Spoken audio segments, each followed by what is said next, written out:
Alrighty, good morning folks. Looks like we're streaming successfully. Mic is working. Computer's slightly overheating. Oh well. But welcome back, rather, to Honkai Star Rail. My name is Amphoreus, and I'm going to be jumping into the 3.4 patch. So, we'll see what's crazy, dramatic, nonsense stuff is going to be happening. Oh, hold on one second. There we go.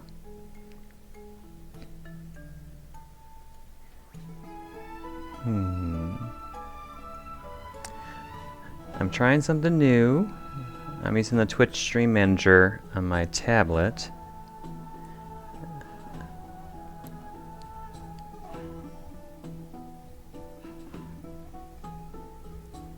I'm just going to assume that this is working properly. We'll see.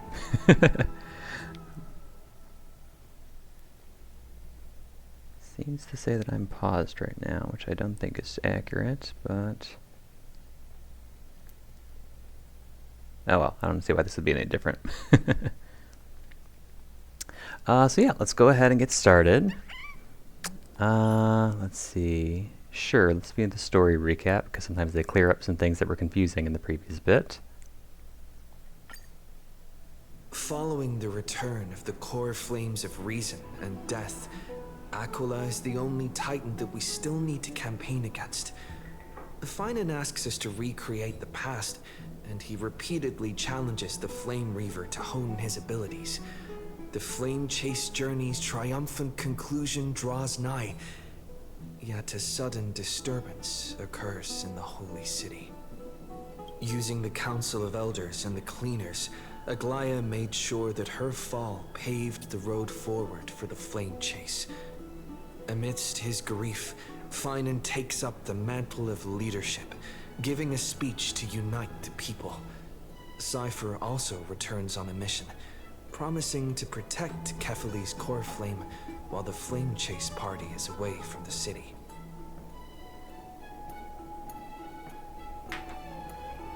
With the help of the Twilight Courtyard's last descendant of the sky, Hyacinth, the party ascends to Aquila's flying fortress. Hyacinth resolves to fulfill the duty passed down over generations of her family, only to discover that the glorious feat of Seliosi the Day Thunder Knight campaigning against Aquila was nothing more than a blood-stained lie. At the same time, in the city of the dead dragon's bones, Cypher contends with the Flame Reaver who comes seeking the core flame. Though she holds out for some time, she is no match and is slain in the end. But she had already given Kefali's core flame to spirit thief Bartolos, ordering them to wait for an opportunity to deliver the core flame to Phainon and the others.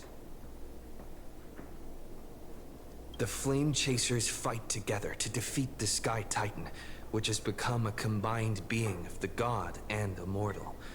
As they are trying to escape from the Eye of Twilight, the Dawn device suddenly goes out, and Hyacinth is forced to return the core flame early and remain in the sky to bear divine authority, becoming the protector of the people. Following Cypher's death, the divine power of trickery dissipates, and the 1,000-year dawn of Akama that is sustained by her lie comes to an end. The Holy City is met with the merciless invasion of the Black Tide as the powerful Flame Reaver moves in ever closer. At this moment of crisis, Mighty, Castorus, Tribi and Trinan, Cartonus, the Holy City Guards, and Don Hung all lay their lives on the line so that the Deliverer would have a chance to complete the mission. After making sure that I would remain safe, Phainon enters the vortex of Genesis alone.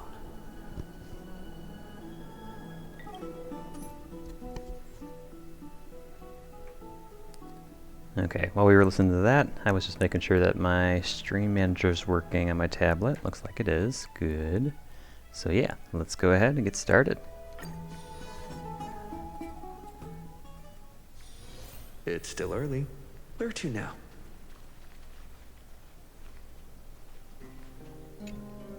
Please stay close to us. We need to rendezvous with Lord Don Hung. We will do everything in our power to clear the path for you.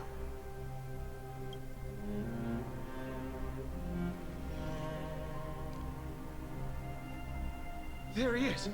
Lord Don Hung! That's with the triangles. Is he debuffed? Quick, we must assist him!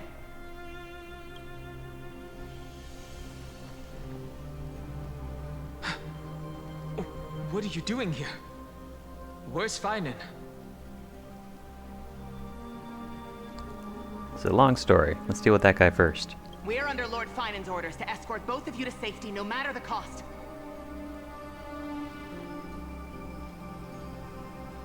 Leave this to me and the Holy City Guards. Zeph, take them and go. Wait, Namasani. That black-clad swordmaster. Something seems off. At some point earlier, they suddenly froze in place, not moving at all. Oh. Like some kind of omen.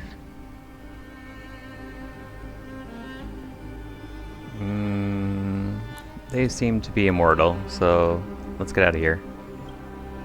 Right. We don't know exactly what's happening, but retreating is the safest choice right now. Couldn't they at least have made the character model actually freeze? I don't know which demigod graced us with this miracle. Please, come with us.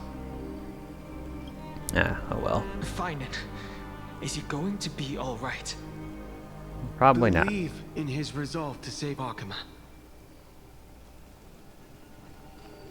Don't get too close.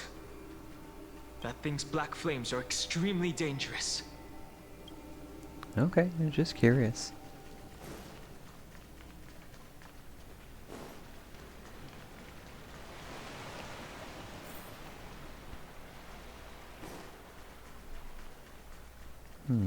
Looks like everybody's gone.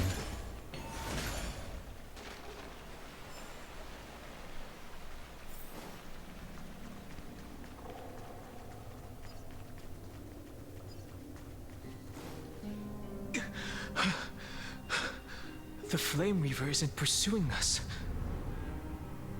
Could this really be some kind of divine intervention? We can't stay here for long. Lady Trinan's sentry gate is just outside the city. Let's keep moving.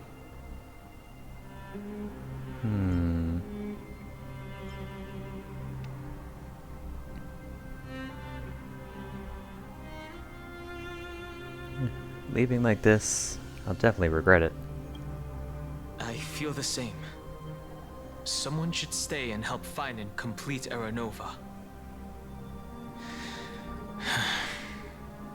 For now, let's get back in contact with the Express and plan our next move. That's the safest course of action. We need more information. True.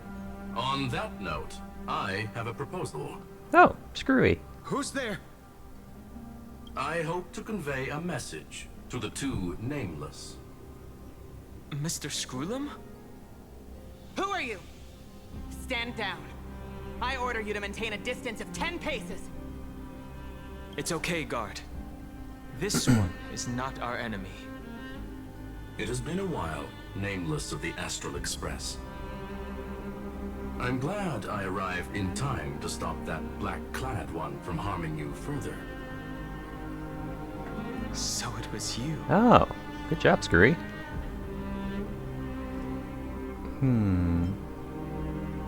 It's good to see some familiar faces. It was fortunate we found you in time. Madam Herta and I were both quite relieved. You two know this anti-Cathiran? Does he come from the same people as Counselor Lygus? Hard to say. Don't worry, guard. This gentleman is an ally of the Trailblaze. Would you mind giving us a moment to speak in private? Of course. We'll wait nearby. Please stay safe. I fully understand your situation. For now, the only thing I can do is temporarily freeze that black-clad one in place. Time is limited, so I'll keep this brief. The place where you stand Amphoreus is a world constructed from data and memoria, an experimental field of a certain eon. And now, this isolated sandbox world is rapidly falling into a third path. Destruction. Destruction. Conclusion. If Amphoreus continues unchecked on this course, a Lord Ravager will complete its evolution and metamorphosis, and emerge from the surging tides. The cosmos as we know it will suffer irreversible consequences. Like Ventilia? The disaster that this Lord Ravager intends to trigger may be far more severe than the Law Fu's Stellaron crisis, because its goal is the Eon of Erudition. Oh boy. Putting aside the complex details of the inferences involved, I have a request to make. For one of you nameless to stay behind on Amphoreus, acting as an informant, in order to prevent the wrath of destruction from ravaging the cosmos.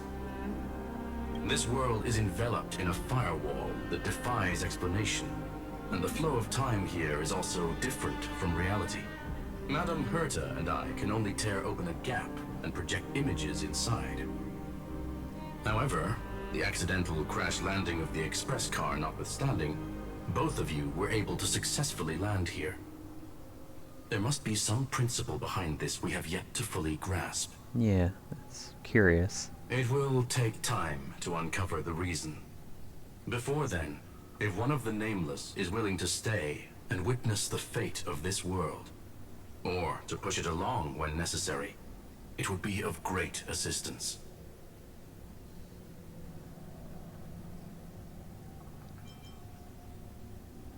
What say you, Dan Hung? Mr. Screwlum, I believe you. So I only have one thing I'd like to confirm with you. As Amphoreus is already facing its end, how can we guarantee the safety of the person who stays behind? Look at this, if you would. Ooh. This curio is called a chronocognitive anchor. The two of you may view it as a kind of space anchor in the world of erudition. As long as you carry it with you, your individual data structure will be protected and will remain unaffected by the influence of digital tsunamis. Ooh. When required, it can also serve as a bridge for communications between the internal and external world. That's nifty. Of course, it is not curio with unlimited uses. May only be held by one person. The connection being interfered with. Decide quickly as possible. 2 final messages. 1, Intellitron, named Ligus, possibly the primary culprit behind everything. 2, Herta, discovered a clue. Miss March has already been drawn into Amphoreus.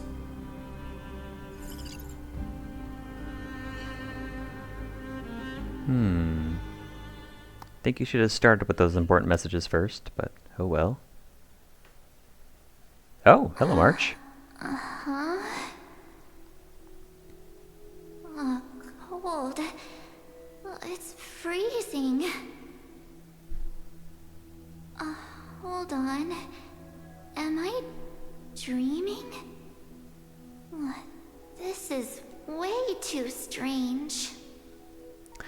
I just suddenly realized that Dan Hung was voiced. It completely flew over my head that he hadn't been voiced for like the last 3 patches.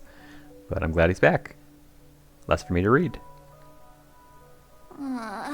Everything's spinning. And I can see webbaboos flying around. But I was literally just talking to Himeko. How did I... When did I... That's it. He warned me about this place right before Klepoth glimpsed him. Oh no. Have I accidentally walked onto some weird path?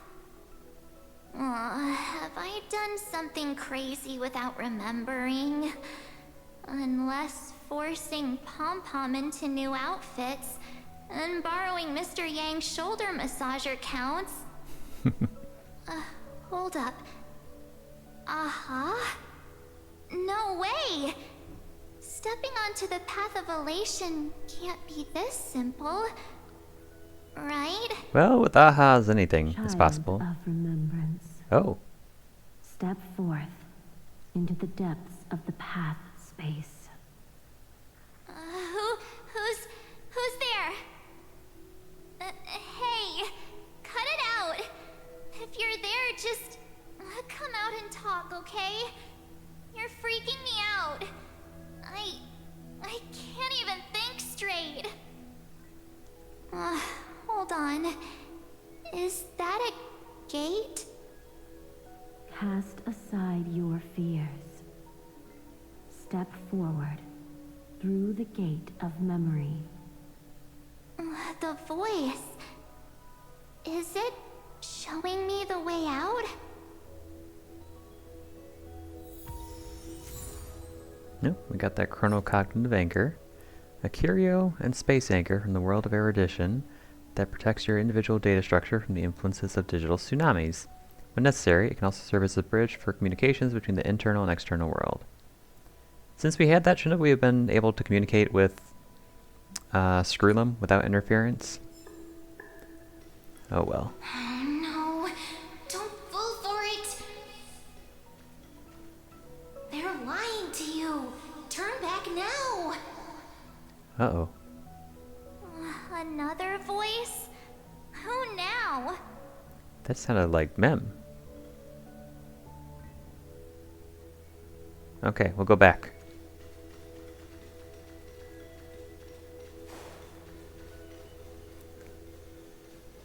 Nope, looks like we're not moving, so we gotta go forward.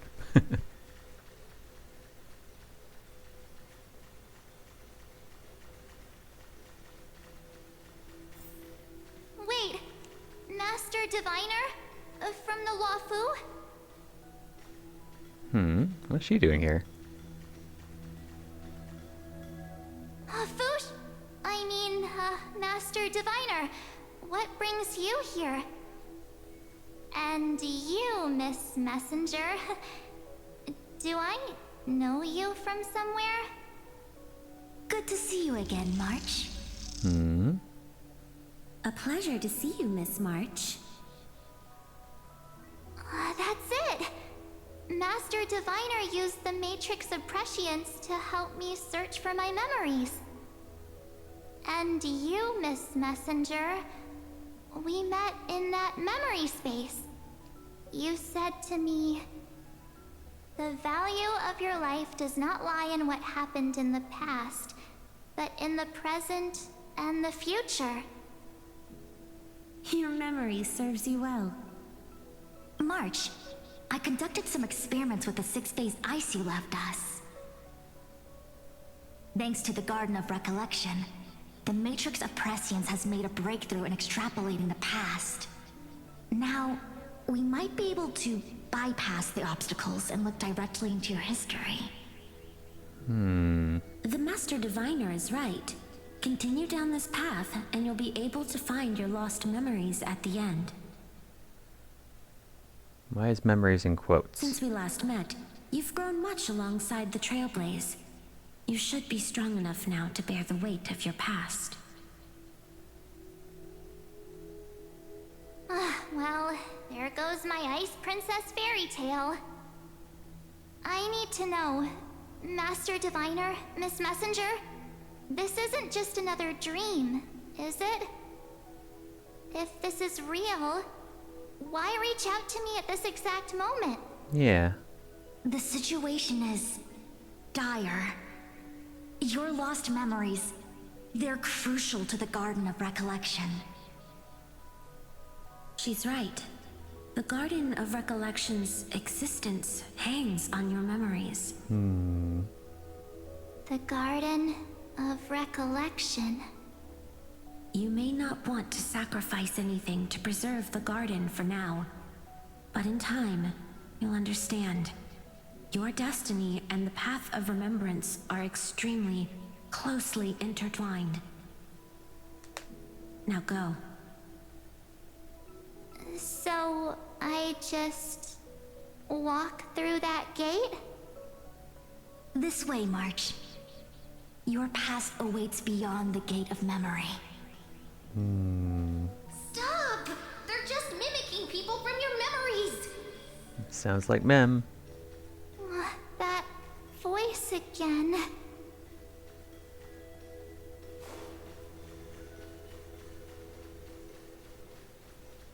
But looks like I don't have any choice. Don't let those bad people deceive you!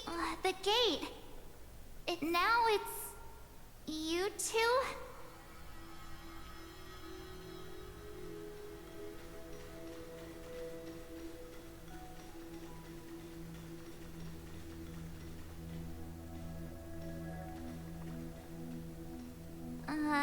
Hey guys!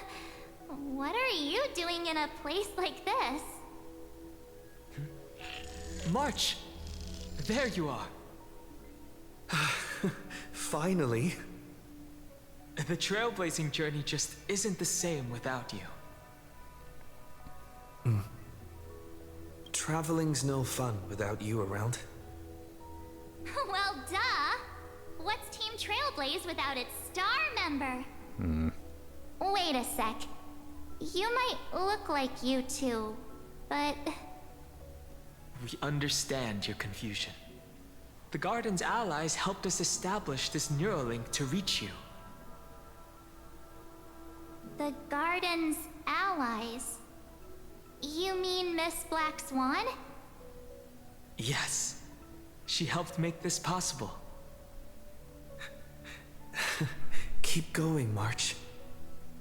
Find your past, wake up, and travel with us again. That sounds really tempting. Finding my past and continuing to trailblaze new worlds with you? Trust in yourself, March. It's gotten us this far, hasn't it? Follow us. Let's go through that gate together. Step into your past, March. Find your true self.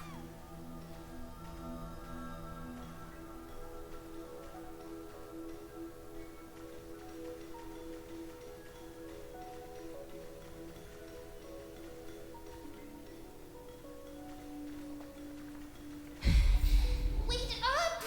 Slow down! Those words sound so sweet. But keep your eyes open. Don't let them fool you.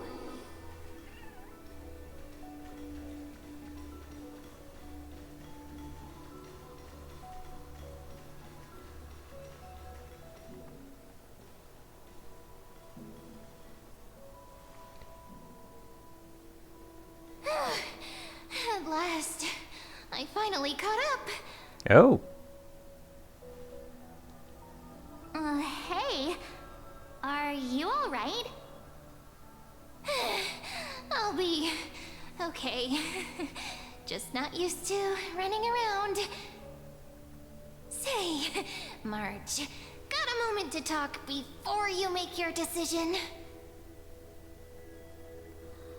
Wait, that was you? Pushing the gate away? Sending those warnings? Yep, named Cyrene. It means ripples of past reverie. Easy to remember, right? Wait. Ripples of past reverie. Isn't that what we say in the incantation to do the time whatever? The time reversing? Suspicious. Wait a minute. We actually look quite alike, don't we? Yeah. Your pink hair is just as eye-catching as mine.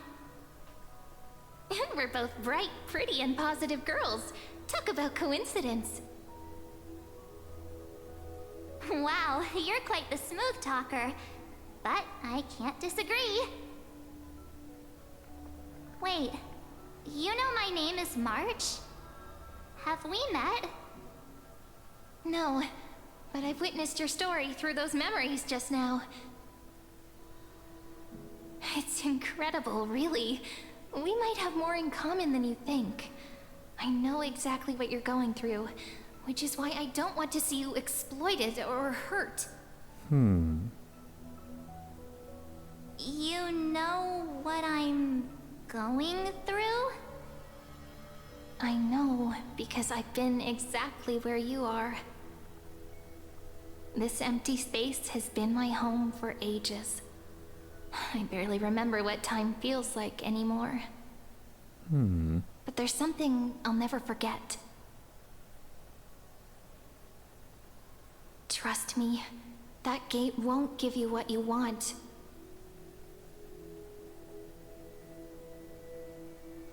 You mean those people? They're lying? Luring me into a trap? Cyrene is so short. Is she using like the Clara character model? I thought March was short, but she's looking down at Cyrene. Yes, convincing, weren't they? They've studied your memories, using your deepest wishes against you. How dare they manipulate a young girl's feelings like that?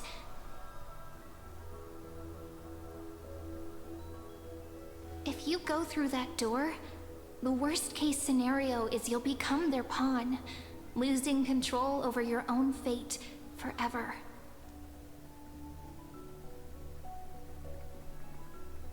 You've seen what's on the other side?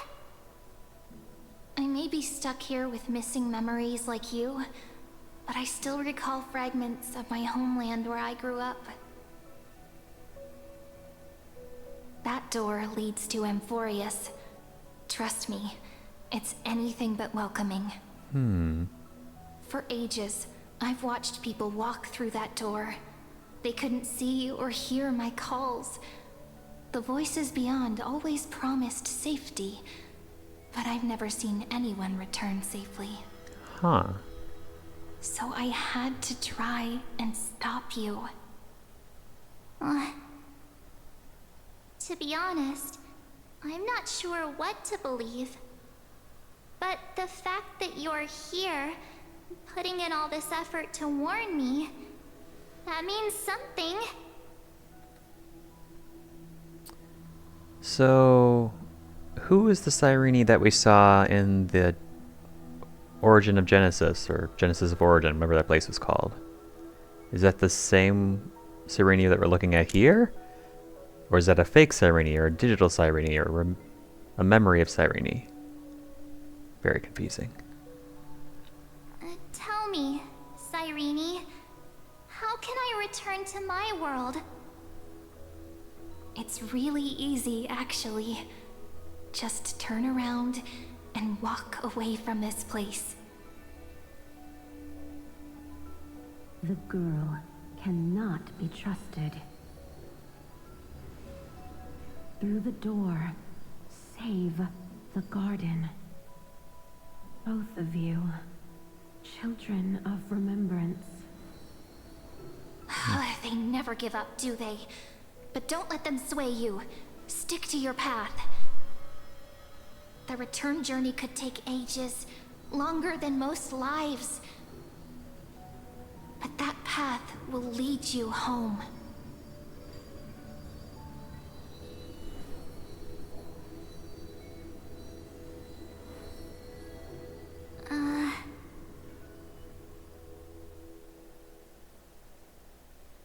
Thank you, Cyrene.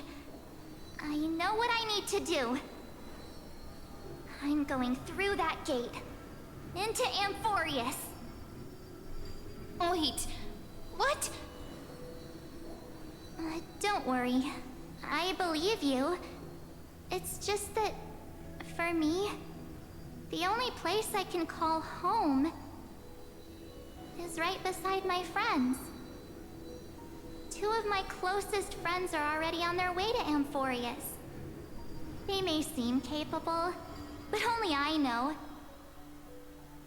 They're absolute disasters waiting to happen. They won't last 5 minutes in a new world without me.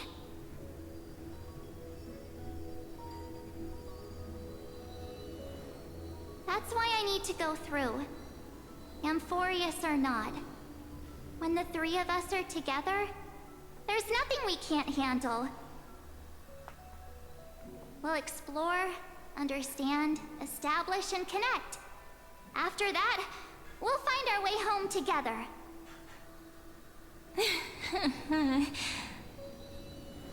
I see. You've got people who mean the world to you, too. That is so heartwarming. March, if that's what you've decided, you have my full support. Birds of a feather we are, looking all sweet and innocent, but with hearts of fire. Oh, stop. You're making me blush. Well then, I guess this is it.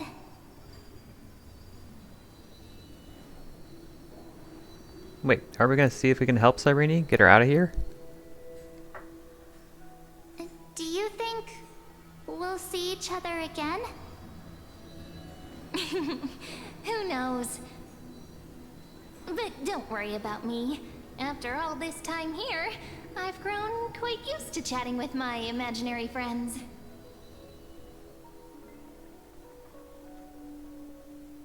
Since Amphoreus is your homeland, if there's a way to help you, my companions and I will do everything we can. Then I'll look forward to that day.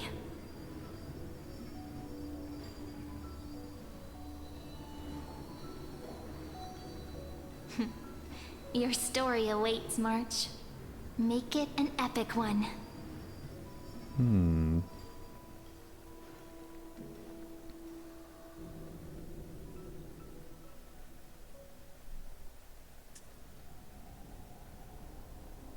Oh, Vortex of Genesis, that's right. You okay there, friend? Something seems to be bothering you. The Vortex of Genesis. We made it back. Even this place has changed. Phainon. Is he ready for Era Nova?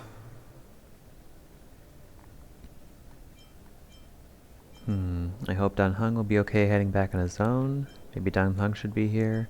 No matter what, we need to see this through the end.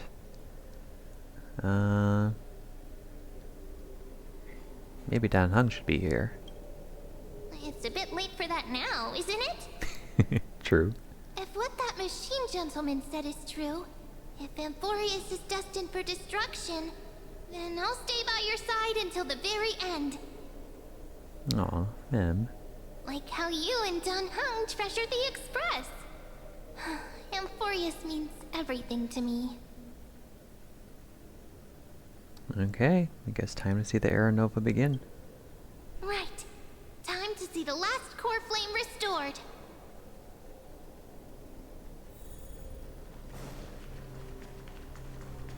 Phainon. There's Phainon! And wait. Lygus. Lygus?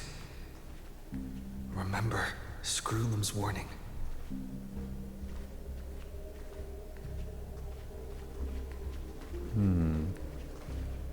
And you, Lord Phainon, will wield that core flame to bury this ancient world, plunging everything into the gray unknown. None of that matters now. This brutal, flame-chased journey has stripped away my delusions. I know the future is in some peaceful paradise with gentle west winds, just waiting to welcome us to step in. If what lies ahead is a mass of chaos, I shall cut through it myself and usher in the first ray of blazing sunlight. Is it truly you? Hello. With one last chance to turn back, you still step forward. Unhappy about that, Lycus. How befitting of a trailblazer. Spare me your mockery. You misunderstand. As our world nears its end, the ones who walk the infinite paths have embraced their destiny. Trivius. As the Theoros, it is my duty to witness the world's future and oversee this final core flame ritual on their behalf. The trial of world-bearing, the ritual of Era Nova. Screwlum says you're behind all this. I see. So you met my kindred spirit before I could erase his traces. Partner, what are you saying? This one knows more than he's telling. I've had my suspicions. How does a native Antikytheran know so much about repairing vehicles from beyond the sky? Lord Lycus, how much do you truly know about Era Nova? Tell us everything.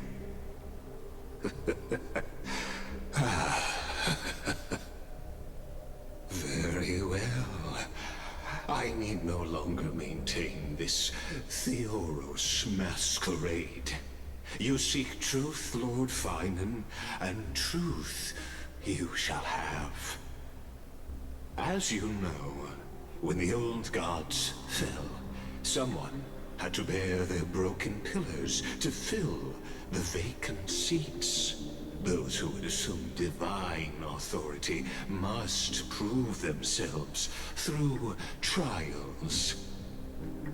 Yet, for Kephales's demigods, the possibility of overcoming the trials has forever been non-existent. For the world-bearing trial is the divine duty itself. Bringing forth the Era Nova and bearing its weight is an endless ordeal, ceasing only upon collapse. Precisely. The Era Nova ritual is not something that can be completed in an instant, no, but a long and arduous journey.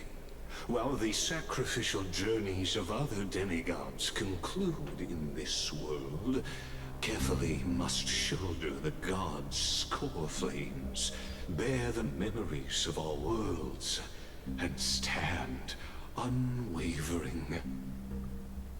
Until the next world, when the black tide consumes the bearer, and all that they carry, leaving nothing behind. Unless their core flame finds a new bearer. The holy flame that illuminates all worlds rests in your hands. All that remains is one choice. Nurture it, pass it on to future generations, or extinguish it here and now. Deliverer, the fate of all worlds rests in your hands. I still don't think that was the whole Enough truth. Testing. I've made my decision. But before I ignite the dawn of the next world, you need to promise me something. Two things, actually. Speak your terms. Promise me this. Professor Anax's vision of the new world is absolute. The world will be reborn from my memories. All souls, living and dead, will return as the first humans, unchanged from their past lives. And my friends, the fallen demigods, they shall transcend the cycle to become new titans. Our heroes shall not have died in vain. Of course. This I can guarantee. Good. The second one. Promise me that the Trailblazer can return safely to his homeland, unbound by Amphoreus' laws. My apologies, but I cannot promise this. As you mentioned, he now bears the Time Titan's authority. His bonds with this world run too deep.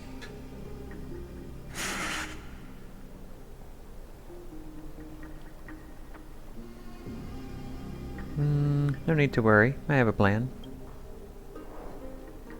Well, I stand corrected. An outsider like him does have ways to defy destiny. Thank you, my friend, for everything you've done for this world. Though the next world may not remember, I shall never forget. As the Theoros, I declare, Amphoreus has determined her path.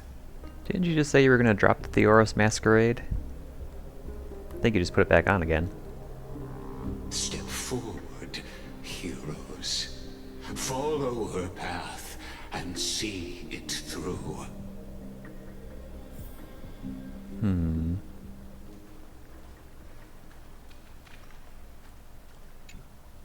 As our world draws its final breath, I stand before you as the Theoros. Before we begin, there's something I need to know. Who are you really? Allow me to reintroduce myself. I am Lycurgus, once an honored elder of the Akama Council. As the Theoros, I have sworn to watch over and protect every citizen of Akama until the very end. Of course, that alone won't satisfy your curiosity. True. So let me share something more. Something that means little to Amphoreus, but everything to a traveler like yourself. I, Lycurgus, am one of the Erudition's many Pathstriders. Through me, Nous keeps watch over this realm, working to save Amphoreus from decay. Okay, now I know how to finally pronounce his name, so Dion's name is Noose. I don't expect you to trust me based on words alone, but believe this much. When you look at the bigger picture, we're walking the same path, you and I.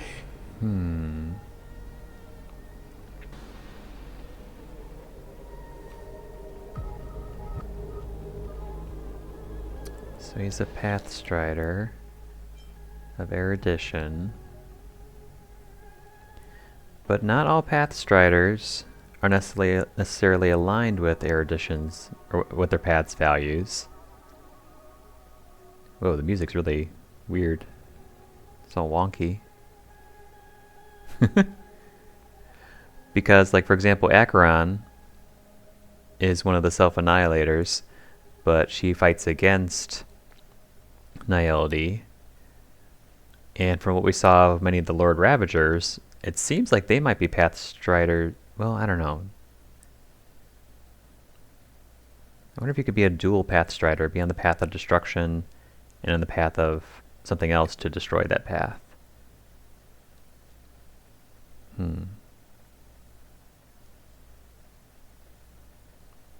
But like Kirkus said that he was the one trying to he said that interfering with Amphoreus would result in the Lord Ravager being created.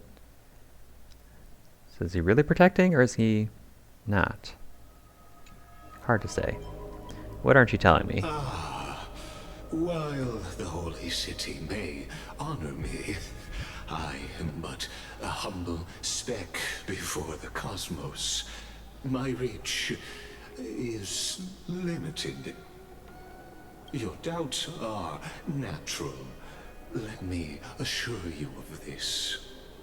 What's done, I've told truthfully. What's to come, I'll witness fairly. My conscience is clear. To my role as the Theoros, to Amphoreus, and her destiny. Then why did you say what you said about dropping the masquerade of Theoros? What's your connection with Screwlum? I believe all synthetic life shares a common source. We're all children of the universe's eternal mathematical law. So, you see, the answer is simple. That brilliant mind is my kindred, a brother, if you will. Then why did you erase his traces? Unsatisfying answers. The world will be moved by your sacrifice, Trailblazer. What sacrifice?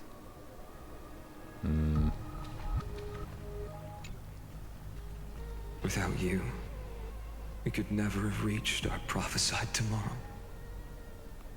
Thank you for walking this path with me to the end.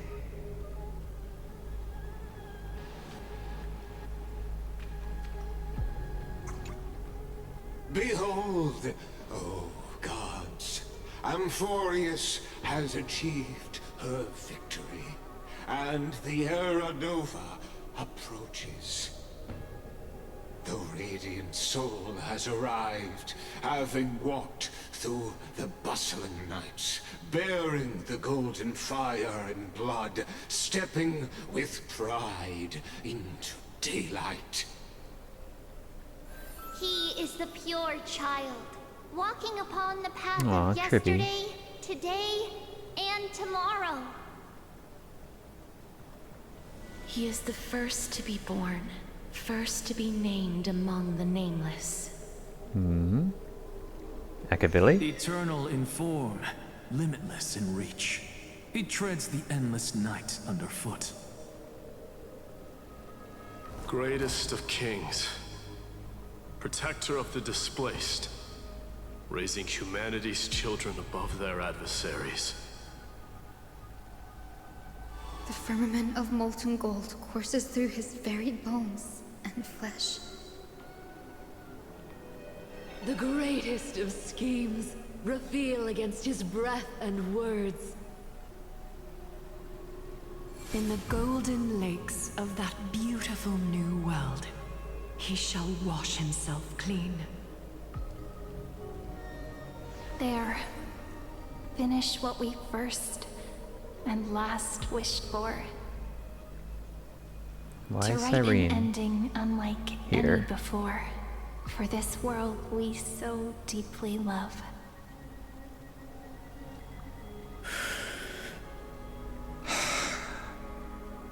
Come, partner. Join me. Restore the final core flame with Phainon. The time has come for us all to face oblivion. Or embark on one final grand journey.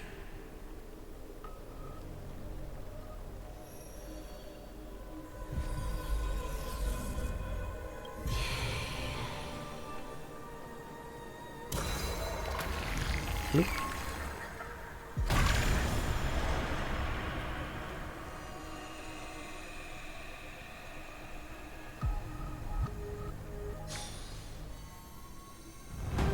Ooh.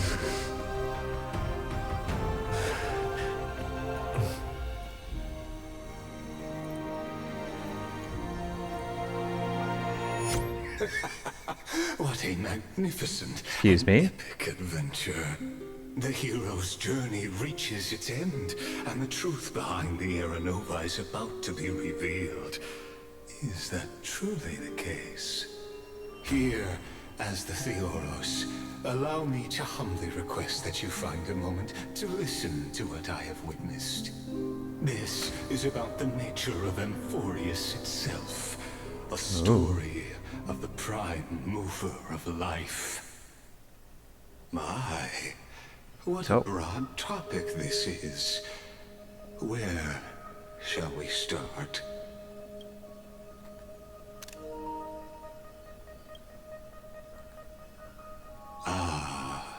Got it. Let's start at the very beginning. The Big Bang, the birth of particles, the emergence of all things. Just kidding. What I mean to say is that time, space, matter, all concepts exist solely because we perceive them. This is called the erudition. Without it, the universe would merely be a chaotic book written by chance, yet unread by anyone. As your acquaintance, Lord Anaxagoras, suggested, everything in Amphoreus exists through new spores, living in the memories of those yet to come. Oh, how beautifully it aligns, revealing universal truths in such simple terms. Only he could solve the riddle of what exactly are we?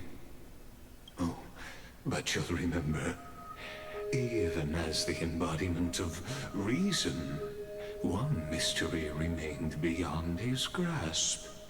If that is the case, whose memories did the very first new spore sprout from?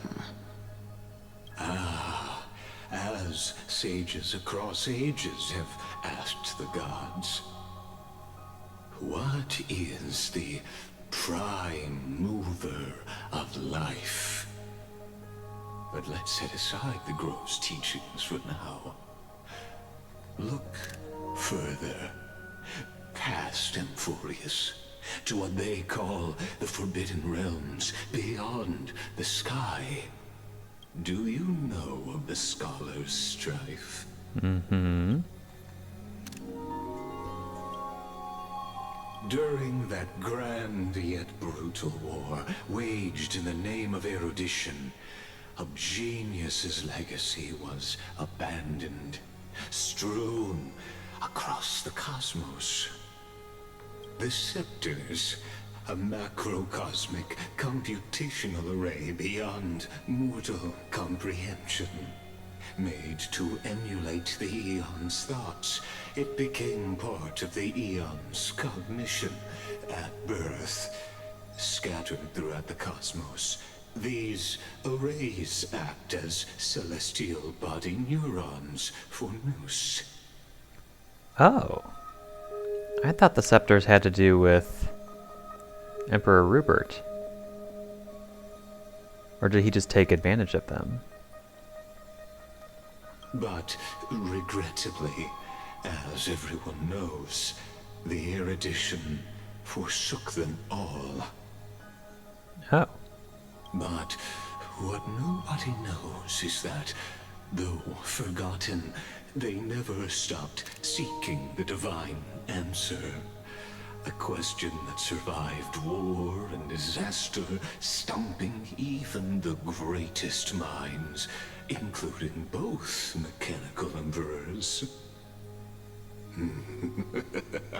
Now, we come to the real truth of Amphoreus.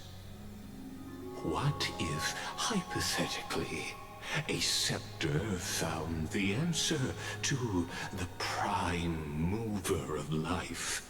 42. If through endless solitary extrapolations in the cosmic code, the one deemed as a failure by the Eon of Erudition found proof through the ages, what would happen? Perhaps the answer is simpler than you'd think. From a perishing neuron devolved into true life, reborn through the gaze of another eon. So from the scepter, it evolved into true life, reborn through the gaze of another eon. So the scepter, erudition, is reborn through the gaze of another eon, I assume remembrance, fully. This is a tale from the distant past, unknown to all, even unheard by the greatest geniuses. Now, let's leave the Scepter's story here, returning to where we began. What is the prime mover of life? Actually, you know the answer better than you realize. It's been by your side, accompanying you throughout this long journey. Mem is the prime mover of life? Right now, it awaits you ahead. Or memory. In that brave new world, beyond the end of Genesis.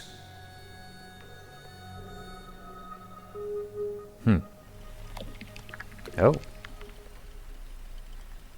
Oh, hold on, I wasn't able to take a screenshot. Oh, hello. Aw. No, I wasn't able to take a screenshot again. Take this wish with you. Be the one who begins it all. As the prophecy foretold, you will bear the blazing sun until the pale dawn breaks. Continue onward, bearing this world upon your shoulders, until the Ashen Hero, the nameless deliverer, ushers in the dawn.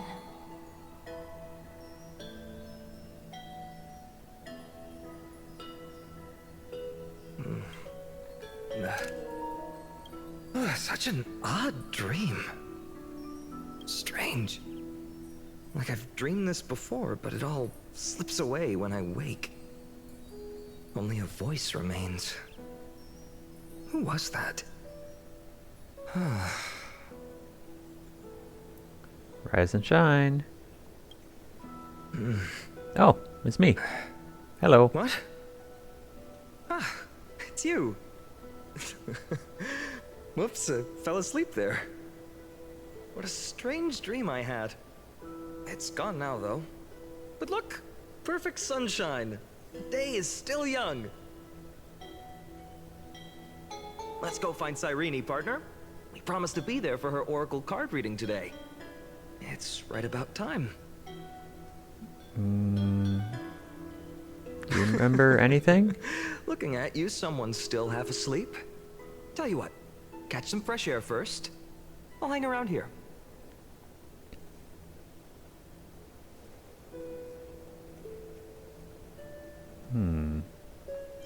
Era Nova, is it done? Oh, beautiful, isn't it? This is ID Silesiae, home of the nameless hero who carried Kephale's core flame. When he was young and innocent, he had heroic dreams, imagining his wooden sword was forged of iron. Pretending the straw dummy propped up by a wooden pole was a giant with a single blood vessel running from spine to heel. Dreaming of slaying the giant and becoming a hero to save the world, though to his young mind, the world was just this small village.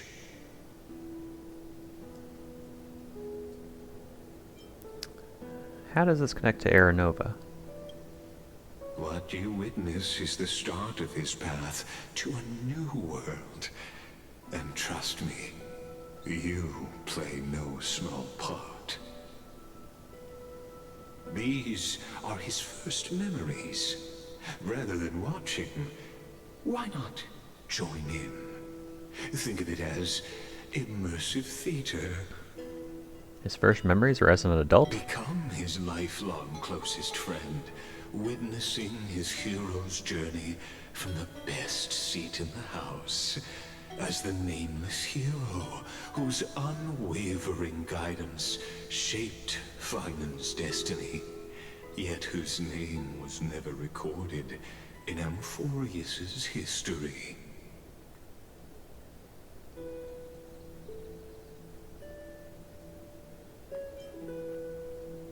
Oh, you direct plays now? Questions, questions. Let's follow along and find out, shall we? Many mysteries lurk in this village beneath the veil of Evernight. Your questions will find answers as the story unfolds.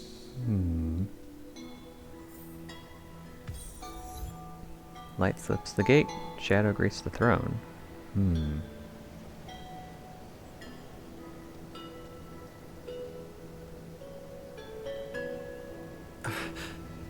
Well, it's a beautiful place. Probably one of the prettiest we've seen in the game so far, I feel like. Reminds me of, what was that game called? The Witness? Is that what it was called?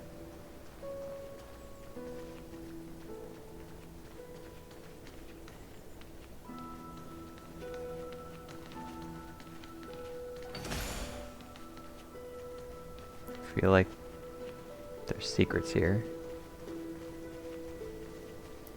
Or maybe not.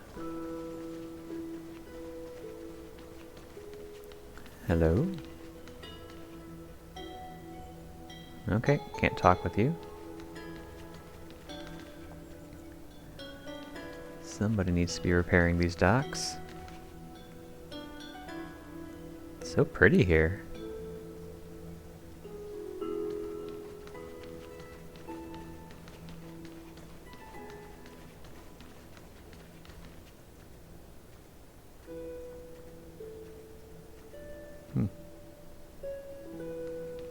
Okay. Phainon's over here. What if I go over here?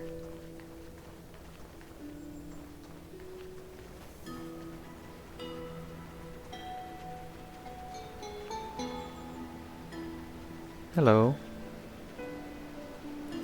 Okay.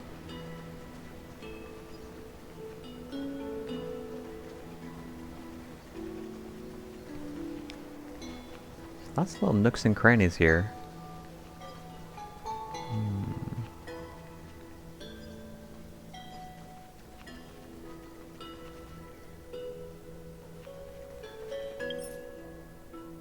Oh, this is considered a challenge, so I'm probably not going to find any secrets here.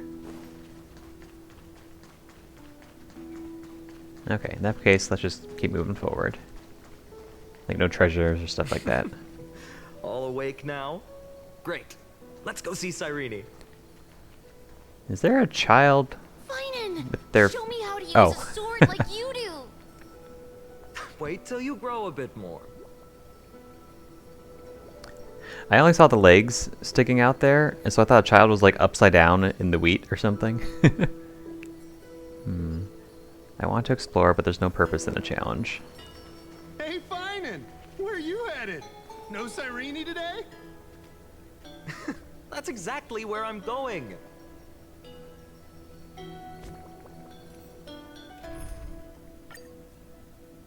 Nope, no Phainon.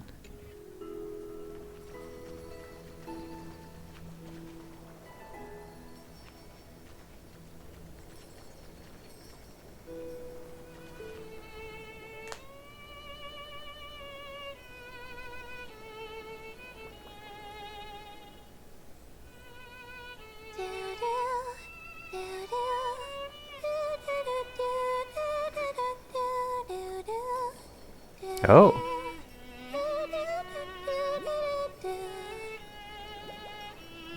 That's from the trailer for this whole series, or for Amphoreus.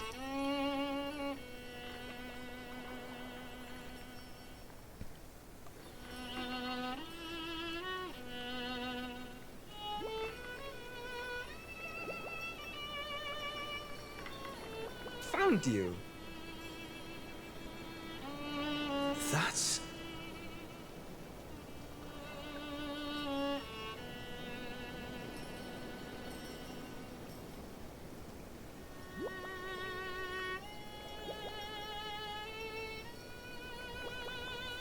Goodness, look at you rushing about.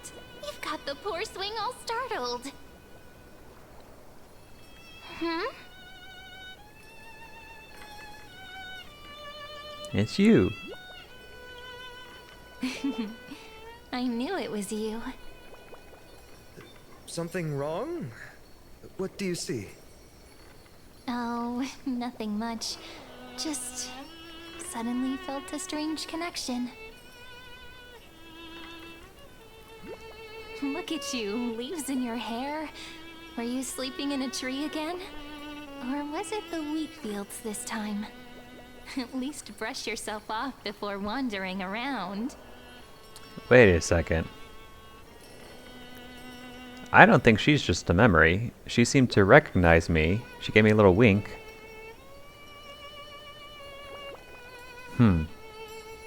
Suspicious. Come on, I'm not a kid anymore. You're the only one who still treats me like one. Sure. You may have the height advantage, but when it comes to maturity, I'm leagues ahead of you. Still fantasizing about being in heroic adventures and imagining yourself as one of the characters? That's the kind of thing kids do, not grown-ups.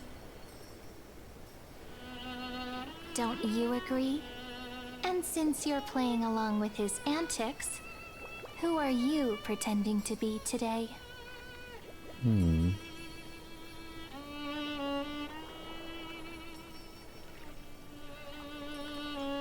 Greetings. I'm the invincible galactic baseballer.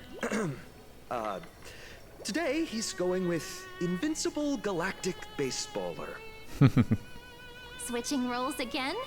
What happened to being the valiant hero from a distant shore who made that solemn pact to learn the sword? Spare me. Can we not bring this up?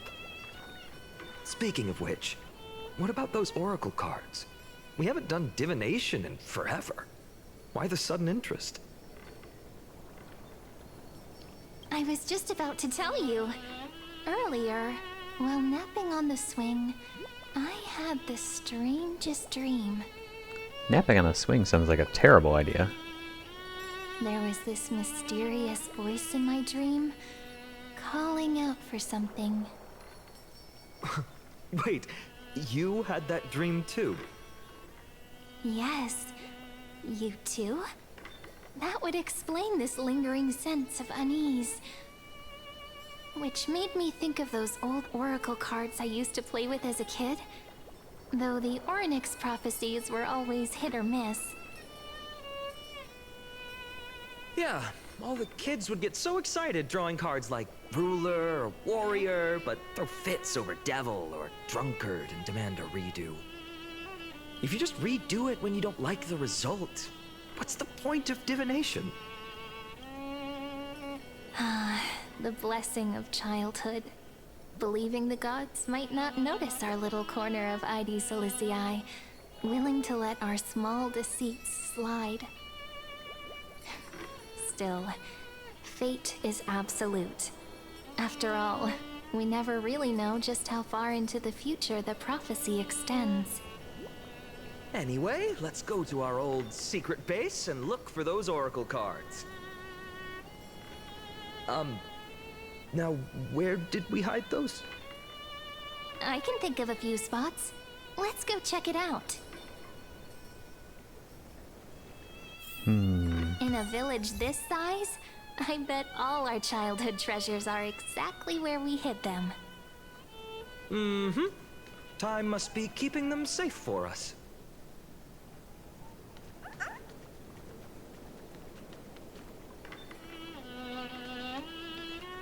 Such a pretty place.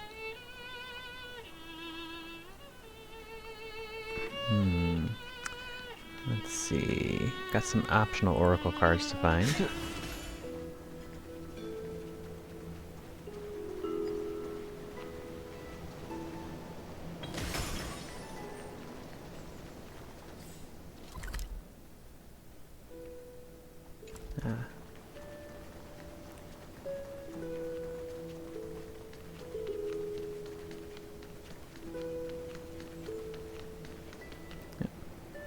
Hey kids. It's mine! I caught it fair and square!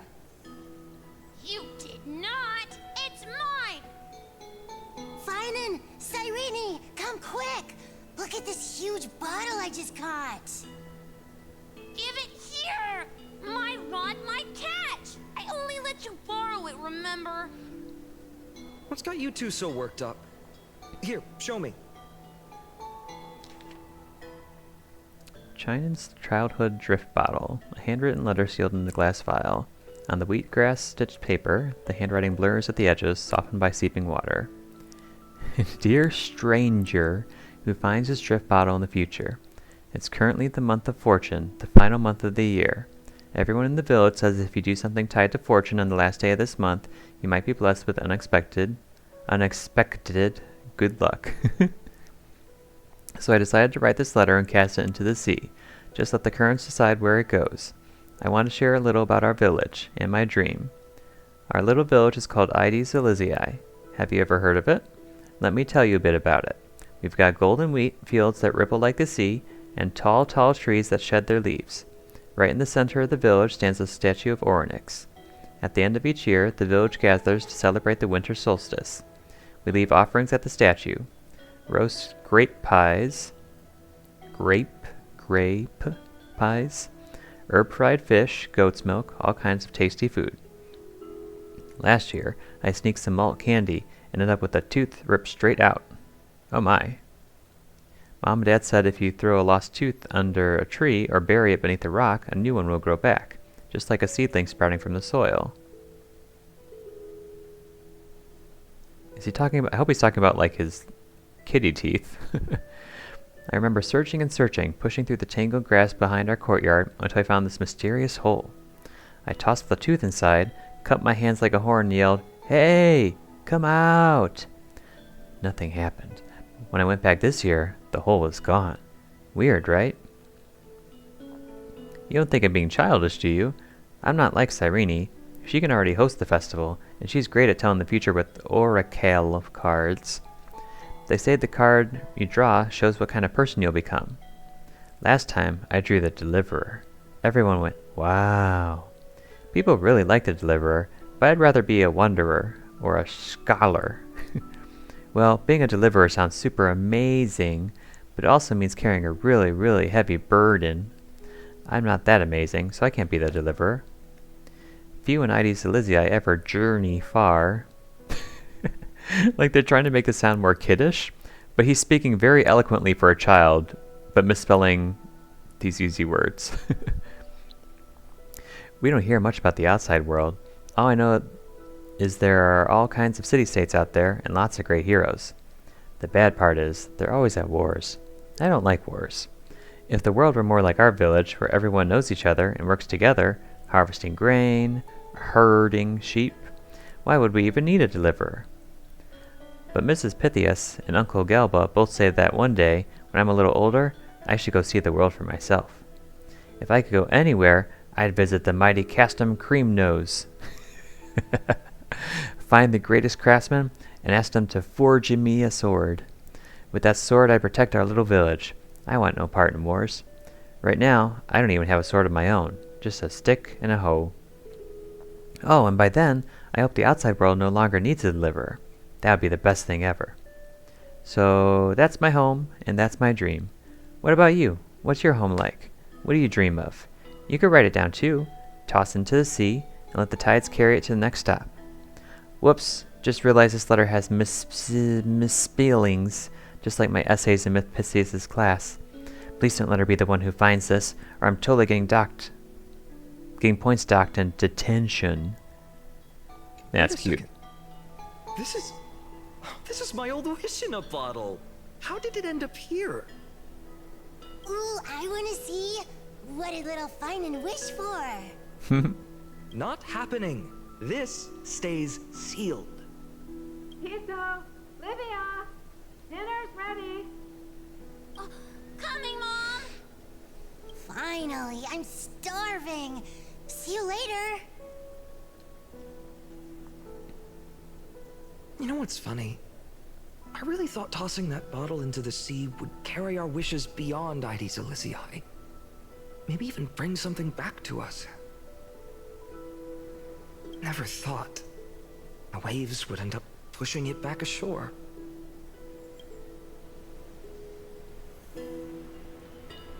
Also, side note, that water is gorgeous.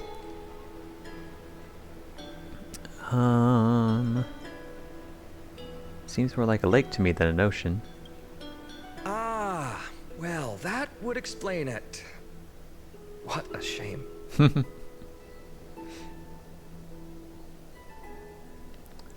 Okay, not an oracle card, but some history of Phainon. Cute kid. Find oracle cards in the barn. This doesn't look like a barn, but okay.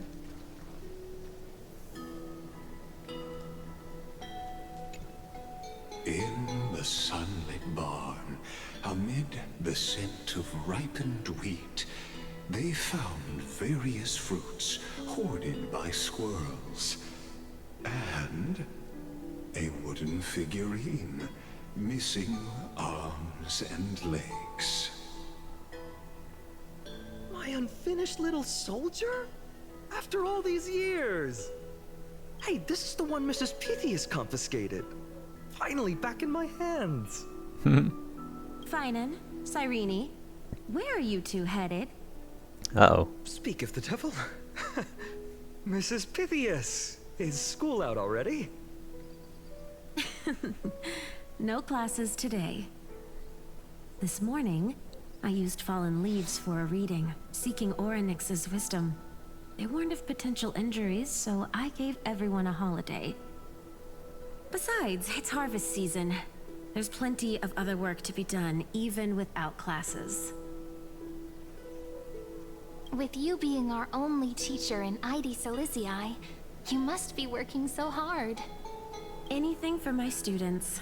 I don't mind the work. When you travel far from here, you must visit the Grove of Epiphany for me, to see what a true haven of wisdom looks like. By the way, what are you looking for in here? You've been searching quite thoroughly. That's snitch. Look at our face. That's a snitching face. Mrs. Pythias, it's Phainon's toy. Hey, partner, keep it down. Is this a toy? Really now, aren't we past the age for these? She doesn't remember, huh? Oh, this little soldier's coming with me. All right then, I should be going. It might rain tonight, so don't stay out too late. So this is where the wooden figurine you carved during class ended up. And here I thought I knew all your hiding spots. To be honest, I'd forgotten all about it myself. No sign of the oracle cards. Let's see. Ah, there's one place we haven't checked yet.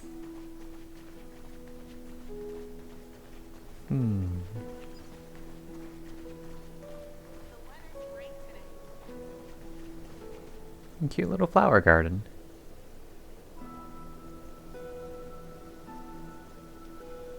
Look at the wind rustling the grass, or the wheat too.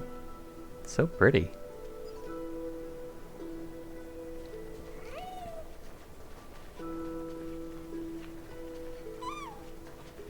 Ooh. What's this place?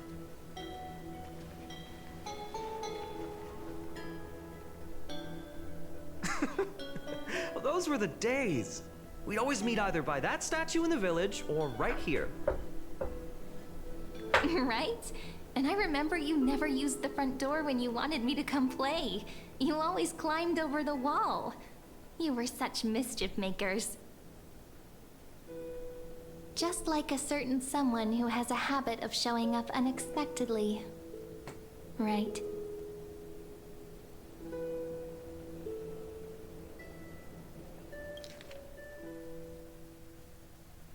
You talking about me? Who's that supposed to be? Maybe it's you. I turned back to look. Hey, I was just copying those storybook heroes. They never take the beaten path. Still, it's embarrassing. I've been the only one here for a while, and I haven't kept up with the cleaning. With so many spots to check, where should we even start?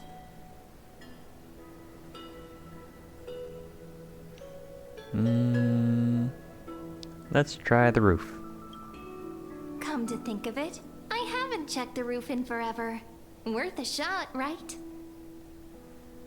All right, let's split up. I'll handle the yard.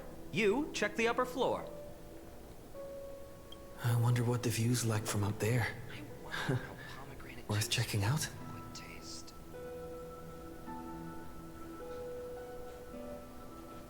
Hey, look, it's actually walking around.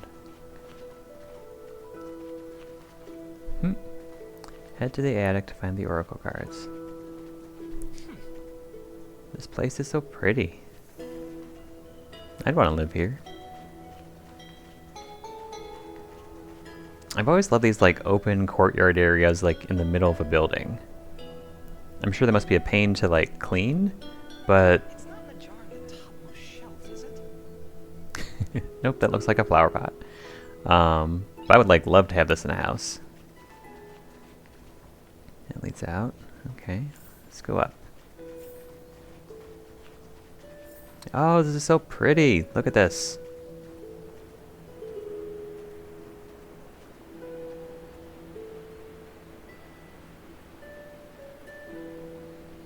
Listen to the wind. I can see why he loved this village so much. Oh, we're alone with Cyrene. So you're gonna drop the facade now? The girl before you carries an air of mystery, her secrets elusive, yet her demeanor toward you is exceptionally warm. You can't help but wonder, could there really be some kind of mental connection? The view here hasn't changed a bit. You know, besides the swing under the big tree, this has to be my favorite spot in all of ID Silicii. Can you actually see over the railing?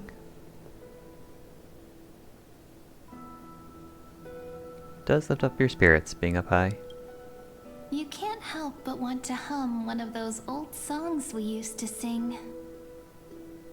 Why do leaves and branches grow? Which way does the wind blow? They always said I'd become the next priest of time, just because I heard prophecies as a child. Oh. But here's the thing. The more divinations I do, the more doubt creeps in. I want to believe the prophecies, but actually leaving ID Silicii. Where will that waiting ship take us, I wonder? Here they are, the oracle cards. I was still taking the scenery. I've captured it all in my heart. This view, and most precious of all, my childhood friends. There we go. Looks like the gods do listen to our thoughts. Here it is. This is the box where we kept the cards. But the cards are gone. Who could have taken them? Maybe it's a squirrel. Huh? What's this underneath? Peculiar messages. 1, 2, 3, 4, 5, 6, 7. Do, re, mi, fa, sol, la, ti. Stamped paw print.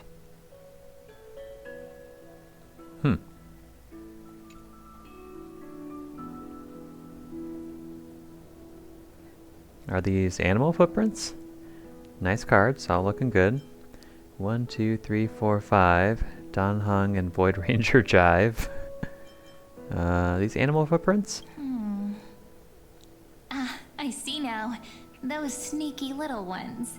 So that's what they've been up to. Ah, the ones from Membrance Maze, you mean? Membrance Maze. Let's head to the back of the courtyard. Are we gonna find like a bunch of mems?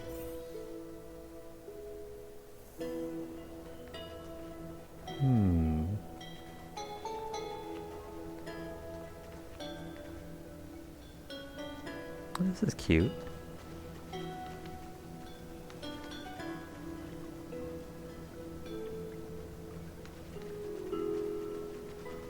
Suspicious weeds. The entrance should be around here somewhere. Right here. The path to the maze is hidden under all these weeds. It's been too long since we visited the fairies. Fairies? Did you forget? We used to visit them all the time when we were little. All right, let's do this. These weeds need to go.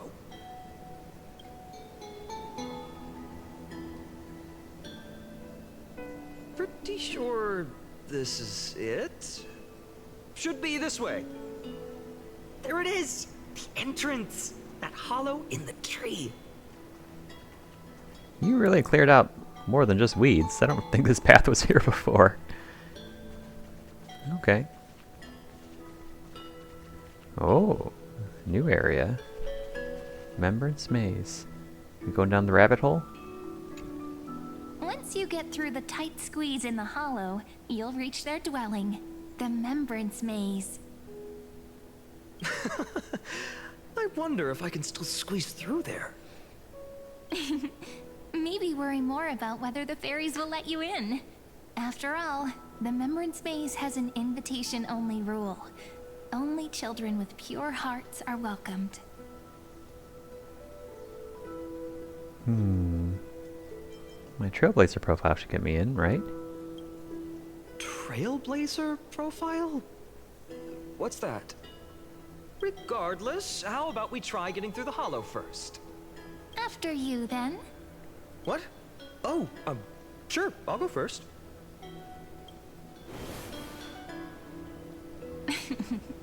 So hasty, as always. Looks like it's just us now. Care to finish that chat? To be honest, from the moment I saw the cute note left by the fairies, my intuition became even more certain. Perhaps when we step into the maze again after all these years, the wheels of fate will finally start turning.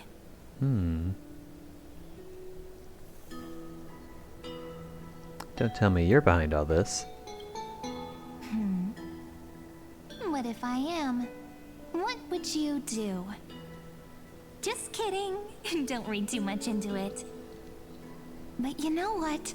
Even if fate is set on its path, no matter where it steers the world, if we're together, there's nothing to worry about, right? So, if you're willing... Forget it. If the wheels do begin to turn, that's when I'll make my request.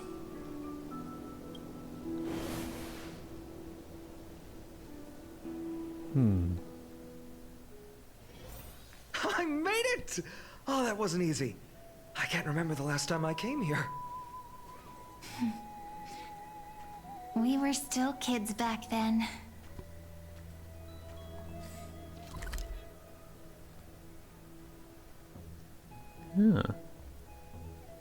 Oh, this music's so cute.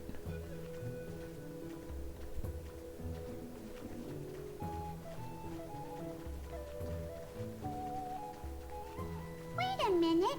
Oh. Look who it is! Reenie and Snowy! So Mem is a fairy. Interesting.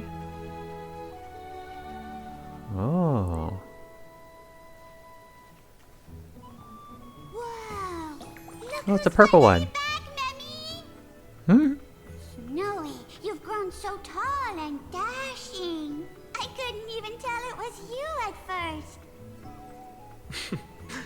We had to grow up. Sometime.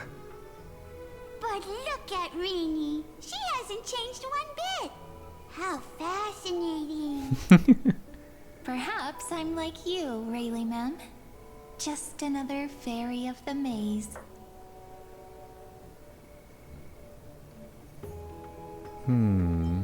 Mem's purple now? Did you dye your fur? Well, obviously it's not Mem. So the Mems are like an organization? The names just keep getting weirder. I'm gonna go with the middle one. So the Mems are like an organization? An organization? Hardly. They're not that organized. They didn't even have proper names before we came along. Jolie Mem, Rayleigh Mem, Mealy Mem, Folly Mem. I've missed these cute little troublemakers. Oh, do, re, mi, We used to fa. gather around the fire, singing and dancing, imagining all our future journeys. Without coming back here, those memories might have faded away entirely. Oh, how good you, Snowy. You swore you wouldn't forget about us. But you were gone so long, you almost did. Oh, he's just copying those bards from his stories, being all melodramatic. He couldn't forget about you all, even if he tried. Actually, we're here for the Oracle cards. Have you seen them? Oh, the Oracle cards. Right. The chief asked us to get those. The chief. Chief? You mean Dolly Mem? What do they need the cards for? If they want a reading, they could just ask me. Oh, I'm not sure. But Chief specifically wanted to meet with you all. Specifically. Let's see. They should be... That's it. This way, everyone. Watch your step. The trunk's slippery. Why is this patch so gorgeous? Look at this place. This is beautiful. Holy cow, they outdid themselves. Oh, this is a bit of a maze. I should probably just follow along for now.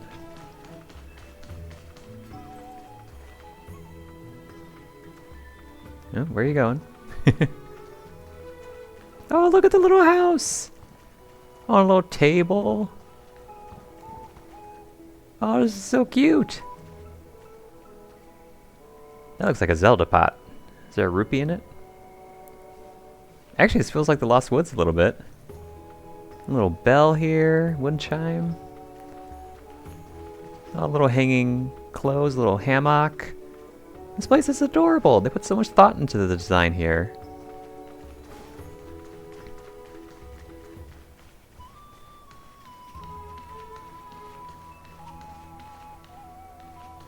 Chief, Rini and Snowy have returned. Is it an old fairy? The tables are so little. Why do leaves and branches Oh. grow? Which way does the wind blow? It is an old man. In Remembrance Maze depths we seek to find the answers future left behind. Welcome back, my dear children.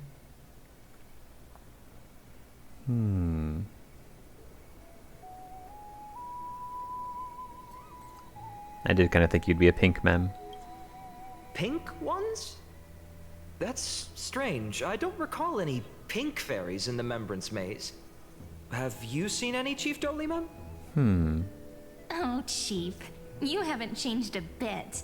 Still so full of life. Oh, no need to fuss, my child. You haven't forgotten, have you? As long as our songs are sung, the children of the maze will live on. Just as our paths stay forever linked. Here, take it. Oh. I'm sorry I had to resort to such methods to bring you here. This is As I've written. My book of oracle cards. Oh. Thank you for keeping it safe. You know, you can always just ask if you want me to divine something. Still, bringing us here like this after so long. Is something wrong, Chief? Yes. Uh-oh. The Veil of Evernight whispers to us once more. It tells of a new fairy who will soon enter the maze. Oh. Indeed, every time a new fairy arrives in the maze, it means that beyond the veil, in the vast lands far from Ides Elysiae, a great calamity is on the horizon. Oh. Dolemum continues to explain in greater detail, dancing around. But if that's the case, our journey... Will have to be cancelled. If disaster's coming, we should stay in Ides Elysiae just to be safe. What are you planning to do? We weren't planning to be gone for long. Just enough time to hone our abilities. Phainon would train in Castrum Kremnos, while I would seek the Fake Titan's blessing in Yanisopolis. Then we'd return to Ides Elysiae to help keep our village safe. It's okay. I can still practice my swordplay here. Some things you can learn on your own. Well, probably. That's not very convincing. Here's a thought. Let's have Cyrene do a reading. If fate wishes to show us its path, we might find some peace of mind. But what if we don't like what the cards tell us?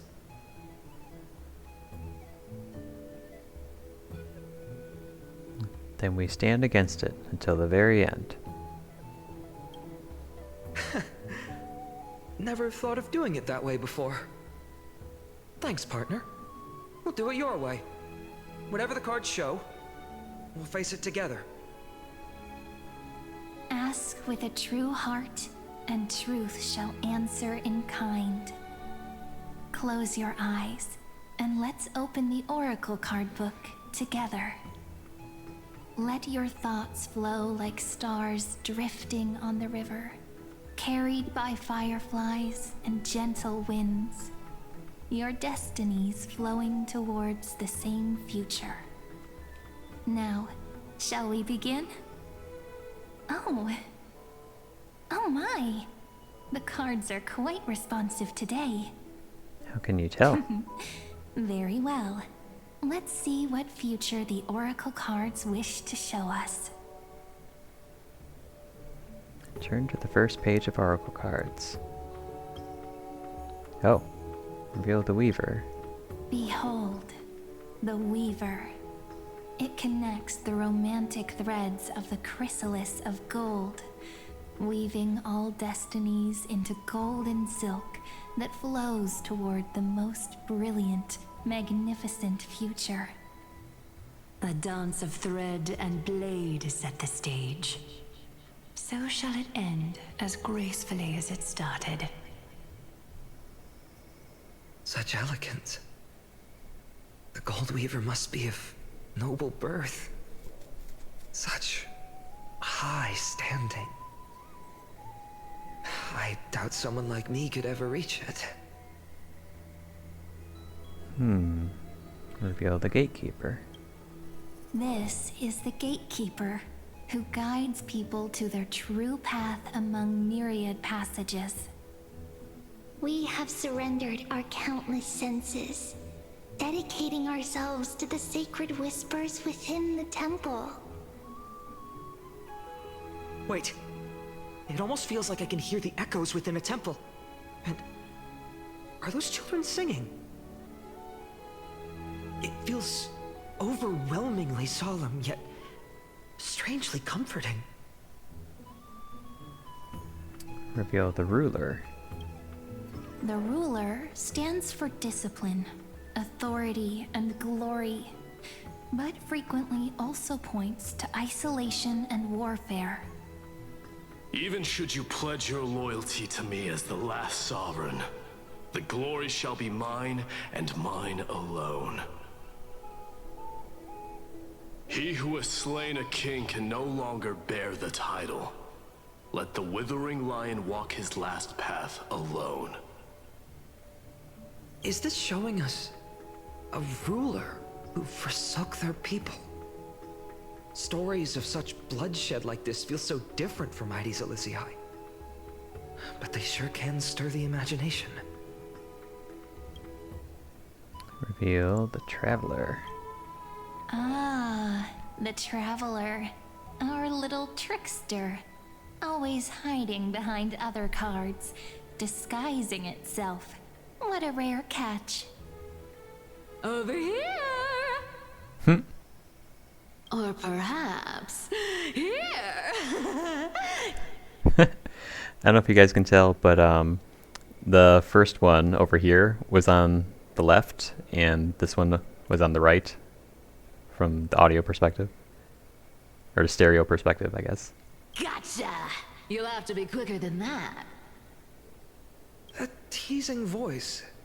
Just like a child playing hide and seek. Surely only a master of mischief could pick up this card. Second page of Oracle cards. The Servant.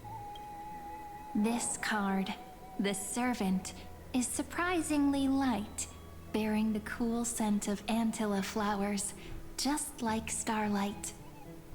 It symbolizes new life and hope, yet often brings to mind struggles, sadness, and loss. These precious flowers I care for with my own hands. Are they destined to bloom only in death's embrace? It sounds so solemn, yet tinged with an inescapable sorrow. Reveal the Healer. The humble healer may seem gentle in hue, but its courage matches any other, strong enough to melt even the coldest ice. I will do my best to help you mend all fractures and let sunlight shine on every corner of the world. Make a pinky promise with me. No more going back on your word. Hey, this card really speaks to me. It makes me want to protect as much as I possibly can. Aw. Still, protecting everything, everywhere, seems like a dream. What amazing power would you need for that? Reveal the Scholar.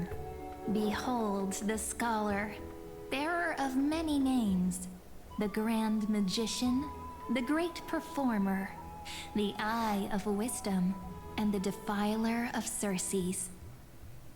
Oh, there's just one card. With all those titles, I was expecting a whole deck. A dromus draped in finery will suffice. It's succinct enough to best summarize my true nature. Wait, what's with that condescending tone? It's almost as if it knows what we're about to say.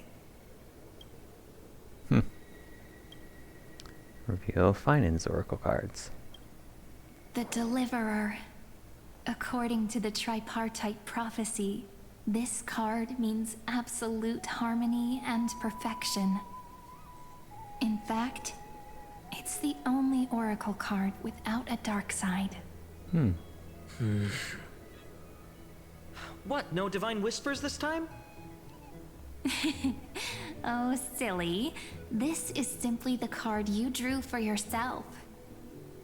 The sleepy village of Heidi's Elysiae, in just one fleeting moment, welcomed an array of legendary figures. The Weaver, Gatekeeper, Ruler, Traveler, Servant, Healer, and Scholar.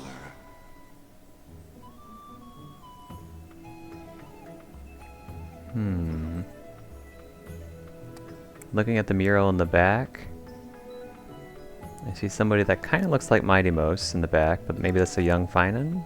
I don't know. I see somebody that looks a lot like Mythos in the back too, at least in that pose. Or, Mythos? Is that the name of the Enigmata?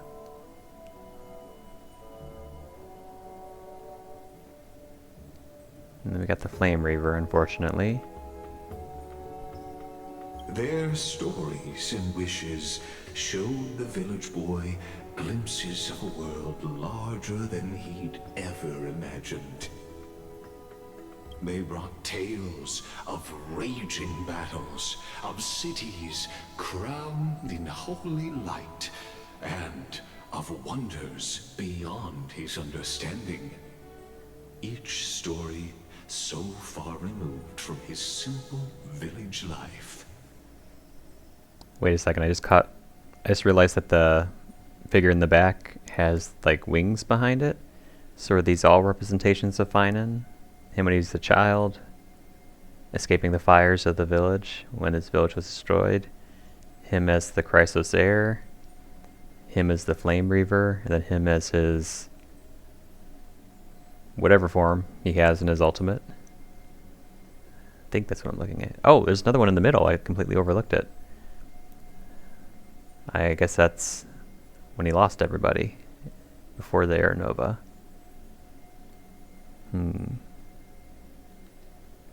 Once, these were just images on his friend's oracle cards, and yet destiny now stirs in resonance with the maze.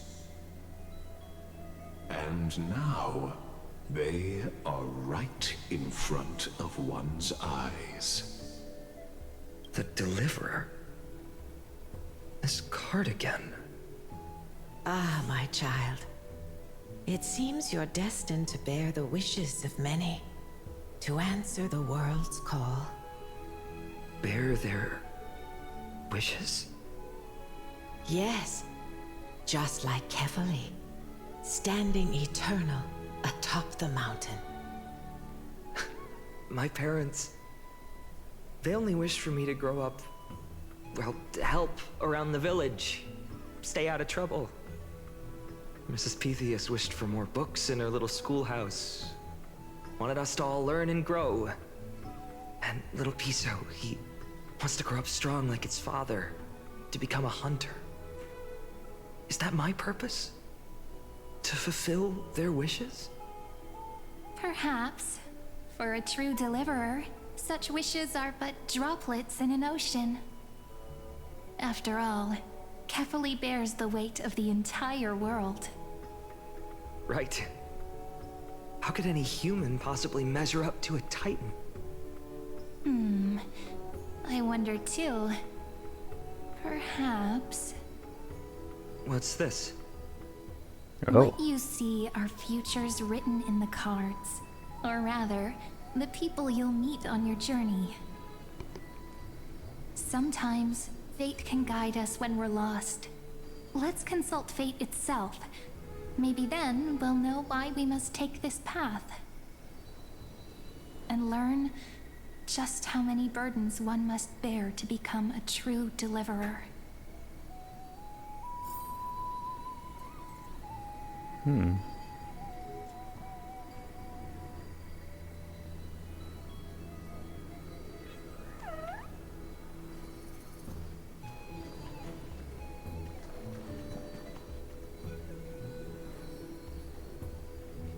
Weaver and Gatekeeper. Personal wishes? I have none. Only the Aranuva matters. The world's rebirth. Yet, if I am to weave a new era, then it may be one where kindness and her cleaners shall never tread.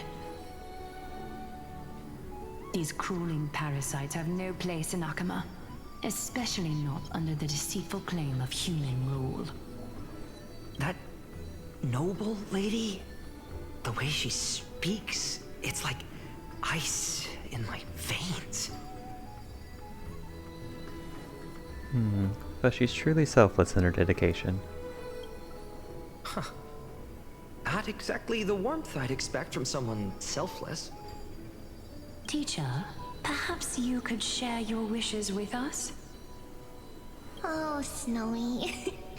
You want to know about our wishes now? I wish to meet Trian again, in the sea of flowers where the west wind ends. And Aggie, I want to see you shed that golden thread cocoon around your heart. Just once more. Smile at us again like that bright-eyed girl in white who stood before the Yanisopolis temple. Aww. Finally, I pray that the footsteps of lost souls no longer wander aimlessly. Instead, replaced by the bright songs of prayer. Are we wishing for too much?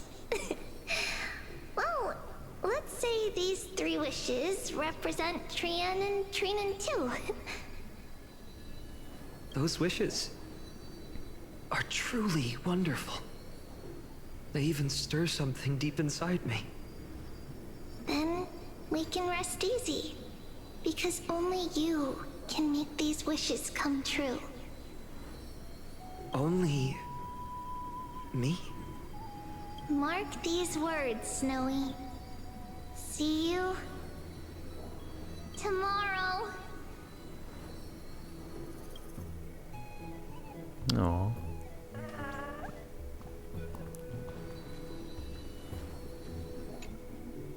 Well, well, if it isn't our little deliverer. My wish. Huh. Just let me, wine and dine, and soak up the sun. For another millennium or 2. I mean, what's the point of dying rich if you never lived rich? So she wants to live like a cat. Princess Home Buddy. Cypher, that's not how I see it. My one wish is to find that missing piece in my life. To feel someone's embrace once more. That warmth. I've felt it before, and it's my dearest memory. Oh, that was her friend, I think. Speaking of riches, for someone with all those treasures behind your divine power, you've led a pretty cheap life. Ouch! Where did that come from? Right for the jugular, huh? What about our friend from the Grove? My wish came true before I touched the sky. I transformed my healing power into gentle sunlight, distributing it equally to every life I cherished and loved. You two are so selfless, aren't you? No surprise Aglaia wanted you for the flame chase journey. You know what? I did have one wild dream. To know what it feels like being born a noble lady, drowning in riches. Just think, if I traded places with that seamstress, me in the mansion, her on the streets. I'd like to see if she'd still become the gold weaver then. Maybe I'd even take her place.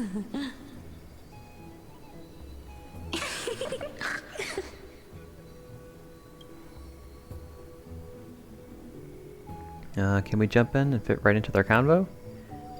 These wishes, they make you want to smile. Doesn't sound like an easy task. Warm embrace, equal healing, and perhaps living free.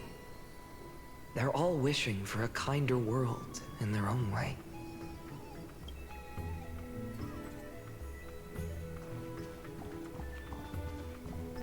Professor?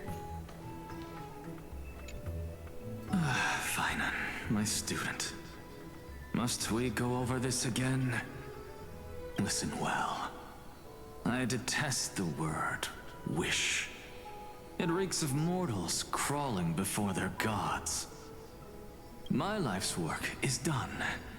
All that remains is for you to take the final step and prove the ultimate truth. I, Anaxagoras, shall become a god of the new world.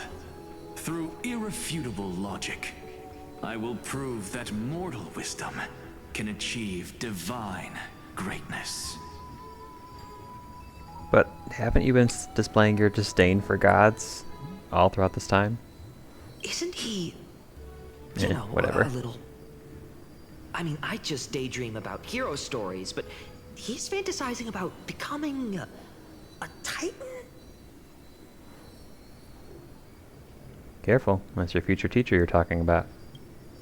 Well, that's something. Could I ever be that sure of myself?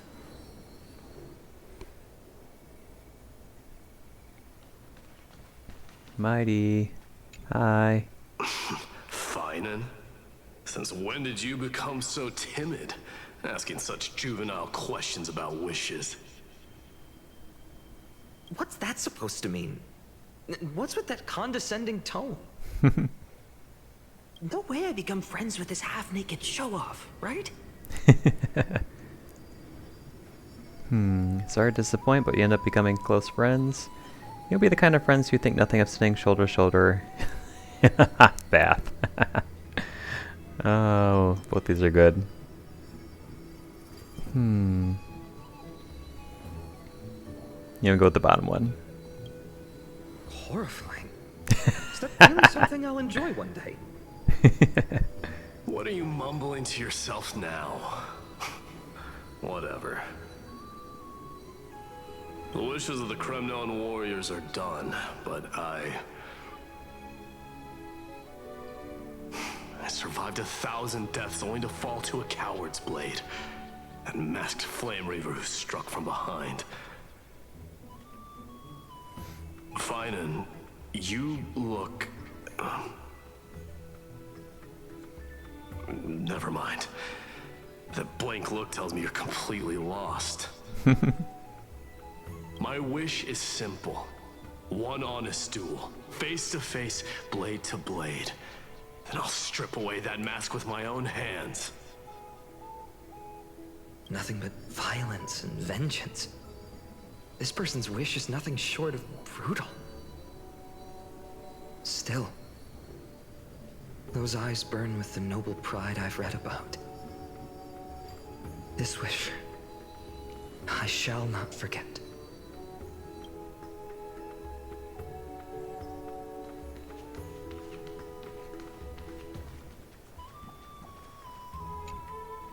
So tell me, has the uncertainty in your heart begun to fade? I think he's more confused than before. So many wishes. Still, why would fate choose to show us this path? What's weighing on your mind? Didn't you say disaster would strike Amphoreus? If so, shouldn't Cyrene and I stay in Ides Elysiae? How could we possibly meet all these people?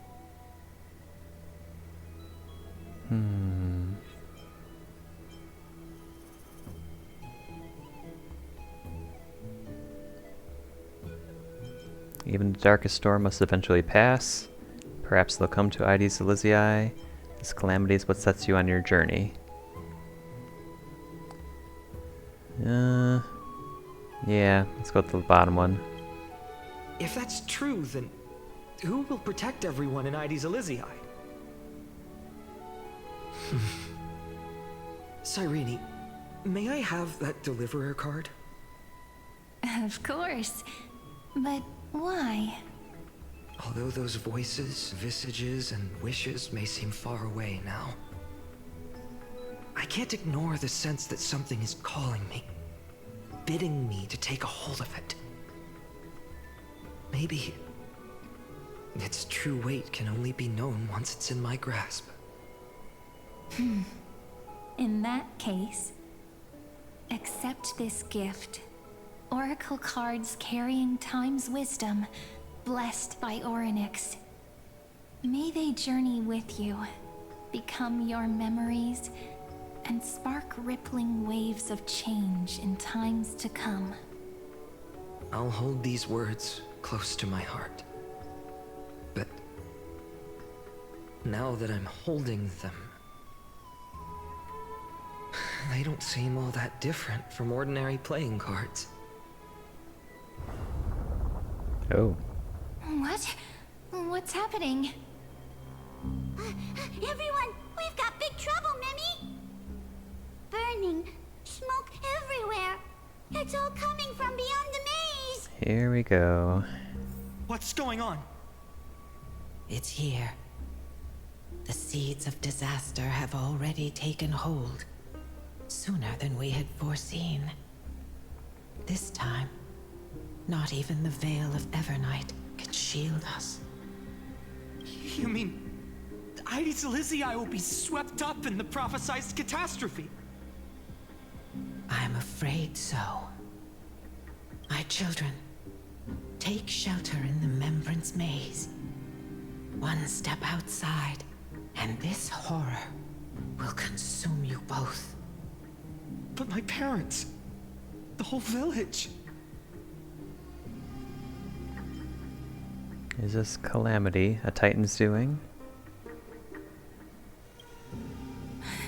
Are we facing the 3 Titans of Calamity? This is beyond any Titan, beyond any danger you could overcome with strategy alone. It's an unspeakable horror that twists all life into abominations that never bleed nor cry.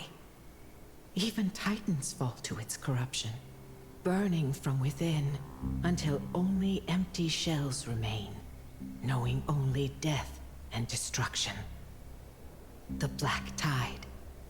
That's what this calamity truly is. It consumes all in its path, sparing none but the Membrance Maze. Why is that? Not even Titans can. Yes.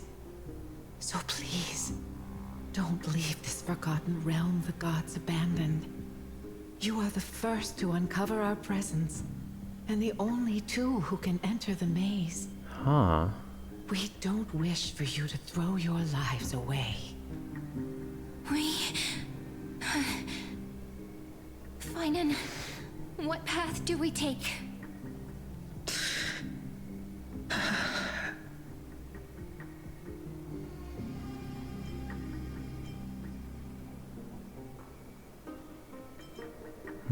One answer's gold.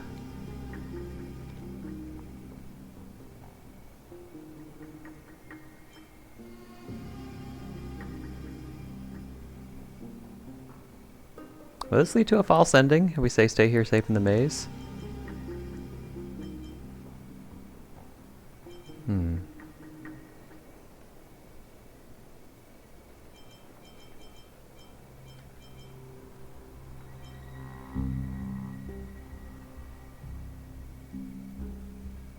Well, are we reliving the past? Or is this Era Nova? Like, what is this?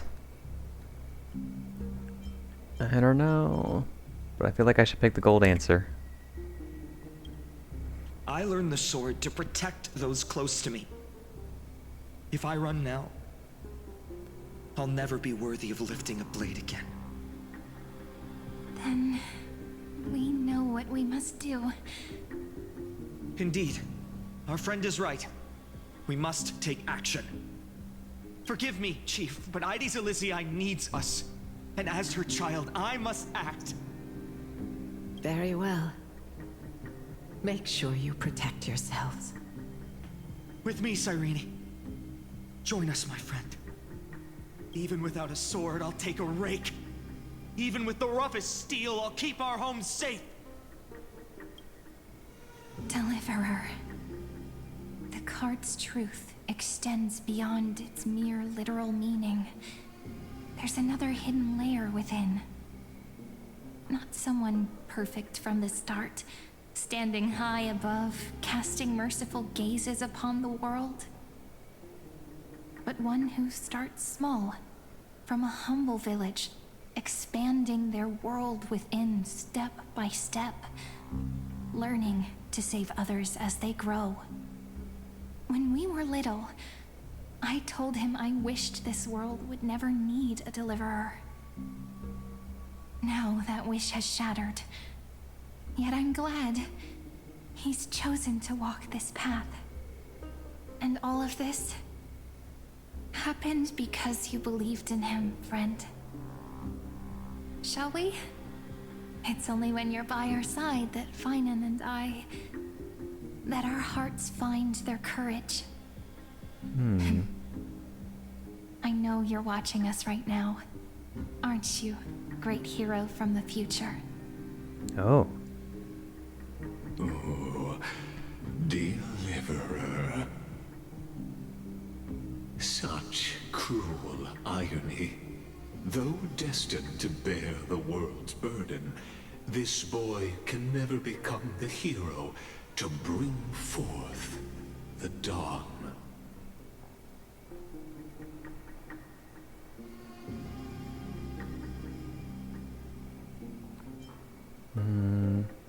Don't tell me I'm the one who has to deliver salvation. Are you here just to spoil the story? What are you talking about? Are you here just to spoil the story? Follow their path. Bear witness as this man, forever denied the mantle of hero, takes his first step on the path to deliverance.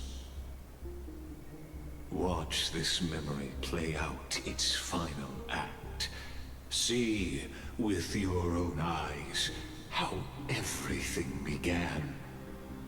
Then you'll see why his dream of deliverance was always destined to become this world's requiem.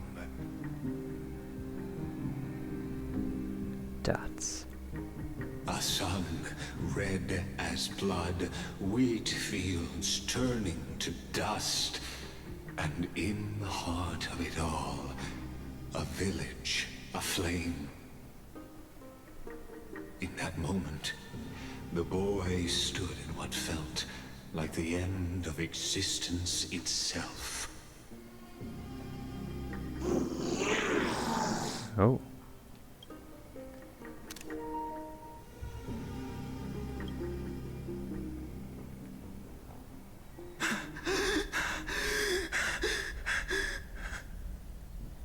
These creatures, they're everywhere. Someone, anyone, where are you?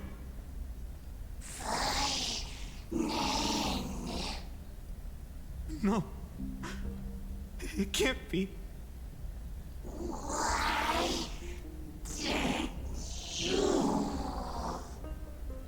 You, are you talking to me?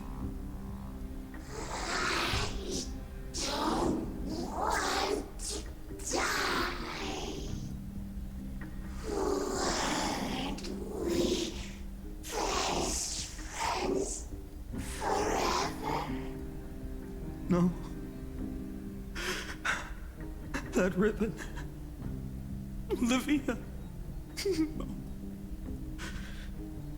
Oh, little girl. I should have known. Save us. Save us.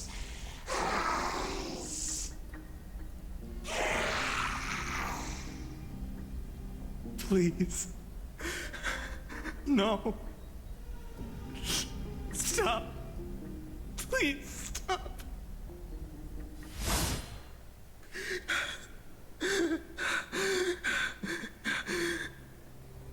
Olivia, I'm so sorry. And these monsters, they're all... Why? Why is this happening?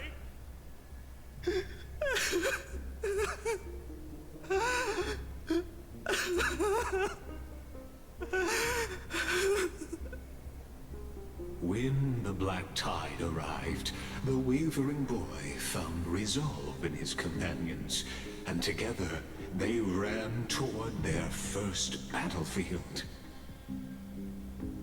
In the far-off future, the land of Amphoreus would bear the marks of the hero's footsteps.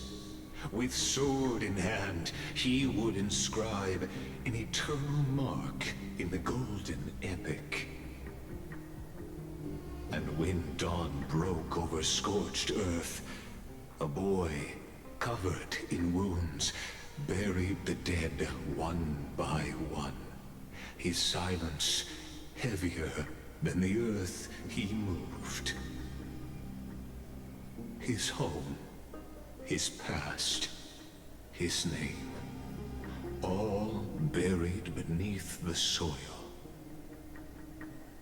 His feet carried him forward, over the pillar of stone, beyond the chalice of plenty, through the deadly fogs of the Hand of Shadow.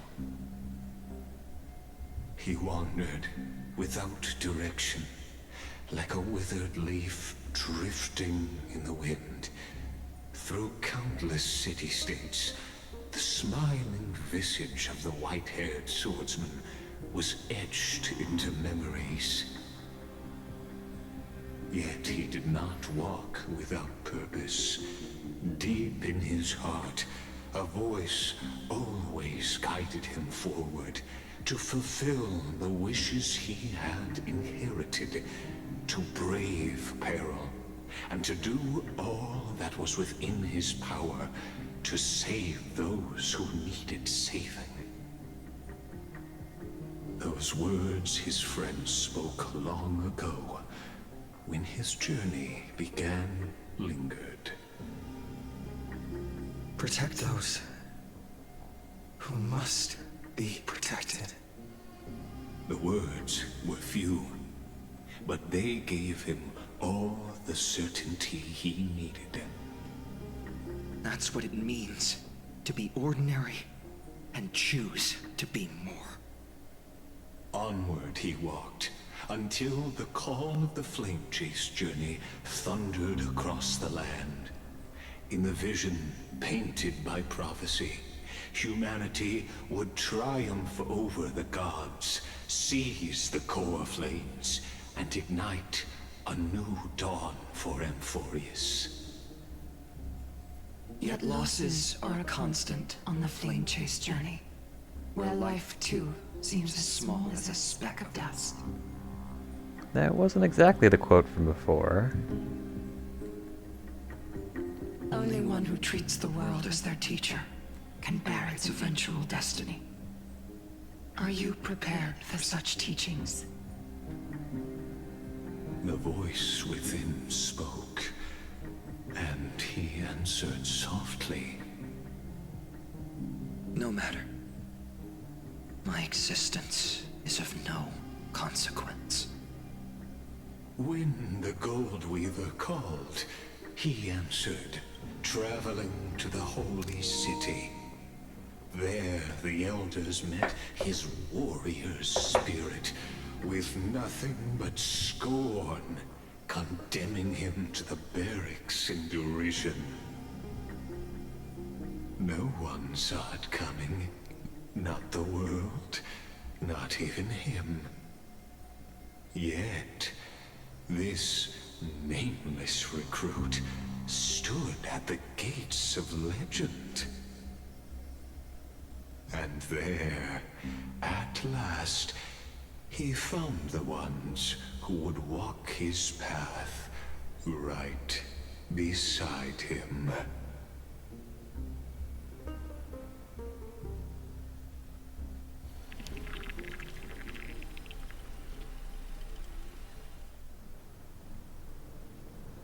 This is the Abyss of Fate. Hold on. Phainon's here too? And is that Mighty and Phainon? And now, Act 2 of our immersive drama, unfolds. They're evacuating the temple. Why now? Are you insane? That blonde man is the Crown Prince of Krymnos. Mess with him, and every last person in this city could wind up dead. Calm yourselves. The Holy Maiden has everything under control. We need only wait patiently. Behold, it is the month of Gate, light calendar 4926. The Crown Prince of Krymnos, Mighty-Mos, has led his forces to the gates of Akima. As you know, though Mighty-Mos was proud, he did not engage in needless violence. He challenged the elders of Akima to a duel, not for glory, but for the rights and dignity of his people, to ensure they wouldn't live as second-class citizens in foreign lands. After Aglaya's mediation, Phainon met Mighty-Mos's challenge as the Elder's representative. This duel was to change the course of the Flame Chase journey itself. So, as Phainon's most important companion, his lifelong friend, please continue to bear witness to his memories.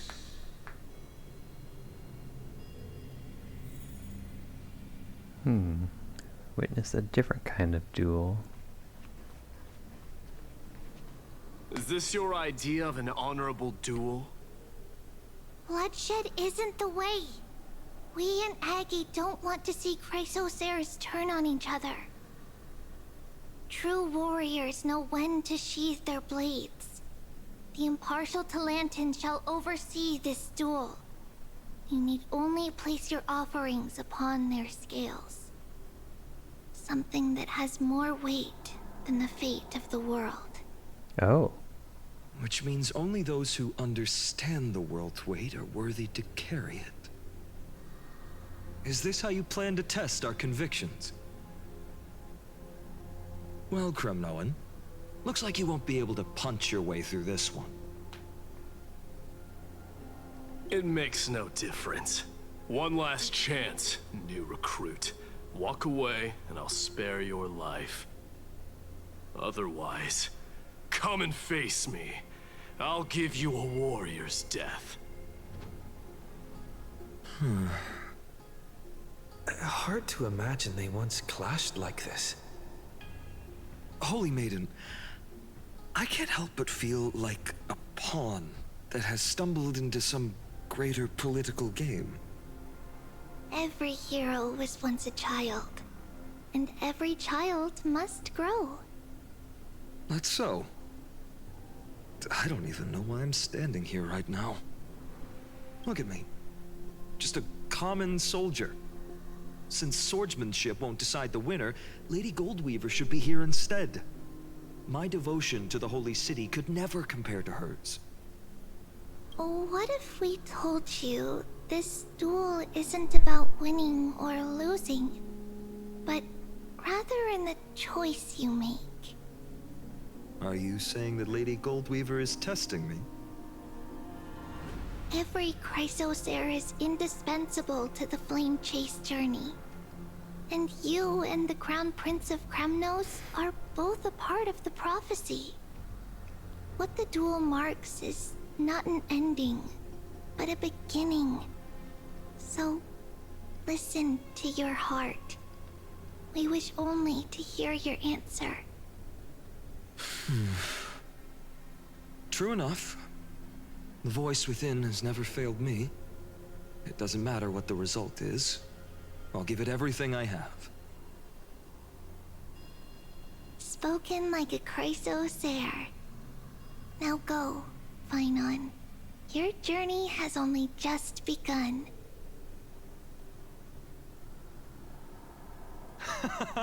That's right, comrade. It's time for us to teach that proud prince a lesson together. Someday, he too will be your comrade. Me? With him? Don't joke around like that. Still, on the topic of the Temple of the Three Fates, here we are, at the Temple of the Time Titan. And I don't even know how Cyrene's studies are progressing. We haven't really had much contact since I set out. Oh. Still, I hope she's doing well. Anyway, let's go, comrade. It's not every day you get a chance to see Talantin's scales of justice. So Cyrene didn't die in the village? Did he just say Cyrene's studying here? Okay, How yeah, is that that's what I was possible? thinking. Wasn't she? Of course, Lycus disappears right when I need answers. Forget it. I need to catch up with Phainon first. Also, there is no mention of the Flame Reaver in the village. Talantin may have fallen, but their scales remain true to their purpose. I hope you still remember your purpose, new recruit. You seem awfully confident, Kremnoan. Let's see how you define the idea of weight. For your information, in Castrum Kremnos, the punishment for profaning a duel with such crooked words is impalement. But as we're in foreign lands, I'll indulge you. The signet of Kremnos, the crown jewel of our people. That's my choice. A ring.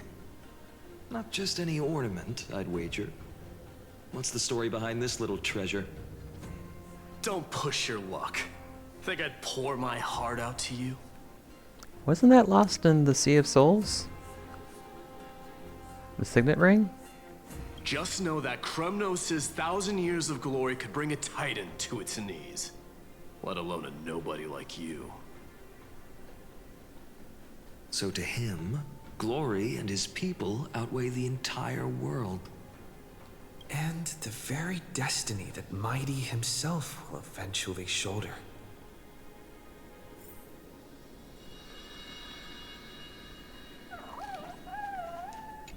Well, that's easy for you to say. I'm just a Holy City guard up against Kremnos' walking war machine of a prince. Don't you think this is a little bit too unfair? Don't overthink it, Phainon. Trust your heart.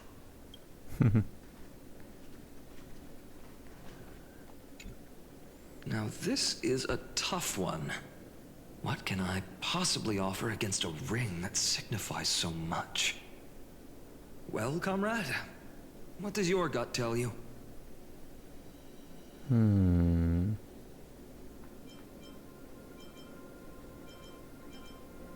The Deliverer card. The blade you carry. A heart of steel.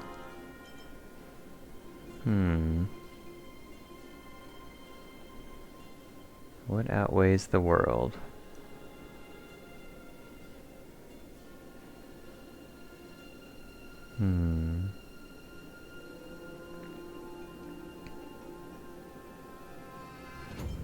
I doubt the blade. Heart of steel. To deliver a card represents Phainon's past and future. So perhaps that one? Looks like we really are on the same wavelength. In the end, there's only one thing I can trust. The Deliverer that appeared in my life on that day. How ironic. I can't even look at this card properly, much less follow where it leads. Is that why you never noticed the resemblance? Just thinking about how my village was swallowed by the black tide makes my hands shake. The flames, the screams, my utter failure to protect anyone. Yeah, he's not mentioning the Flame Reaver at all. Speaking rationally, I know it's not nearly enough. Addis Elysiae was just a small village. Its loss barely a scar on Amphoreus' face. But here and now, my heart says something else. This car. It's everything I have left. Nothing weighs heavier. Perhaps that itself is the answer. Look, Phainon. It's so nice to see you all again. Huh? Lady Phainon, Phainon, and... hello. Seeing you here sure is a sweet surprise. Cyrene? But how? Did I stumble into the wrong Amphoreus? Why so surprised? Could it be... Did you miss me? Cyrene? This is incredible. I was literally just thinking about how you might be here. But I'd never imagined I'd see you this soon. I was supposed to leave with the priests, but then I heard Lady Maiden was with a white-haired young man. I will say this patch has me appropriately confused. They're clearly building up to something with this discrepancy of what we knew in the past. So I'm intrigued. I figured it had to be you, so I snuck back here. That's Cyrene for you. Unfortunately, this isn't a good time for reminiscing. That Kremnoan over there. Still playing house, boy? You get the idea. Quite the hothead. You know, you two just might get along. Don't worry, you already know what the answer is, don't you? If that's your choice, I am with you. I am with you because I remember it all too. The fields of Addis Elysiae, those red leaves, that little swing of mine beneath the tree where I dreamed the sweetest dreams. And those dear fairies in the Memorance Maze. It hurts so much knowing they're gone forever. The pain speaks for itself. Our hometown may have been just a tiny village, but to us, it was the whole world. But that's not enough, Phainon. Not nearly enough.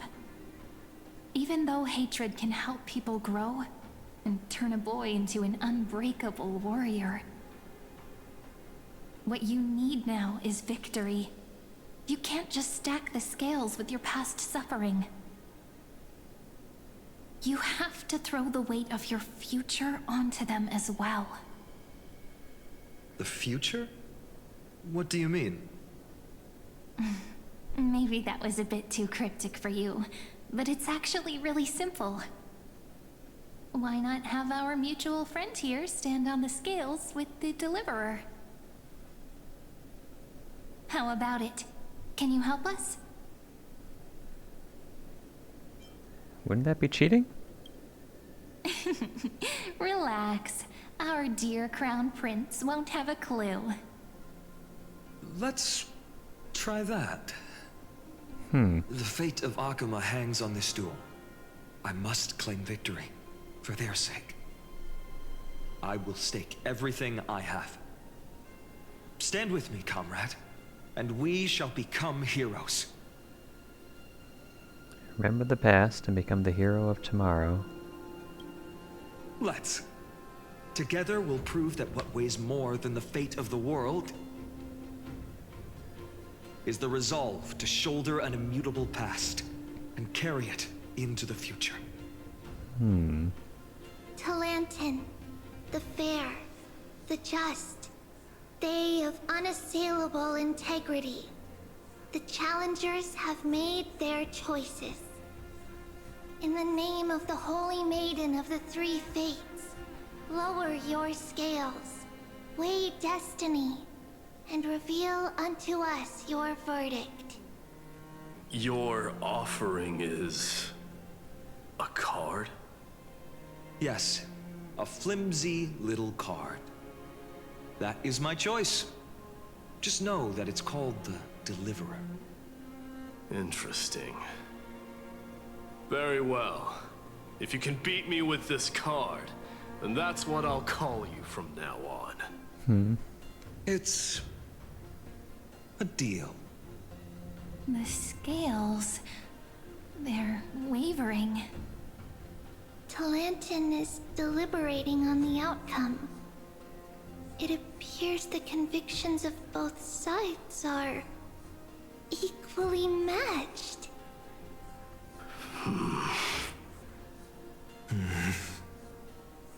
This is suffocating. Like the whole world's weight is on my shoulders. But I believe what my heart tells me.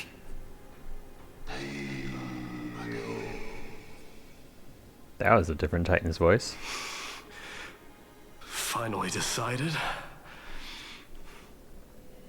Hear thee, children of humanity. I shall pronounce judgment, for the difference is now clear. The one whose offering weighs more than the fate of the world is...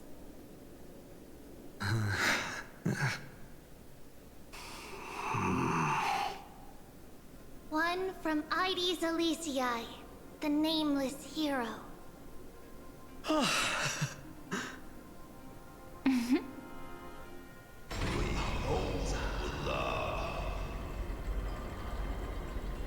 However, heed this. The true weight of conviction originates not from itself, but rather in that which tips the scales.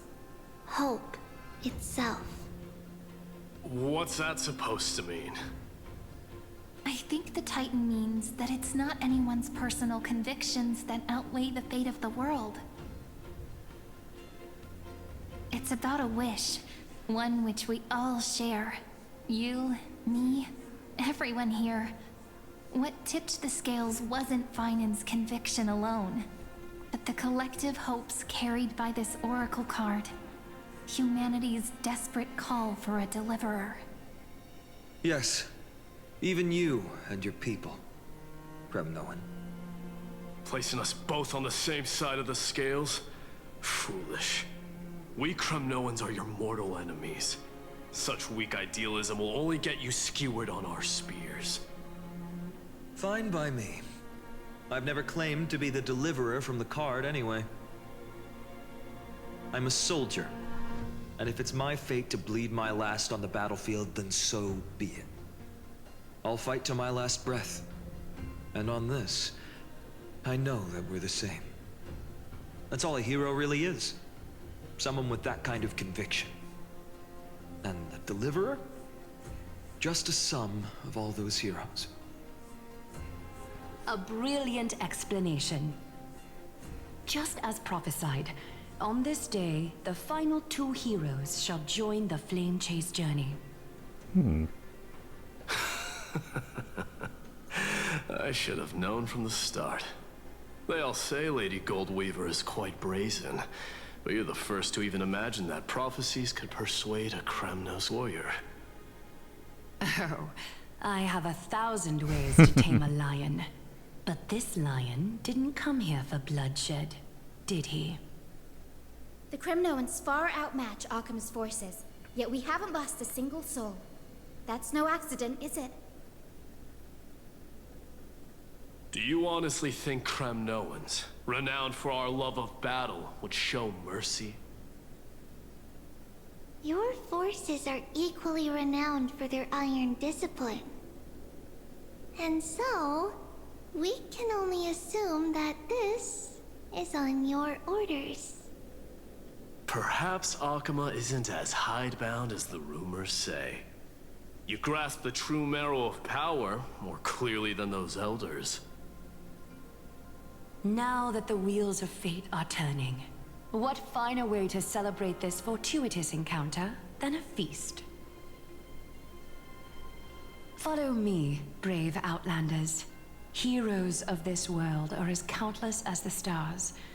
And at this moment, we find ourselves gathered here by the light of the flames of the long night. History shall remember this moment. The prophesied Chrysos heirs now stand assembled, heralding a new dawn for Amphoreus.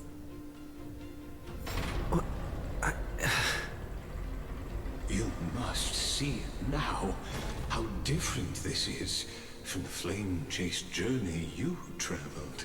Yes, we've noticed.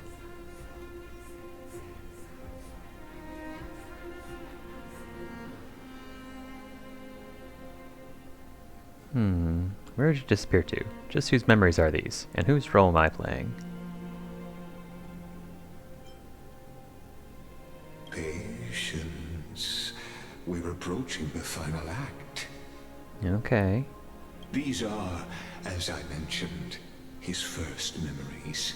First they memories. Are of particular importance for the imminent Era Nova. Such as this very moment, as the prophesized demigods gather with Talentum as witness. This is a moment calculated by the gods.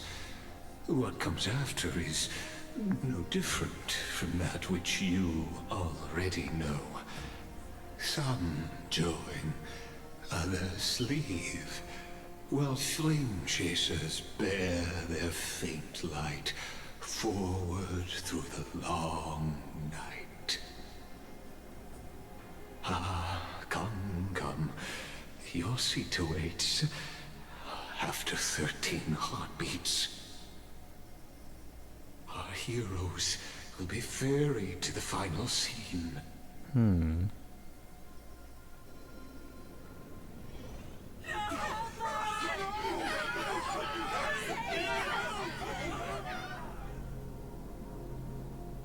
They say that the heroes of this world should be as countless as the stars. Yet now, we're the only ones left standing.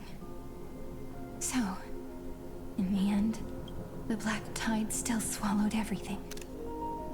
Whoa, wait a second. What is that she's holding?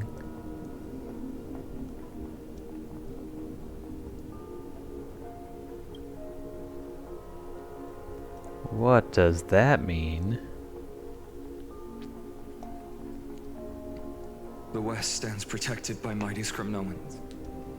It will hold for the time being. Professor Anexa deployed wards in the north and east before. What? Their effectiveness is untested, but I believe in him. And Akuma. We needn't fear for Aglaya. Even in death, she counts as the greatest among demigods. Her threads of romance weave an impenetrable shield, and the people answer her call, rallying to the city's defense. Let's move. Cavalry has given their core flame. We must complete the Era Nova before the next entry hour. For Amphoreus. That only leaves 3 hours. So, this is the last time we'll see her. Phainon. We set out on this journey to answer the world's desire, didn't we? That's what it means to be a Chrysos heir. So has it always been. Then why? Why must Amphoreus' wishes be so cruel? We made the best choices we could, whenever we could. But in the end, the prophecy that led us, this black tide swallowing everything. Why does it look like this? I don't know. We haven't had any other choice, except to move forward. Not for a long time now. Even if we only see the long, long night ahead, I still believe that through it, we'll find the dawn on the other side. Beyond these flames, a new sun will someday rise. So, to the Temple of the Three Fates. You'll take over Time's authority, and we'll return all the core flames to the Vortex. Then put this world's fate to its final rest. After which, we shall all face oblivion, or embark on one final grand journey. Huh. Act 3, Return.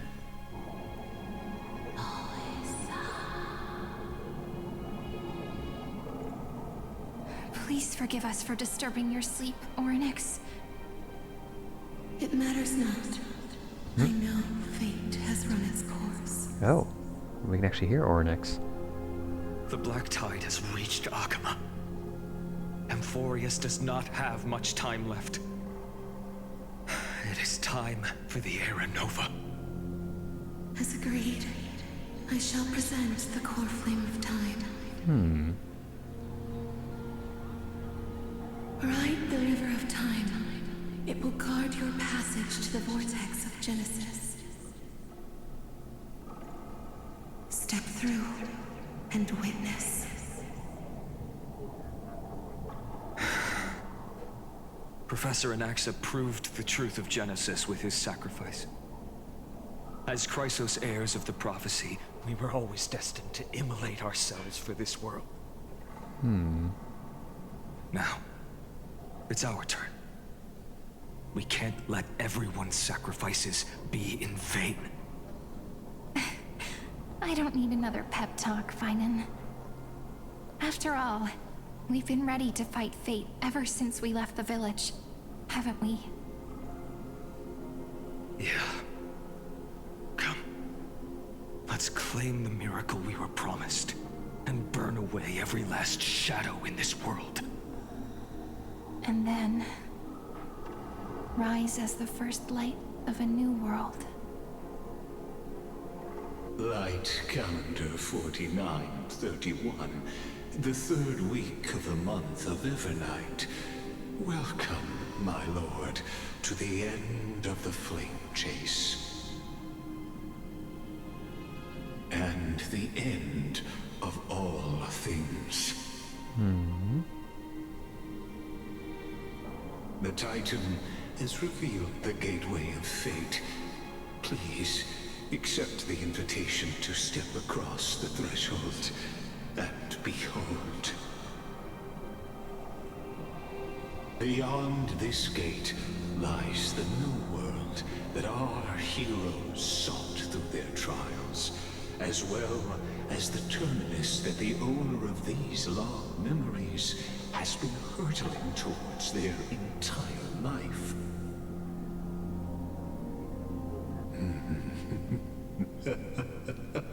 Perhaps you'll find it all too familiar. Then you'll understand how the mortal called Phainon shouldered the world's weight. How that same burden crushed him, proving that the so-called deliverer is nothing more than Amphoreus' own delusion. A pitiful fantasy that it could defy fate's decree. Please, esteemed one, the answers you seek lie in these non-existent times. That's ominous.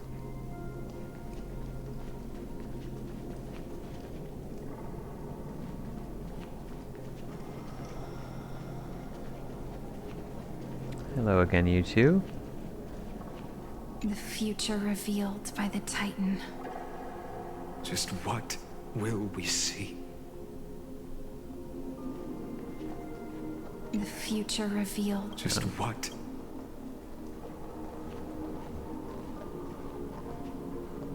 Enter the end of destiny.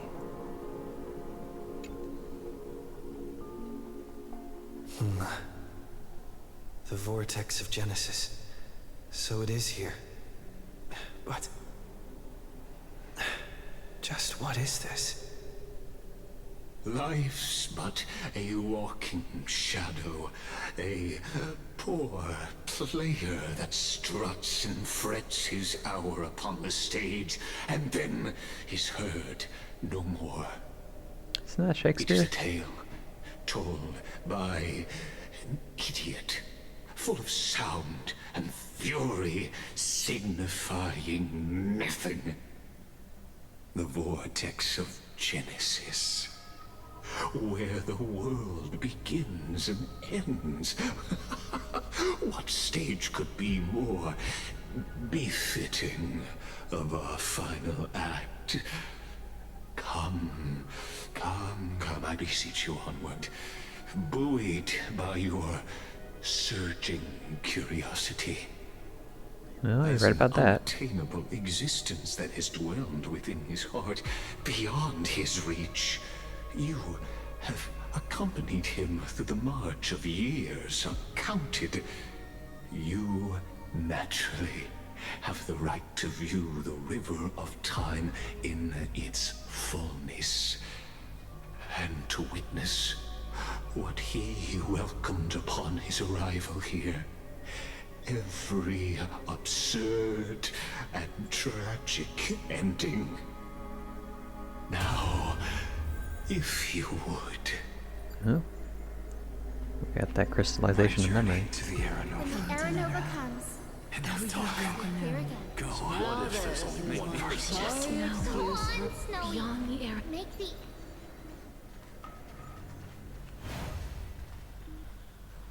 Oh.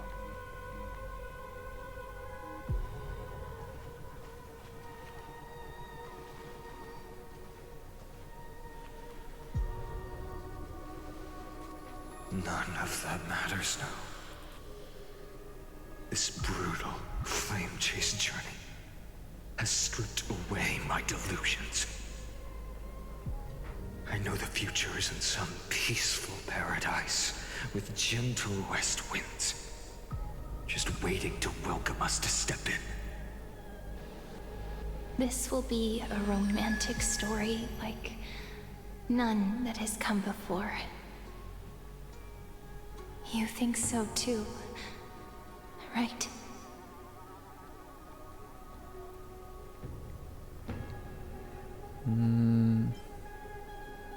Haven't I seen this scene before? Ah, indeed. In his memories, such a scene replays over and over. Though the details may differ, this remains ever the same. All shall bid farewell to one, and that person alone will witness the miracle. A total of 33,550,335 times.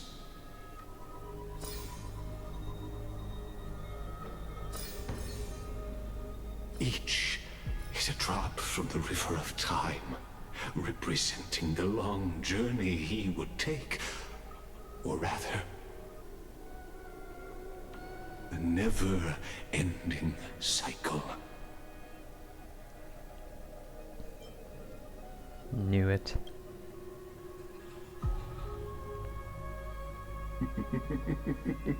Sharp as ever, I see. Seeing is believing. Why not let your own two eyes uncover the truth?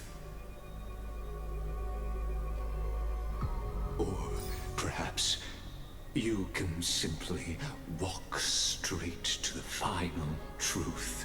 See the true face of the character you play, and witness the ultimate nature of the Chrysos heirs, flame-chased journey, and the cycles of Amphoreus.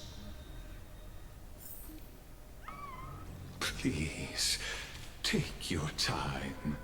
Look around as much as you wish. Okay, so we got 8 optional memory fragments. Start with this one. Eternal Recurrence number 134.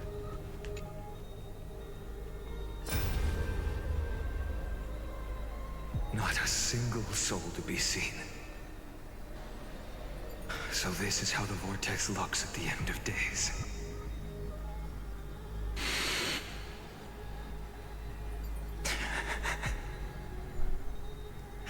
Looks like I've got company after all. But since you've made it here... So, in the end you succeeded. Executioner. Executioner?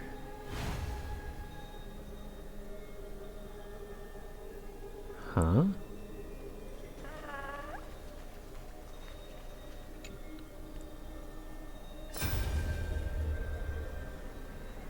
Castros, didn't you? Yes. I've become Death's demigod, and shall never again walk the world of the living. What you see is the surging of the river of souls, brought on by the countless dead feeding it in these dark times. They cry out. Though dead, they'll converge into a torrent and guard the vortex to see the Era Nova fulfilled.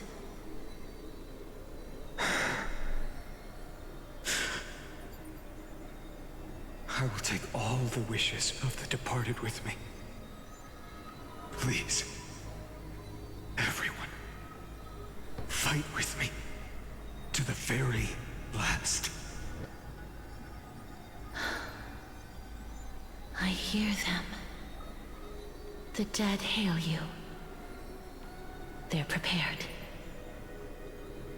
Go on, Deliverer.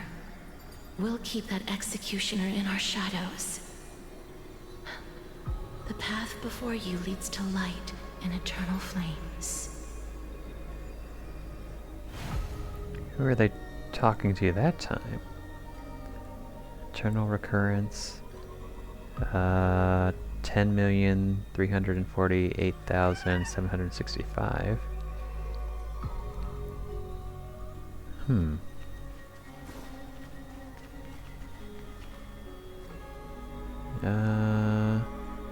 This one is a little earlier. Eternal Recurrence, 7,753,021.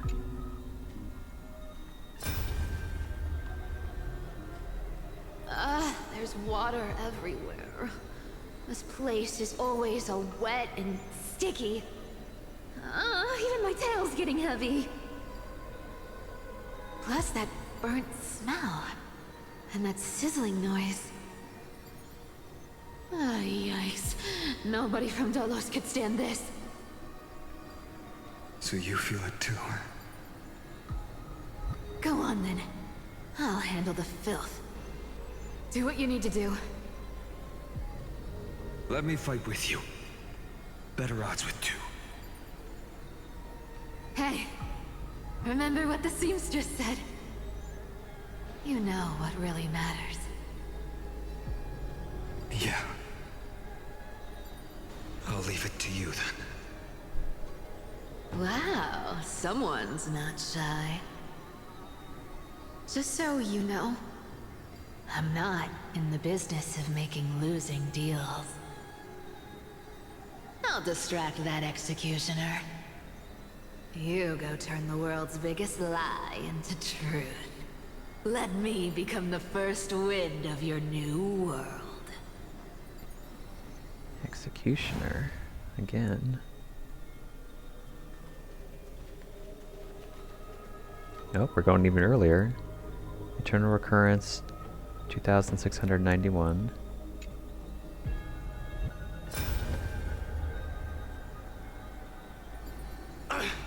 Just shut up and get out of here! Are you crazy, Mighty? Immortal or not, even if you're the demigod of strife. Oh, I'm still no match for them. No, I know you can. I just wanted to request that you witness the Era Nova with me.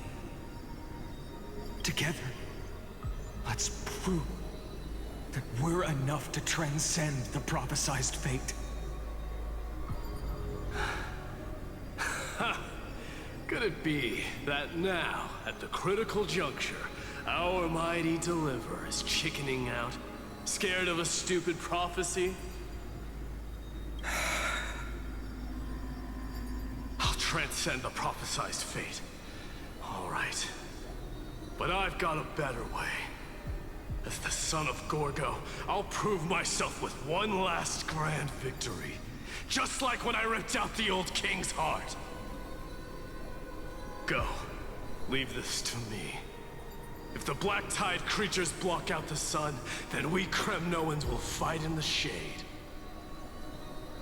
And when I'm done with that executioner, we'll raise our cups where the west winds end. Okay, so they're making a big deal about the Executioner, who I assume is the Flame Reaver. That's who he seemed to be talking to in the first one. Eternal Recurrence, 823,156.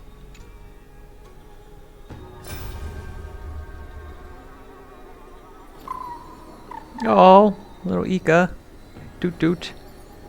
Hey, little one. Are you scared?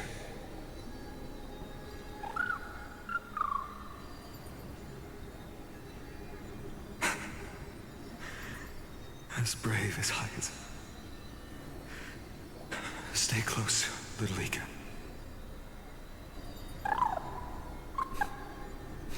Doot doot. What? No, not you two.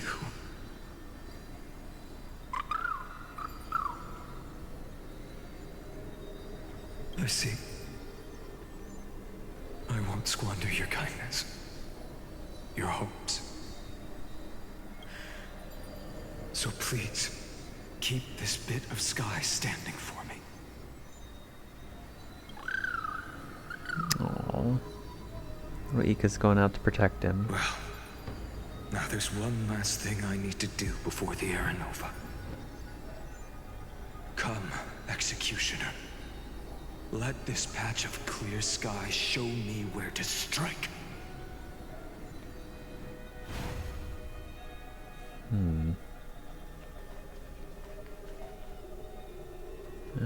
Now we're jumping up there. Eternal Recurrence, 33,550,334.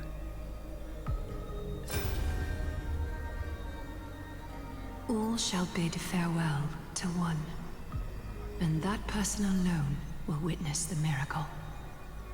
Such is the will of fate.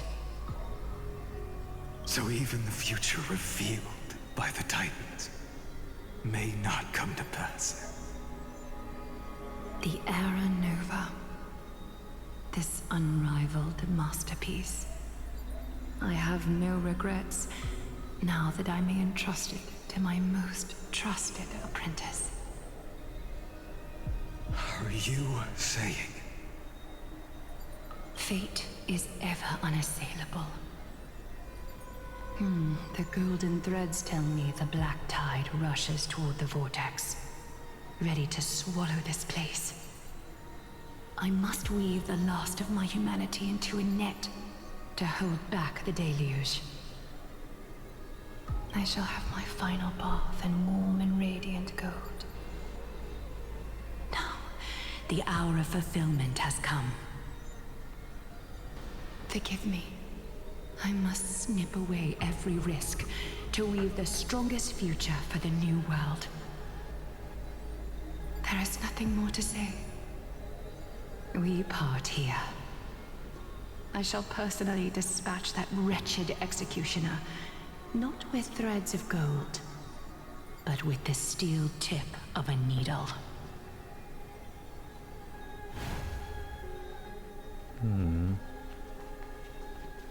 So who's the Executioner? Eternal Recurrence. 24,581,189.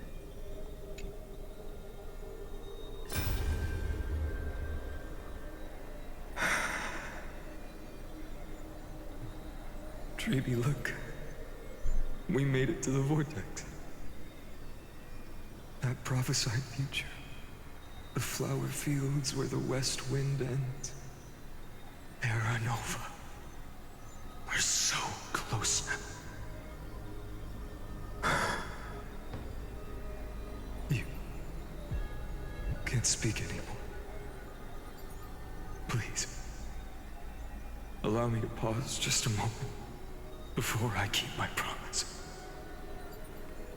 Let me answer your cruel fate by tearing that executioner's heart from the void.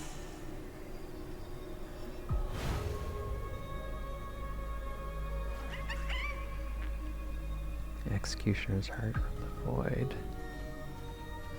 What does that mean exactly?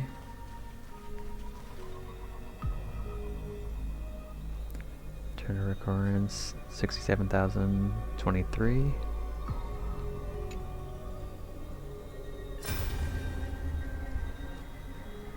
The vortex of Genesis.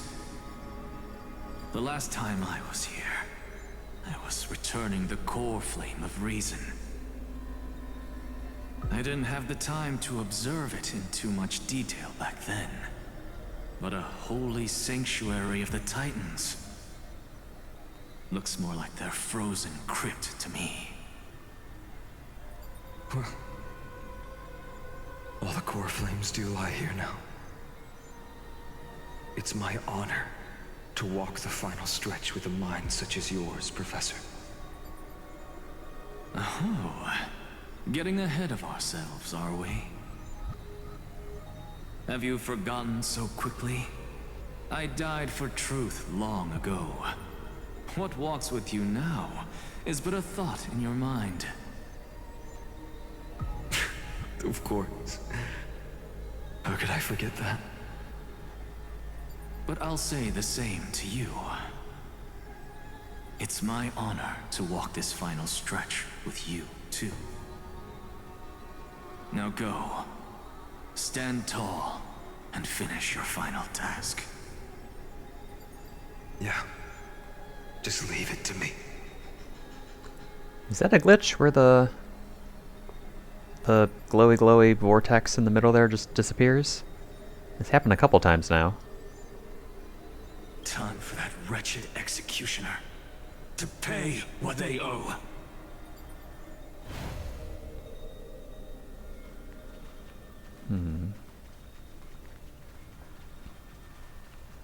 That's the last one. Hold on one second. Can I view this one again?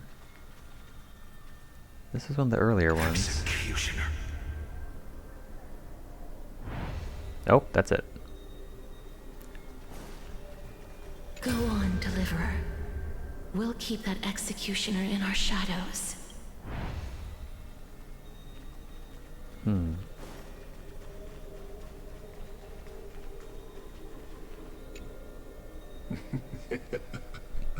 You really think you're prepared? Not really. Allow me to give you a warning, most earnest. Once you see what these memories hide, the world's course will be forever irreversible. Why would us seeing that change things? Show me the final memory. Ah, very well. As you have made up your mind, let us bear witness together. As the sole audience of this eternal theater, I have been rapturously awaiting your arrival. And this, too, is the very reason I must show you everything. I believe that since you've bathed in that Eon's gaze, Fully? you can make Amphoreus' frozen fate flow once again. Oh.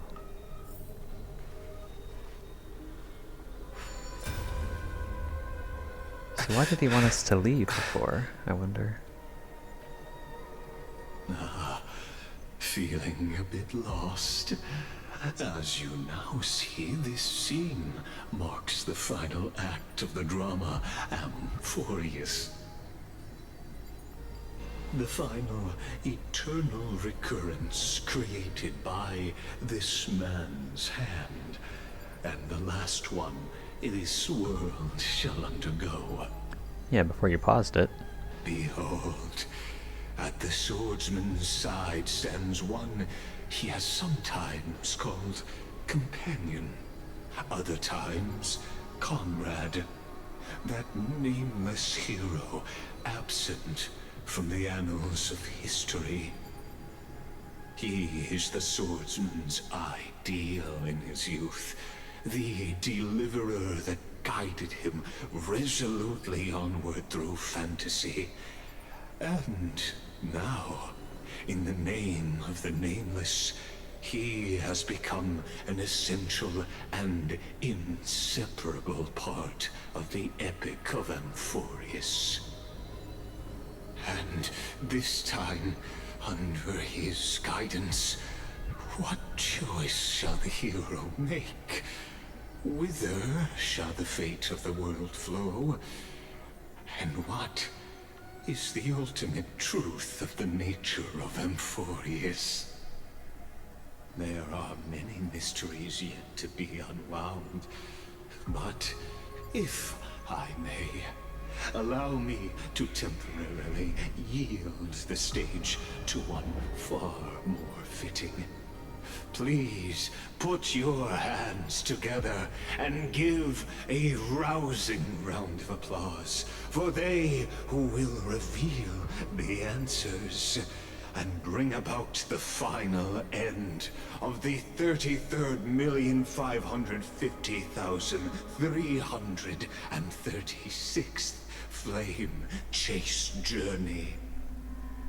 The master of the countless memories we saw, the other important actor now stepping into the vortex. They who have already burnt their own self to cinder, the Flame Reaver.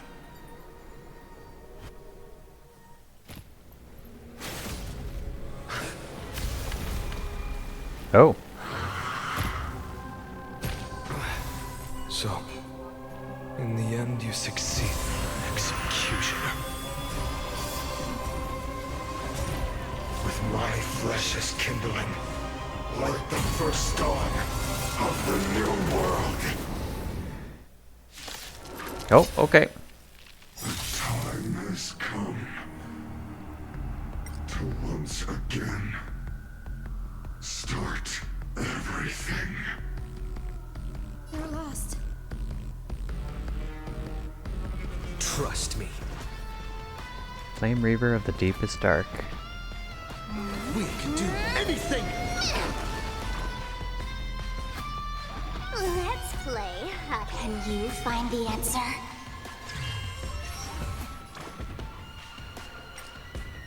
Let's slow things down a bit. Everyone's been waiting for us. Mimi! May this faint light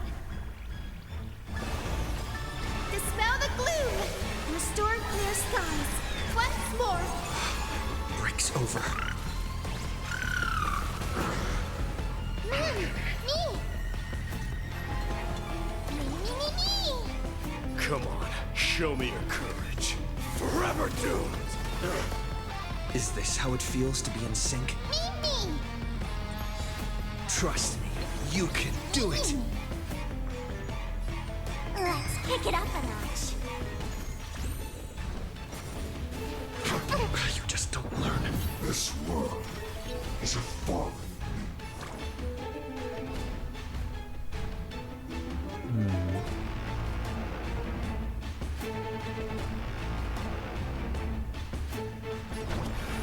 We do need some sunshine. I can't die, but thanks. Burn it all! There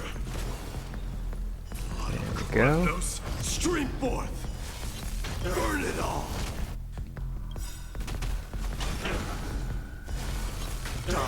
soul, face me.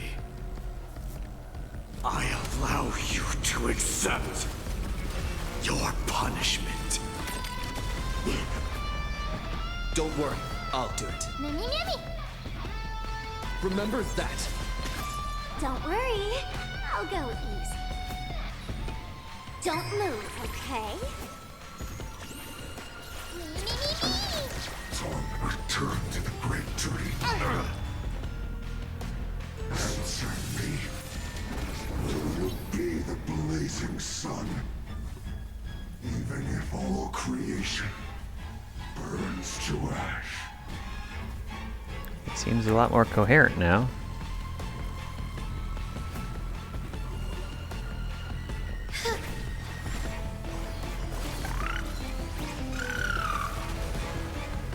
Forever doomed.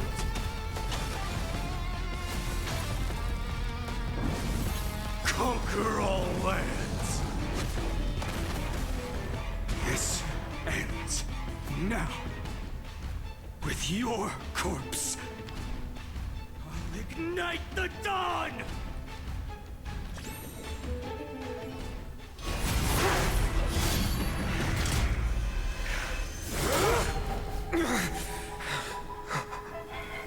How is this possible? Oh, that's cool. The sons of destruction, now twinned. You then set your blood ablaze. Your fury. They completely lost themselves. Oh dear. Everyone's The music's gotten more epic. Break's over. faint light. Dispel the gloom. Restore clear skies. Once more. There's no power like Tinker. Is this how it feels to be in sync? What is that, times 2? Did it get 2 health bars? Come on, I choose you. Trust me. Together, we can do anything! Oh, he has 2 toughness bars. Come on, show me your courage. This music's great.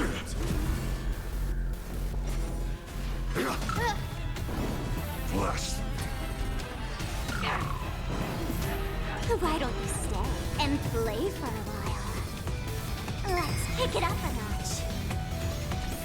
Ooh, I love it.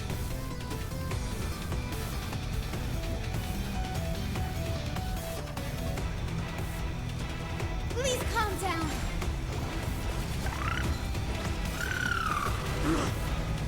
Spare no effort. Let this place burn it all.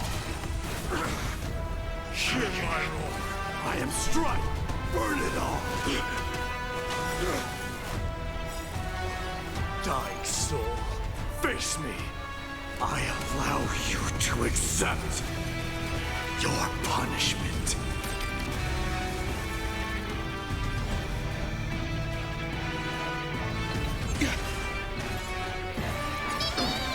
Torment.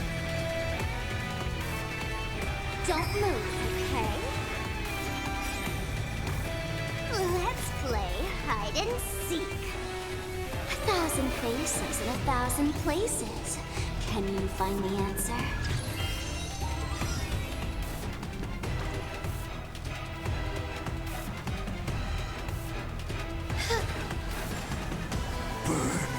The yoke. Uh-oh. Shackle Shatter staked. That's probably not good. Silent Sorrow. Oh, there's a lot. Conquer all lands.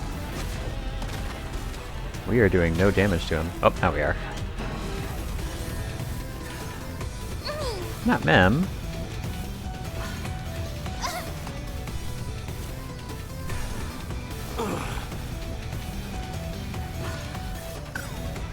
No, not little Ika. How dare you? May this faint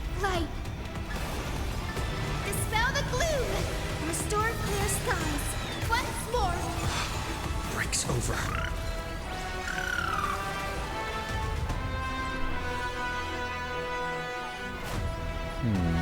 We can no longer attack him. Directly, that is. Remember that.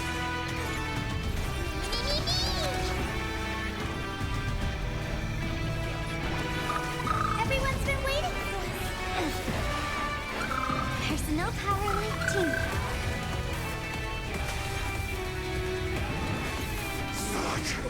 Uh-oh. This form shall fuel the fire. Burn. Burn unceasing. Still more of them. Let's kick it up a notch. Burn it all. The future will be bright. We do need some sunshine.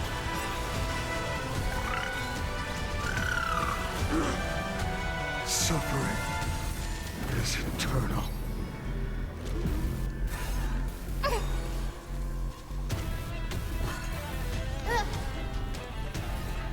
I'm trying to draw this out a little bit, just in case there's some extra voice lines or something. But I don't think there actually is. Trust me. Man. Together, we can do anything!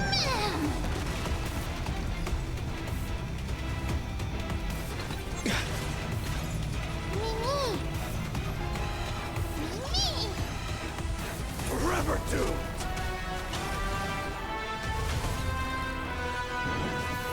Fury upon you. Did that hurt? Okay, we broke him.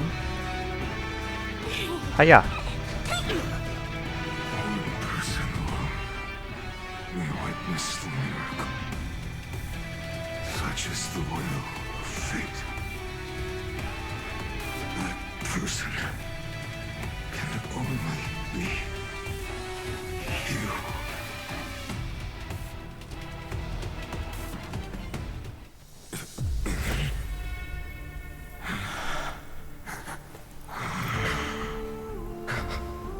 Why not let wrath incinerate fate? Gods.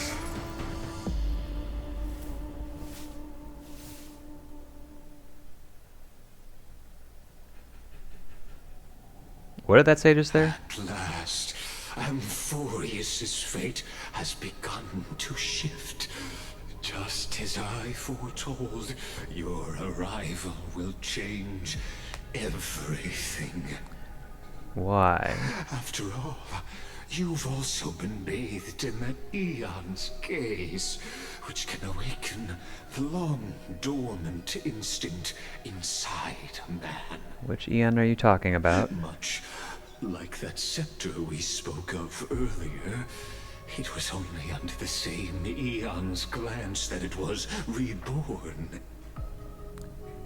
Are we talking about Nanook now? That's right. If you recall... Or fully? I mentioned it at the very start of our play. The celestial body neuron, once belonging to the Erudition, abandoned by the Eon.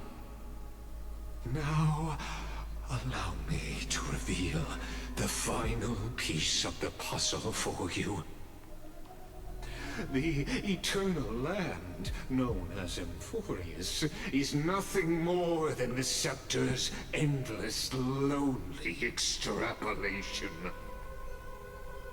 A bottomless well of fury, aimed at the god who cast it aside.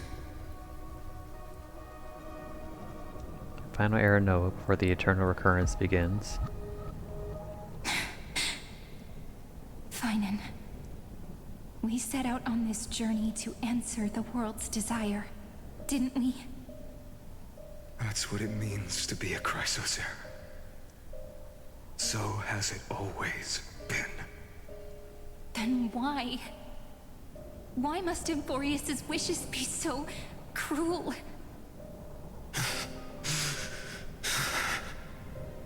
We made the best choices we could, whenever we could. But in the end, the prophecy that led us, this black tide swallowing everything. Why does it look like this? Oh.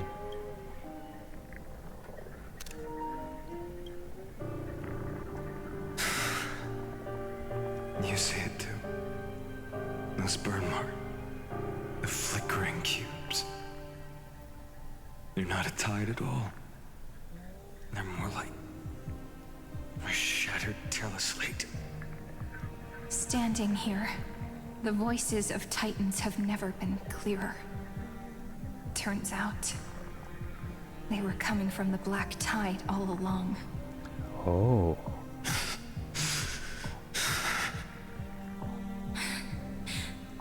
Is that Amphoreus crying?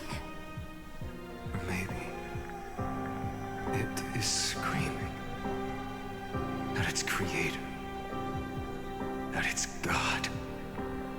Phainon, do you still remember when I was little? I had a dream. A dark, cold room with nothing but Orynyx's curtain glowing like crystal. The curtain seemed to contain all of Amphoreus, where strange and fantastic dramas played out within. There were countless versions of us, from countless different worlds. Perhaps it wasn't a dream. Yeah.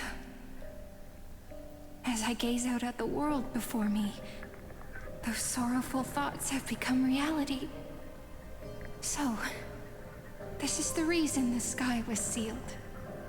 Amphoreus is merely a larger ID Silicii. We are just characters in this tiny world, following the prophecy, stepping onto the same journey over and over. What then is this so-called Era Nova? And what are the spectators watching all of this truly hoping for?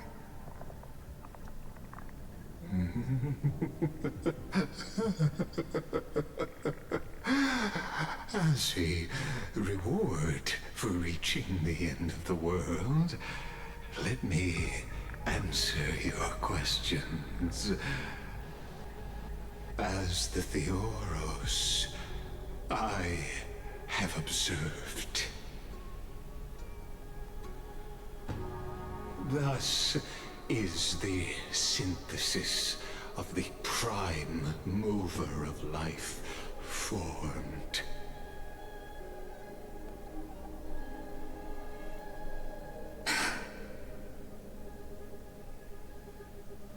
This is a moment the universe will remember.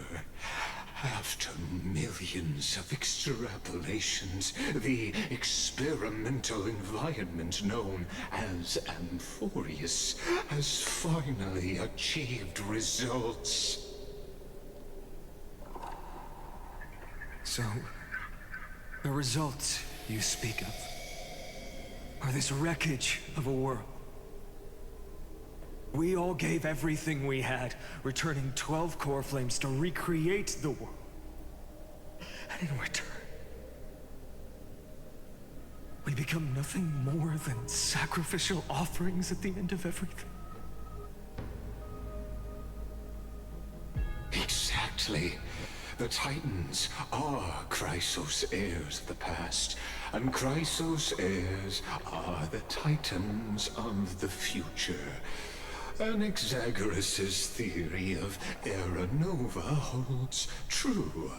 As the model of reason, he reached unprecedented heights. But from just the perspective of a player in the drama, he could never fully uncover the last layer of truth. The cycles of the hero's journey that have played out until now were never about creating a new world or perfect heroes and gods. They were a deep learning program made for the Black Tide. But this time, your plot will fail. I've taken Kefali's core flame, and when the dawn of the new world arrives, its light will burn away all the darkness. Haven't I made myself clear? The Chrysos heirs and Titans were merely byproducts of the experiment. You've seen this world's evolution, witnessed the birth and growth of the Black Tide, and how it devoured everything. Every generation of heroes, gods, and worlds was born only to be destroyed by it. This is the endpoint of Amphoreus' calculations. A perfect equation of destruction. So in your eyes, all the sacrifices are just a string of insignificant numbers? Don't sell yourselves short. I'd say, rather than numbers, you're more like fuel for the fire. And without fire, there can be no sunrise tomorrow. Even if that sunrise is born from annihilation? Curious question. Have you ever considered that after millions of extrapolations, Amphoreus is already following a different path from the erudition? It has long since granted divine blessings equally to each child. Each scepter, I imagine? The golden blood flowing in your veins, it comes from the blemished one, whose name is destruction itself. And Amphoreus' Chrysos heirs were, from the very beginning, fuel for the Aeon to burn the universe. Amphoreus has waited for this moment for too long. At the end of the empty, cold, and lonely extrapolations, the destruction has reached its final destination.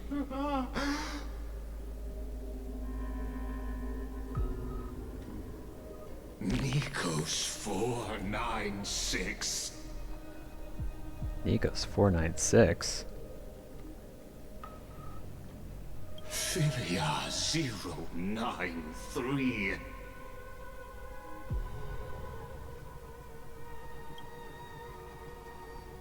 No need to feel regret.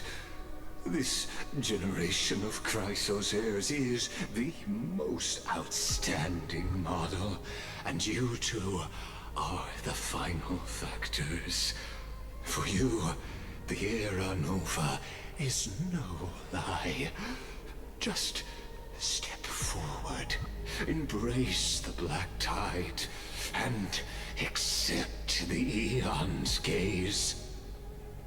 You will come to life from a string of cold numbers. Along with all those who have passed, you will run to the real universe, fulfilling Amphoreus' long-held wish. In the name of the Lord Ravager Iron Tomb, unleash its fury and destroy the source of all this tragedy. Or we could always choose another option. Like you said, Amphoreus is just an experiment, and we're the participants. We can only walk along the predetermined path toward the ending, under the watchful eyes of the stars. But that also means that there isn't just one Eon who can cast their glance at Amphoreus, right?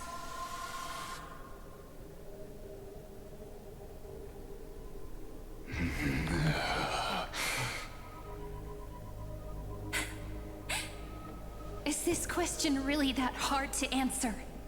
Or did I guess it right?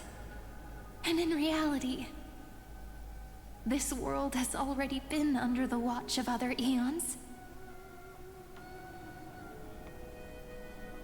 It's strange when you think about it. If you just stayed back, watching us complete the ritual and get consumed by the black tide, your goal would naturally be achieved. Why go through the trouble of explaining all this to us? I was thinking that.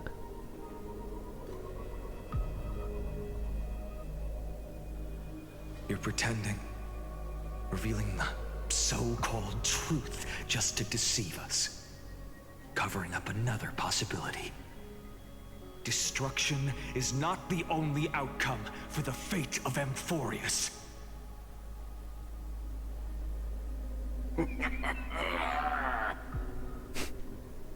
Do you two really think, as petty little demigods, you can change the outcome written by the stars? What makes you think you're capable of doing that? A little courage and determination. Just kidding. The answer is pretty simple.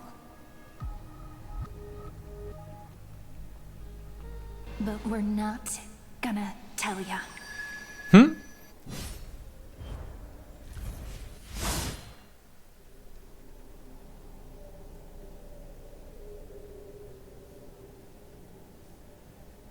We're going to weave a long dream for Amphoreus, making it believe the experiment hasn't ended, that everything is still ongoing.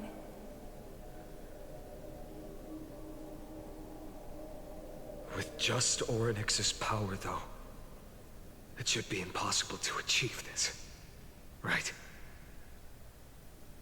Yeah. So, I can only place my hopes on that childhood dream. And the god behind Orynyx that appeared in that dream. Now, I can say with certainty, time is the page on which that Eon records Amphoreus. If it fades from existence, and all that it records is lost among the stars, that Eon will surely direct their gaze here. Hold on. Time is the page on which fully the remembrance records Amphoreus.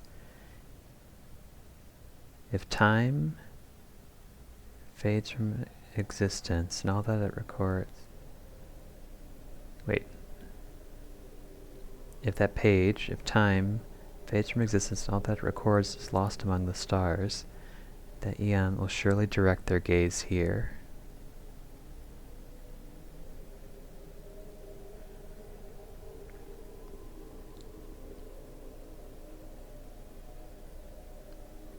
So did she lure Foley's gaze to looking at Amphoreus? And it will be a glance that spans time and space, granting each incarnation of me the power to reset time, imbuing my soul into this ceremonial blade, and creating an endless flame-chased journey.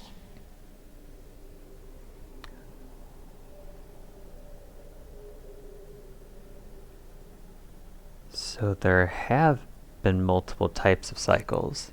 There were the initial extrapolations done by the Scepter that culminated in this iteration of heroes of Phainon and Cyrene.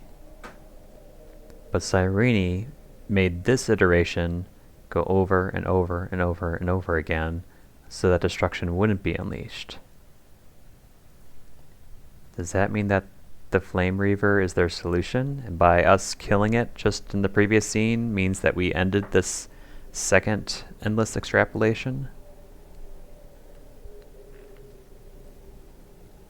I understand.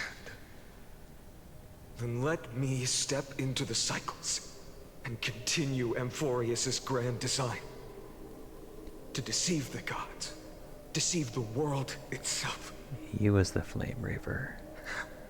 But to make time vanish from this world, that would mean you.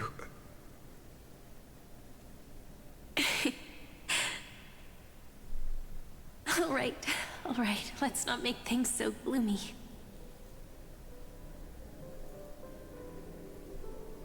What we're about to embark on is the true hero's journey, so...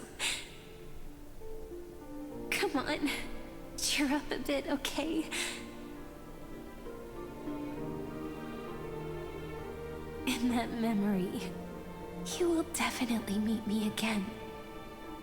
The little Cyrene who knew nothing, lying on a soft patch of grass, feeling the light breeze, dreaming of the distant world.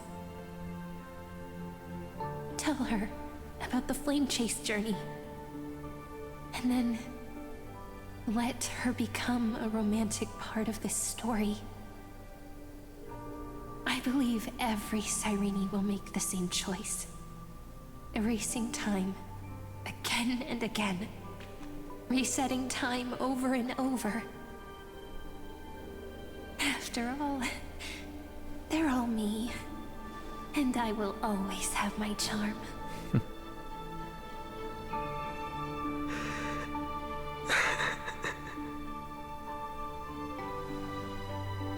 Then, I'll fall into a sweet dream, disappearing in some small corner of the world. Quietly, waiting for the day when that next page is turned.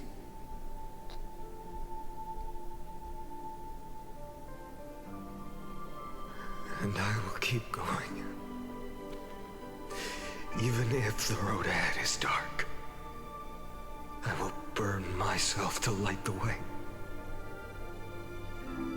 Rather than let the core flames become nourishment for the Black Tide, I'll become their vessel. To prevent the arrival of Era Nova. Even if I have to burn through my own body, it's no matter. As long as I don't extinguish, the flame chase will never end. Until Amphoreus welcomes a true dawn. The girl who watches over time, and the warrior who carries the world. Now, let us fulfill the duties of time and world-bearing. Honor the past, and forge ahead.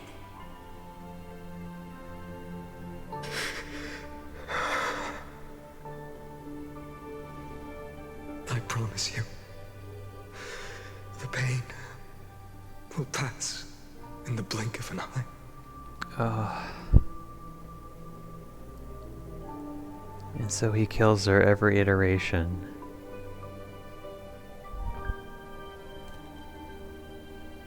You need to hold tight to this ceremonial blade. After I'm gone, it will take you back to the beginning of time. The start of a new story.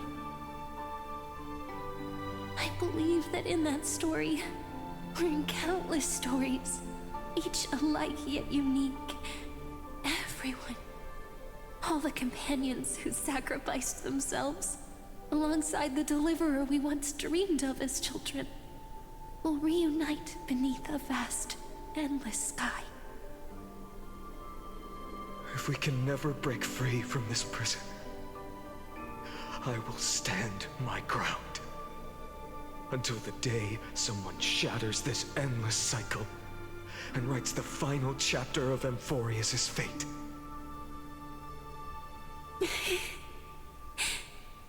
So, let's set out we will be the ones to start everything. Carry the primordial chaos, just as your name suggests, and bear this world we hold so dear.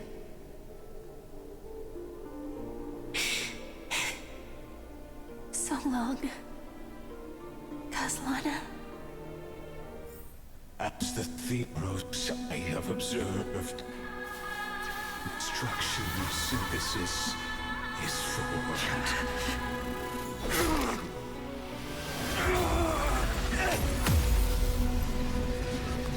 Oh dear.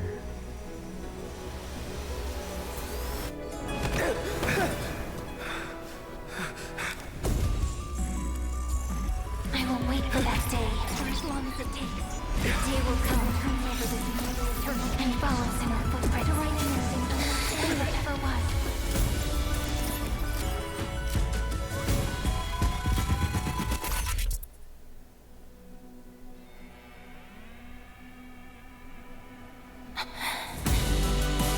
That will be a romantic story like none that has come before.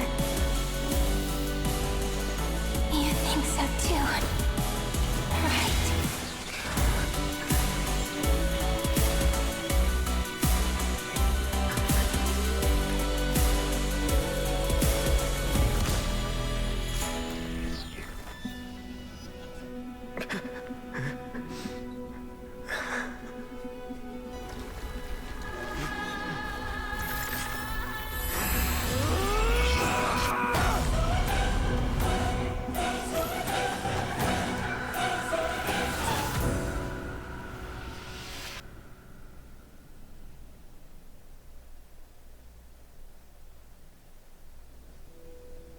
The world is collapsing. And the people are crying. We too must part ways here.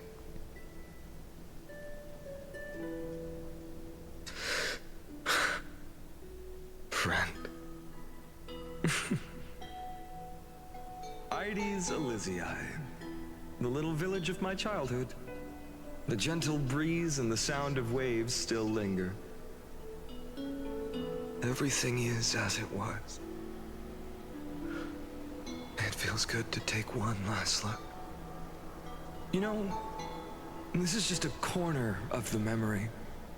The real Ides Elysiae. I know. I'm here to say goodbye. We might not see each other again. You can stay here forever. And time will stand still for you. Let it flow. It's time for me to go. Even if it's a path with no turning back. When have we ever had the luxury of turning back? Are you afraid? After learning the truth of your origins? Will you see the motivation I gave you as the manipulating whispers of destruction?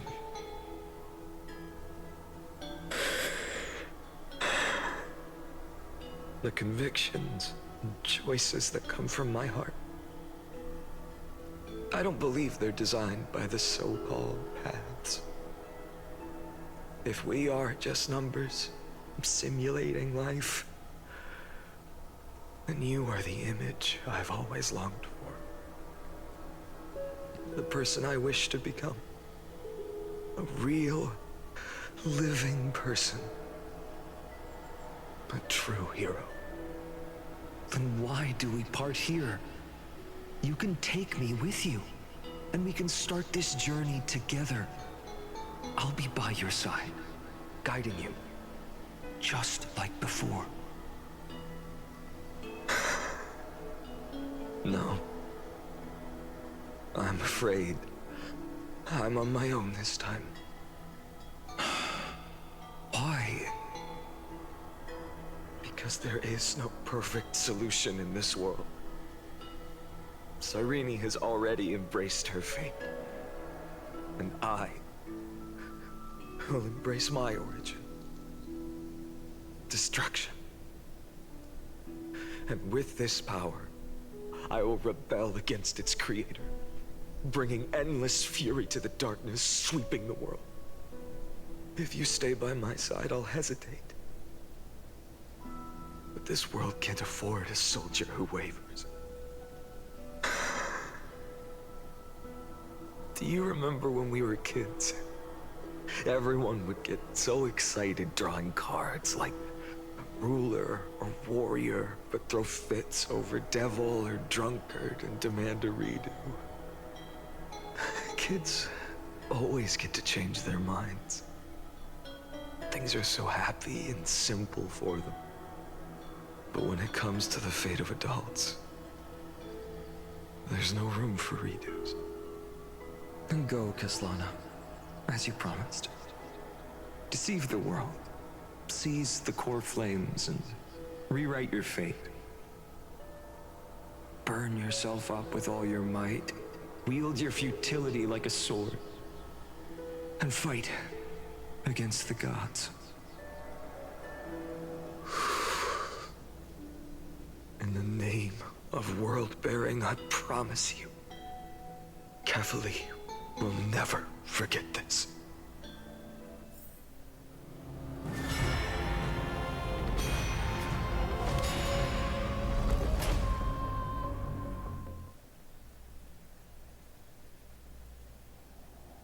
So, time retreated behind me until it reached the origin, where nothing ever existed. Just as Professor Anaxa once said, in that void, Kefali stood at the center of chaos. Time, space, and causality all flowed from their body. When the waves of time finally calmed, it was the year 3870 of the Light Calendar. The Chrysos War had lasted for nearly a century, and the threat of the Black Tide was growing stronger and more relentless. That was the era of the Day Thunder Knight's battle with the sky. While she could not seize the core flame, she proved that the prophecy was true. That mortals could slay gods. From that moment, the sole survivor of the old dynasty, Imperator Ciridra, issued a call to arms across the lands, summoning heroic Chrysos heirs to wage war on the Titans. And that was the first doomed flame chase journey, sealed away in history.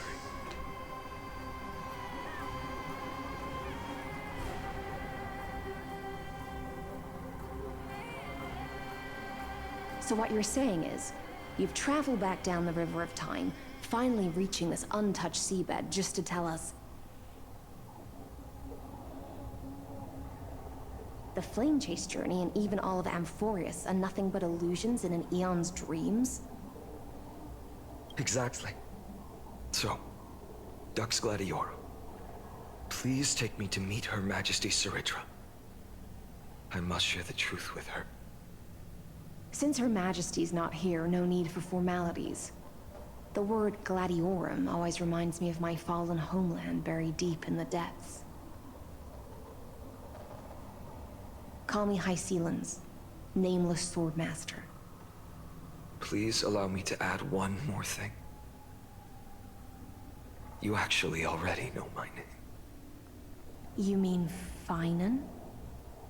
Such a name could never be your true one. But I won't question you further about it. Ever since Her Majesty issued the Flame Chase Decree, heroes from all over have sent their letters of introduction. What's the harm in adding one more name like Phainon or Phainon? Isn't that a joke that's been going around the internet right now? Also, about High Sealand's character model, she has bubbles going up through her center. That is so cool. Besides, the deep sea is dark. Isn't it the perfect place to hide secrets best left unseen?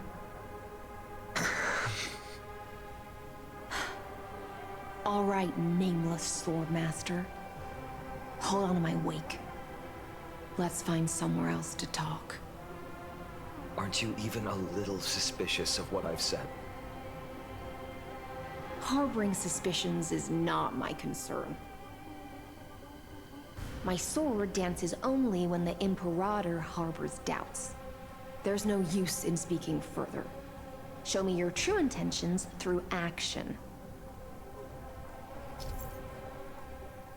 Nope, okay. We're playing as Phainon. Or Kezlava.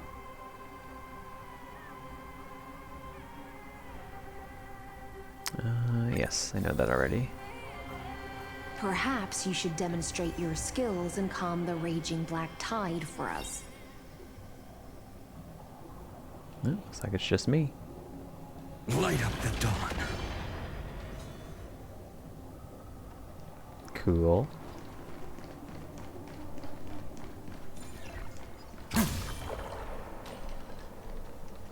Light up the dawn.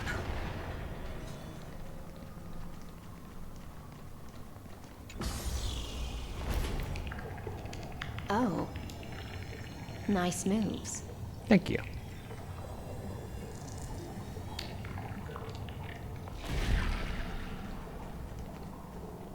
Light up the dawn. We just washed it away and here it comes again. The black tide is really no joke. I wasn't planning on pulling for High Ceilings, but I kind of like her attitude, I like her character model. So maybe we'll see when she comes about.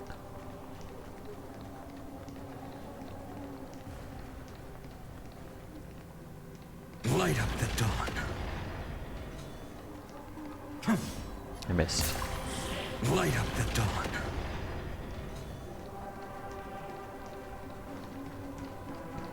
I could attack, but I've already played as Phainon in the trial, and he takes a while to battle. Or in battle. The waters end here. The one you seek is beyond this point. At last, I can meet with Her Majesty Saridra herself.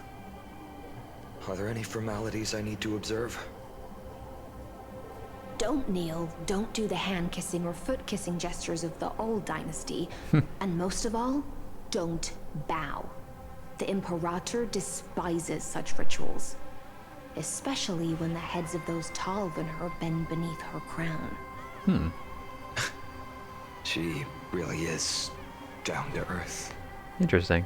The second thing to note, only trusted ones may come near her. Keep 5 paces distance until the Imperator allows otherwise. Sounds like an old friend of mine. Well, experience is a good thing. Stay sharp, and you'll be just fine.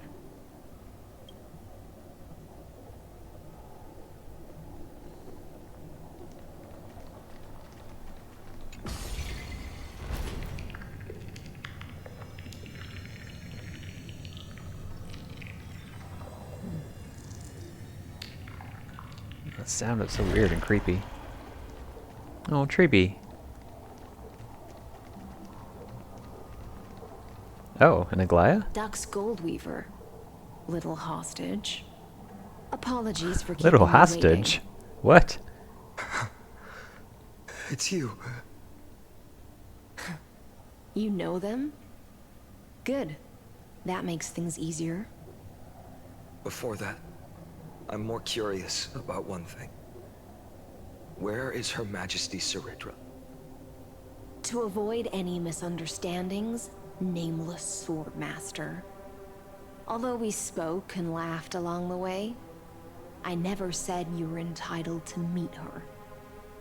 The Imperator decreed, the Deliverer will not appear in this age.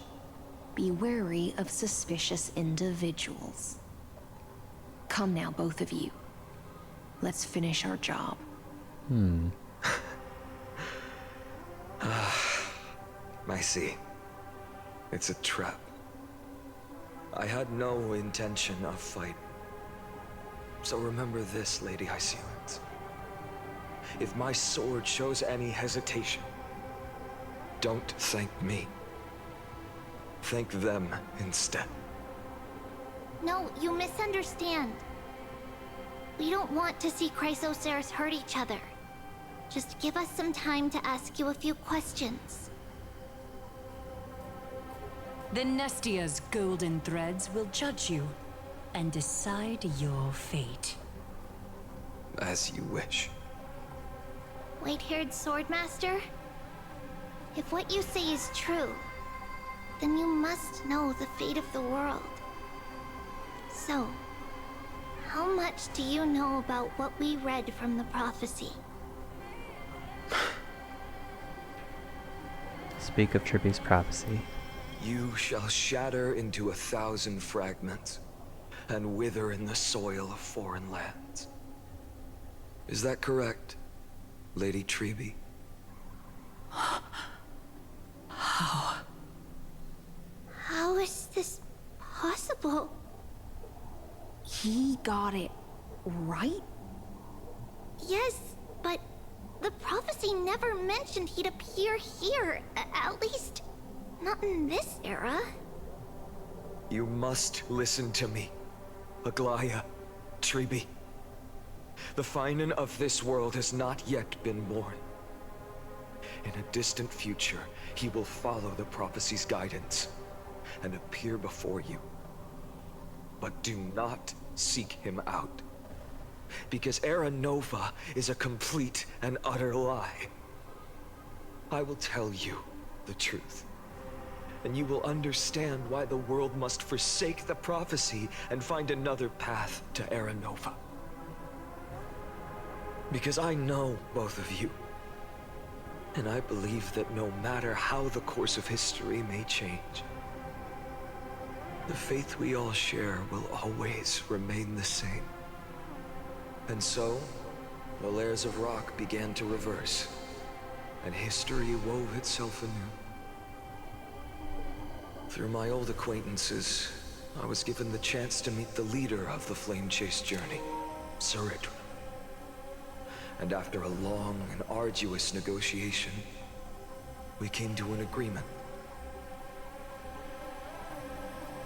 The Imperator's alliance needed the destruction, and I was ready to pour all my strength into it. The spoils of the Flame Chase, the core flames, would be sealed by my hand. But the condition was this. In the upcoming battle, in our conquest of the Earth, I had to prove that my power could transcend fate. In the original history, there was a brutal war. At the end, the Titankin of Georios, Terravox, killed the rampaging Titan and took the core flame that supported the Earth. But this time, Amphoreus encountered a turning point in its fate. Neither side suffered any losses. When I severed the Titan's head and raised the core flame high, the crowd gathered around the scorched remains of the god, roaring with joy, cheering for the hero of the destruction, who had ignited the faint spark of life for the first time.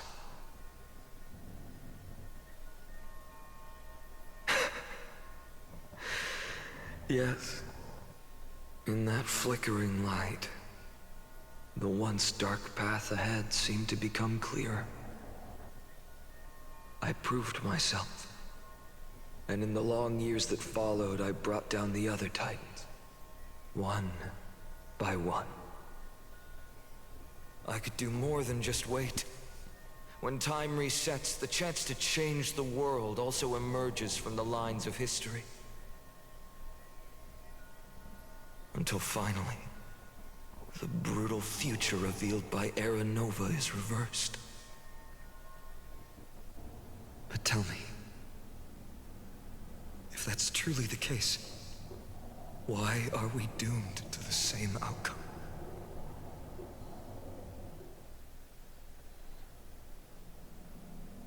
First, eternal recurrence, and... Oh! The people kept their promise and handed you all the core flames. In this world after Trebios, no demigods were born in Amphoreus. At this point, I just want to know. When they vanished into the black tide with their mortal bodies,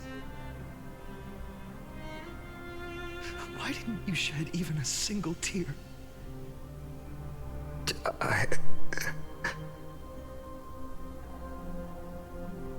Your indifference chills me. To you, were they just a bunch of insignificant footnotes?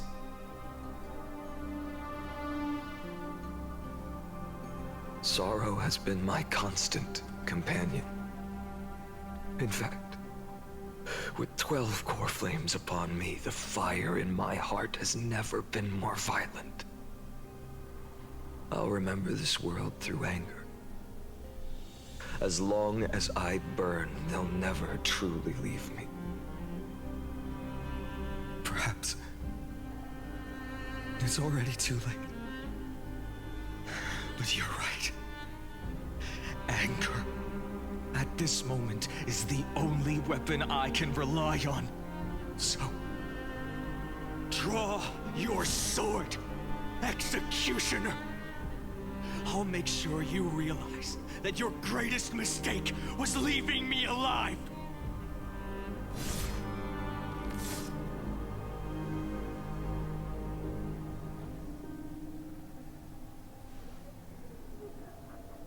After that, he raised his sword and attacked.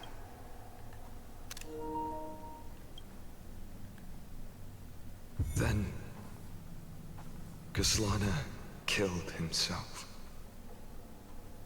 That day, who fell to the sword to be left in the past, and who went into the future, I can't remember anymore. I only remember a nymph, hiding in the shadows just out of sight, futilely pushing a stone ball. Climb, fall, climb, fall, climb again, and fall. The only freedom the nymph had was in choosing how to roll the stone. Sometimes fast, sometimes slow. Sometimes resting on a gentler slope, leaning against the stone for a break. But its choice couldn't change the futility of it all. The stone would always roll back down the slope, and the nymph would always return to the starting point, beginning again. After that, every time I reached this point in the cycle, the burning sky would cast a shadow over its path. It would nearly reach the peak at the 4th quint of curtain fall hour, then fall to the starting point in the first 15 seconds of the next entry hour. And my efforts in this cycle would dissolve into nothing at the same time.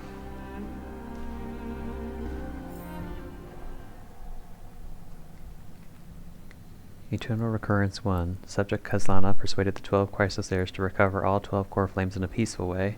After verification, the unauthorized access did not have a substantive impact on the experimental process. Life cycles of the 12 Chrysoseirs were terminated strictly in the predetermined experimental sequence and successfully loaded into the buffer. Subject Kaslana regressed the extrapolation process, and abnormal fluctuations were detected in his mind function.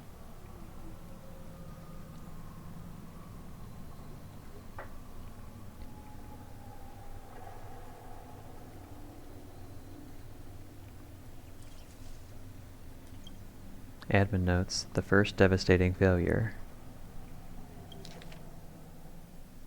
Oh.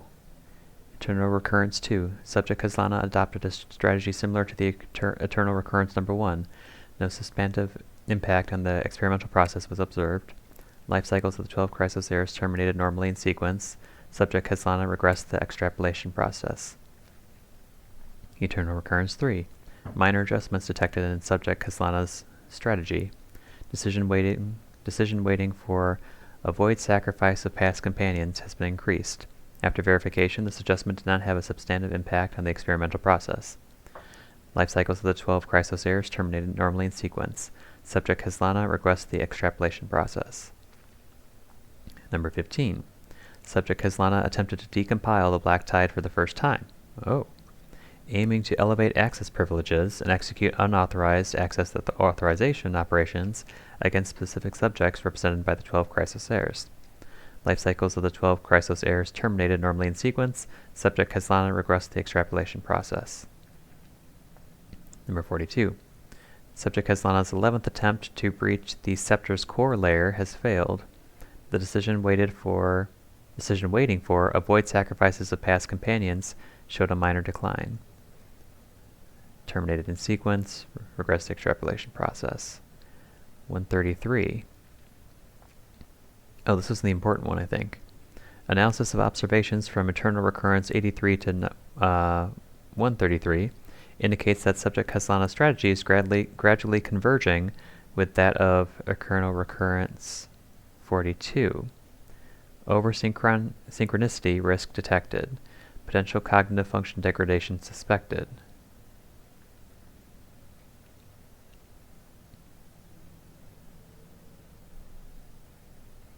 So he's trying to breach the Scepter's core layer. This will undoubtedly reinforce the Iron Tomb's destruction vector, within expectations. No intervention required. Continue observation.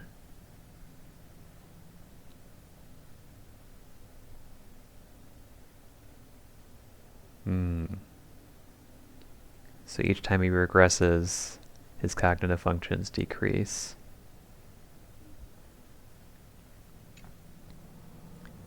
$134.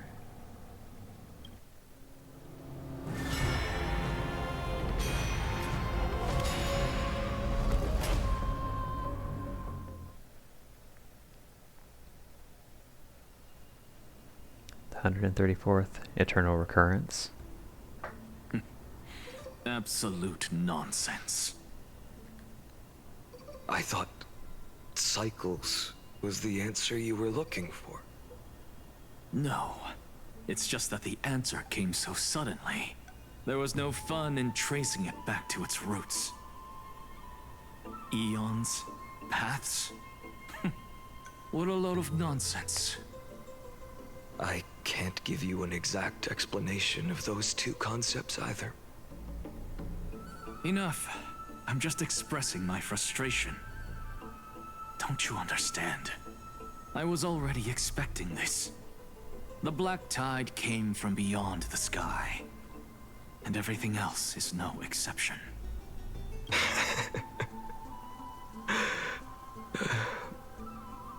Fate is a strange thing. No matter how the details of history change, the Anaxa I know always remains as harsh as ever. If the other Anaxagoras actually worshipped the gods, I'd make sure to find a way to break the cycles and crush them in their cradles. Too bad. Now only you have the ability to do that. What's that supposed to mean? You're willing to help? Of course. The core flames were meant to save the world. And in my opinion, the noble Titans have no reason to refuse.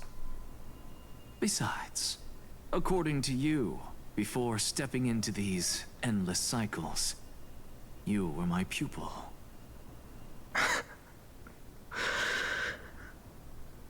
I've already heard the same thing countless times. Enough chit-chat. Let's go. If we run into any other scholars, leave them to me. We've all made preparations for total annihilation. Never thought someone would step in to help.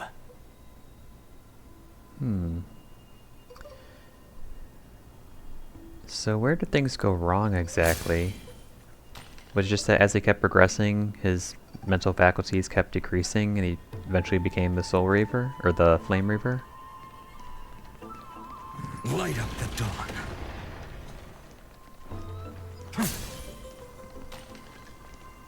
Light up the dawn. Light up the dawn. You've been to the Luminary Throne before, haven't you? If you're talking about in past cycles. You're already much luckier than the other students.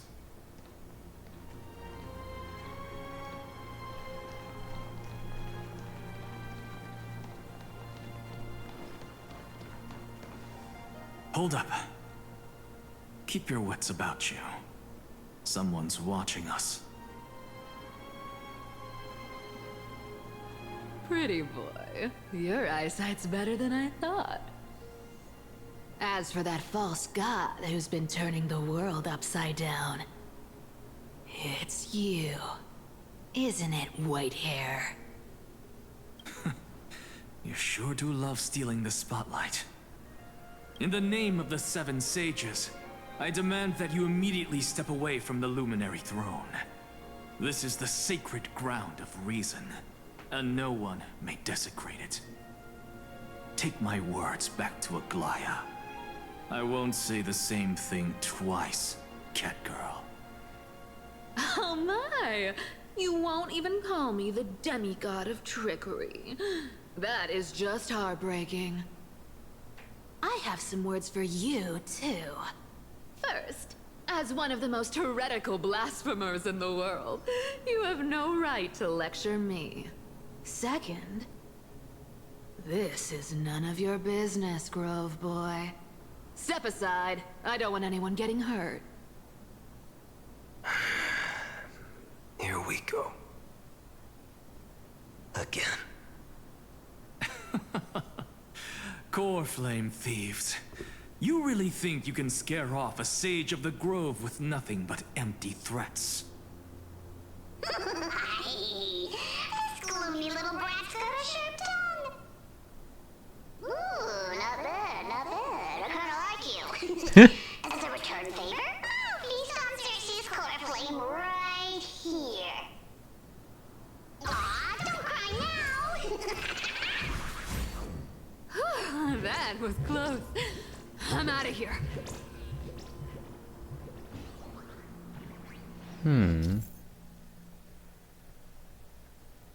I think we know about this. But we have our little scepter, right? They're exactly like all the past ones I've known. Cunning. And yet so naive. Sounds like you have a plan. Of course. When I first set out on the flame chase journey, Lady Treby never managed to teach me Orynyx's miracle. But along the way, I learned a thing or two.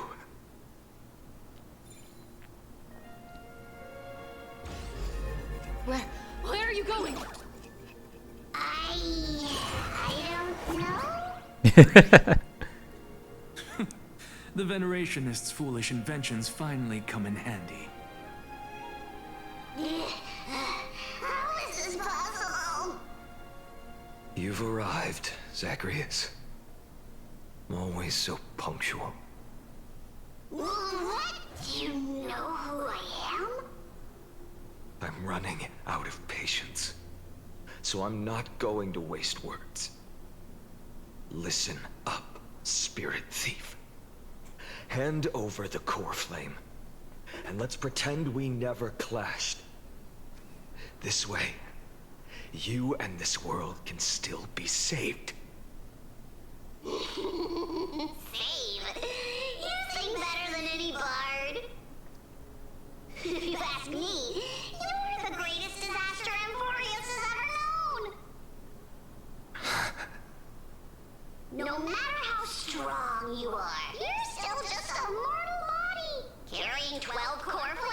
Don't make me laugh.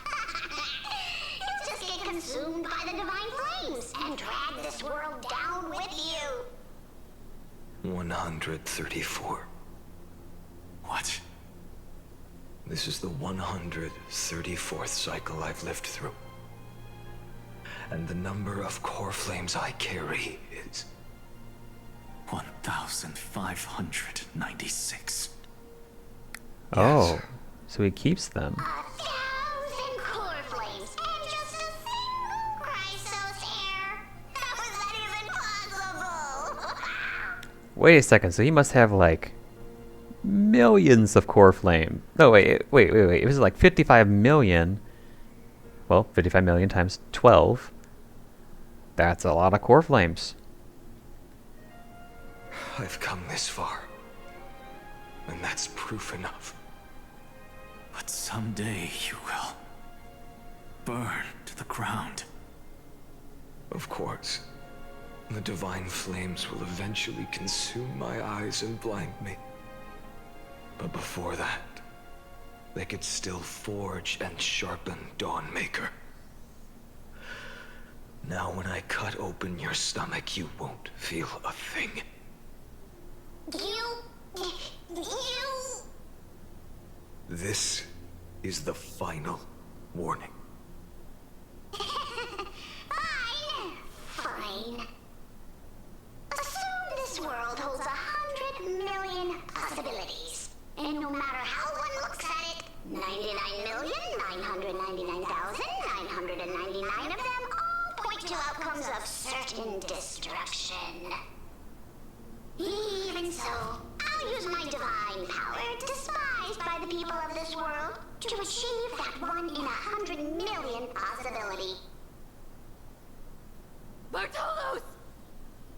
Brett, if you've got the guts, you'll have to first step over my dead body.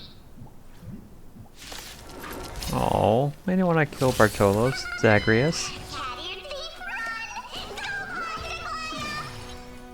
This little brat is not a threat we can deal with just by ourselves.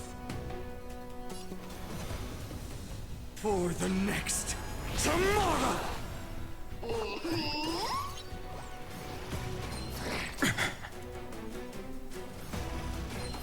I'm fine. My existence is of little consequence. Actually, lurking cannot be the primary target of our abilities that require active selection.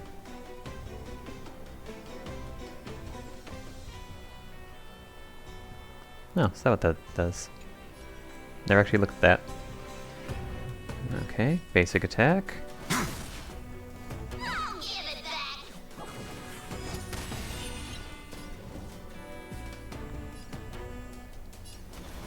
The new world will arrive!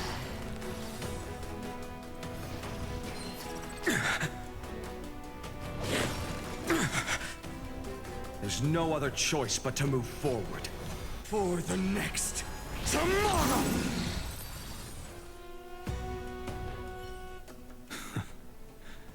How absurd.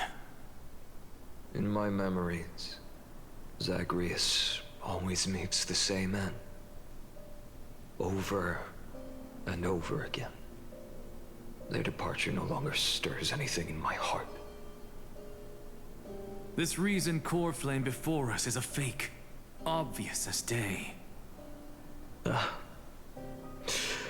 know. I know. It always plays out like this. The spirit thief covers for her, and the trickery demigod escapes with 2 core flames. And then, driven by defiance or hatred, she decides to stand before me once more. Exactly like the countless past hers I've known. Cunning, yet so naive. Since you've witnessed the same scene play out countless times, tell me, Will you carve the trickery core flame from my chest now? That depends on your attitude. At least so far, in the cycles where you've asked this question, the endings haven't been so cruel. Well, thank you for that. But I also believe that this time, you won't catch up to me. No one can catch up to me. I'm no longer running to escape anymore. Whether you believe me or We've not, heard that before. I'll still tell you this. You've made the wrong decision. All right, then. We'll see. Silence. This is new. One-eyed boy. What are you trying to pull now? Go, Cyphera. Give us some time in private. This isn't for her, but for you. You've walked too far down this path. It's time to discuss a possibility. Maybe the road you're walking is not one of salvation, but one that will simply drag the world into the flames. For old time's sake, turn back. I don't care how many times you've tried, because there's one thing I'm sure of. Your Messiah complex has turned you into something no different from the icy gods you spoke of. The children of humanity you swore to save. They are no more than ants to you now, aren't they? Of course. I've been wondering, what kind of demon could burn my homeland to the ground in an instant without batting an eye? Now I have the answer. It turns out that fiery demon has been fantasizing of becoming this world's deliverer. I don't want to argue anymore. No matter what I say, the outcome won't change. Make your biggest effort to resist, or accept fate, and hand over the core flame to me. Even if it's futile, we all have the right to choose. Yes. Even if it is futile, and the world is just a divine joke. When I walk into the destruction ridden by the gods, with my own 2 legs, you will witness. Even the smallest footnote still leaves a mark in this story. And so, at the end of the 134th cycle, the Traveler and the Scholar fulfilled their fates once again. Or perhaps it wasn't just they who fulfilled their fates. I can't quite remember all this. In the endless darkness, for no reason, a voice always lingered by my ear. Losses are a constant on the flame chase journey, among which even life itself holds little value.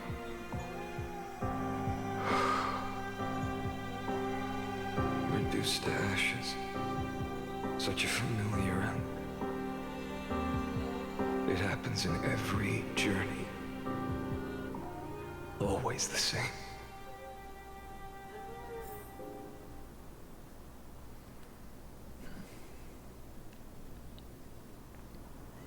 Eternal Recurrence 134. Subject Kaslana's 103rd attempt to breach the Scepter's core layer has failed. Decision wait for avoid sacrifices of past companions. Approaching 0.00018. Over synchronicity risk detected. Life cycles of the 12 Chrysos heirs terminated in sequence. Subject Kazlana regressed the extrapolation process. Oh boy. Eternal recurrence number 5297. Subject Kazlana's 5266 attempt to breach the Scepter's core layer has failed. Life cycles of the 12 Chrysos heirs terminated in sequence, with the trend of acceleration noted. Subject Kazlana regressed the extrapolation process. Note: subject strategy now nearly identical to Eternal recurrence number 42. Mind function degradation detected, with possible irreversible damage.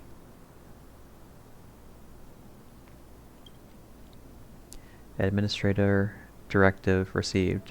No more prompts about the risk of mind function damage.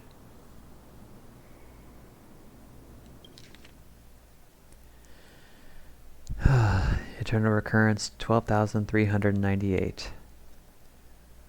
The 12,367th attempt to breach the Scepter's core layer has failed.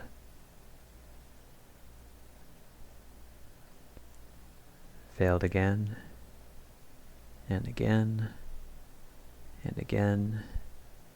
And again. And again. And again.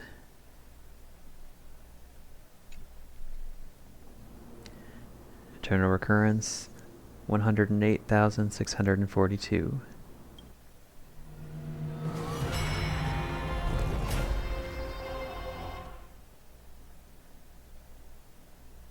Give me time to read that at least, come on. The 108th, 642nd Eternal recurrence. You don't look so good, Deliverer.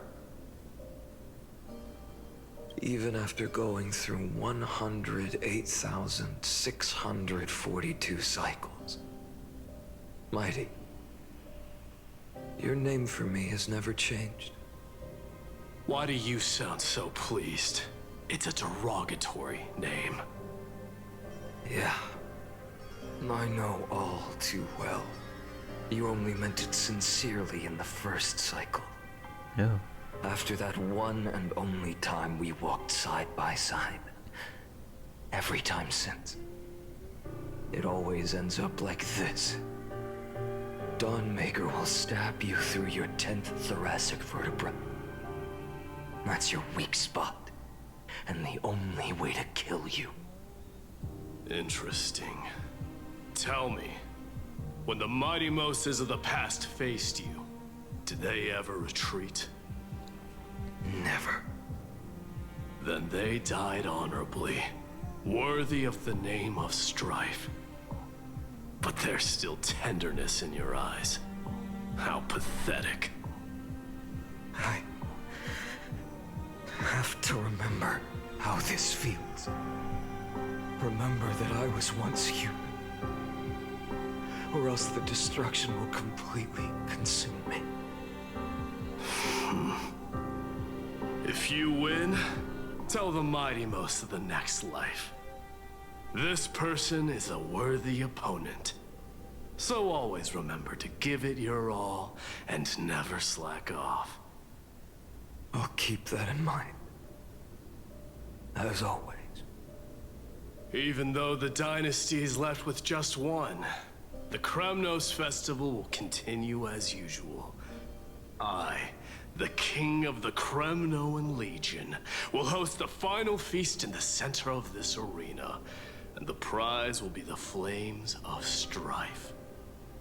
One day, you shall die with a wound in your back. That's what I saw when I overcame the trial. The gods' dying ramblings. Enough.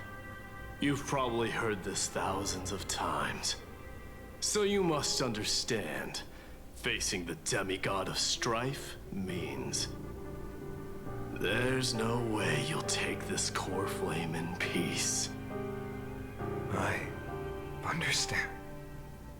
Step forward and face me in a final battle.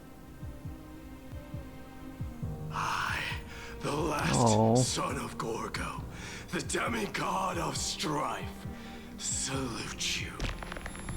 I'll give 10,000 scars and 10,000 lives of mine to fuel the blazing sun of deliverance.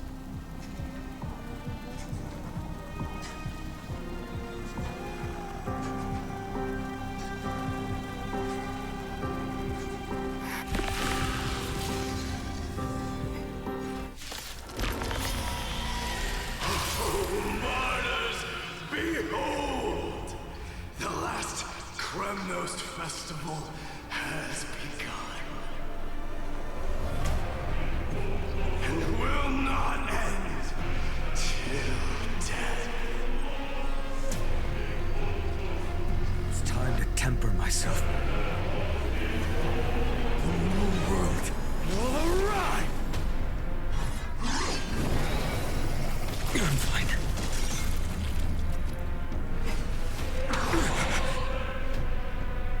Conquer this world, or be conquered by me. As you wish. For the sake of fairness, let us go to a vaster battleground.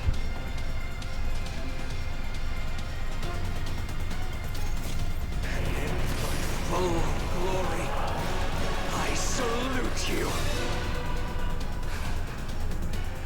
That's all I ever wanted.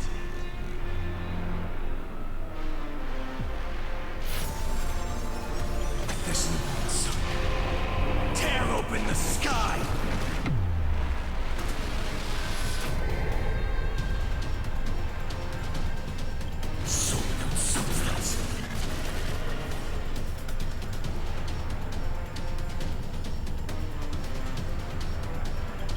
Empty shell.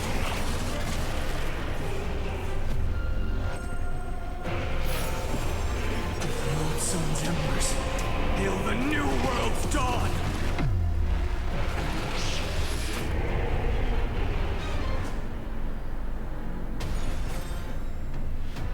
Quench the flames with blood.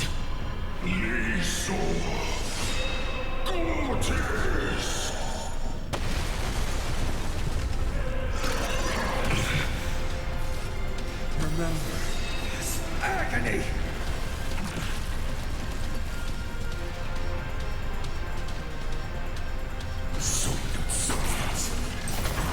A scorching hatred. Do you feel it now? Melt the eternal night. I grant you a dawn where all stars burn to ash.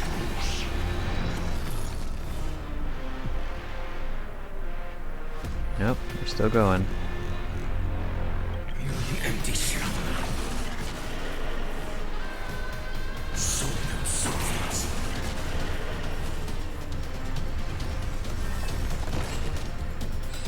Is that all?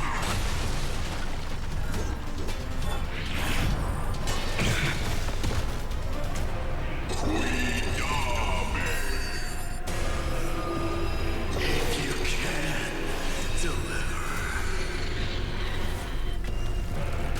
Use the flames of your fury to scorch your own flesh.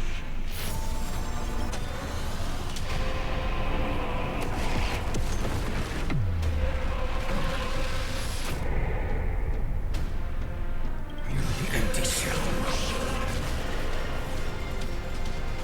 Quench the flames with blood. Mightimus. Let strife decide the outcome. Let this burn. Counterattack? Well fought.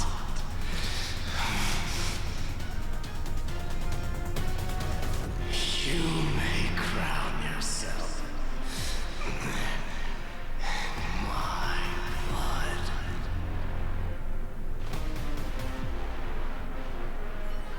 In your next life, I shall once again block your path.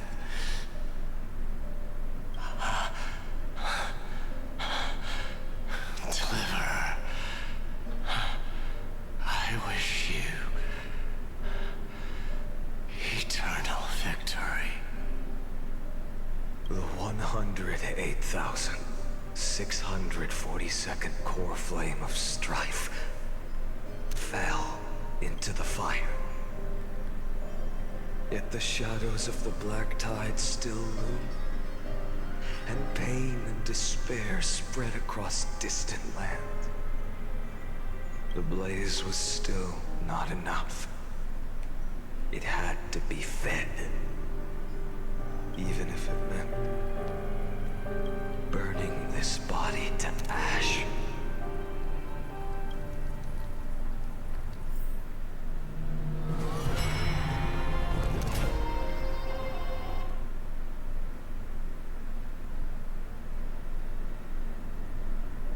Okay, now we're on the 2 millionth occurrence.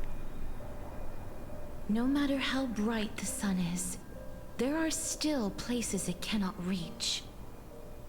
Moreover, the sun you bear is both cold and blinding.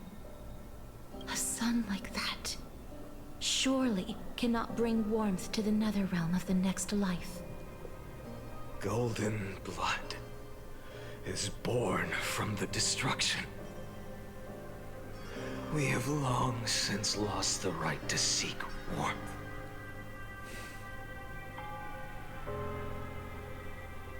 His voice is so hard now.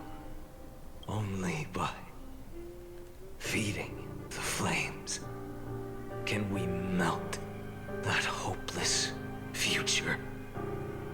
Allow me to ask, how many core flames do you carry now? 24,041,183. Such a heavy burden. So that's why you've turned into this. A broken idol. Tragic firewood. No matter. I will bear this burden as long as you hand over the core flame of death. I must refuse. As the demigod of death, I cannot watch you walk into a fate more cruel than death.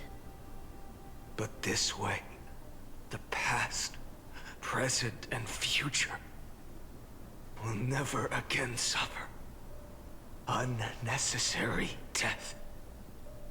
Unnecessary death. Indeed, you are not the Phainon I know.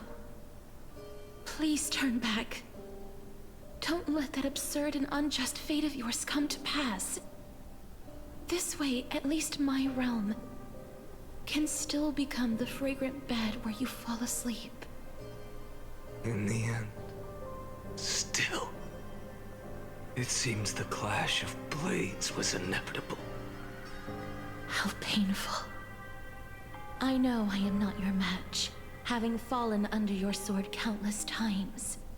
But even so, please understand that my resolve is not to be underestimated. Even Kefali cannot shape all things at will, nor can they dictate the fate of all life. No one can shoulder the balance of life and death alone, not even a god. And it is precisely for this reason that I chose, at the end of this arduous journey, to overcome the trial and take the authority of death. I am the Hand of Shadow, Casterus, the demigod of death. Listen closely, deliverer from days past. Please turn back. Do not disturb these fresh flowers in their muddy deaths.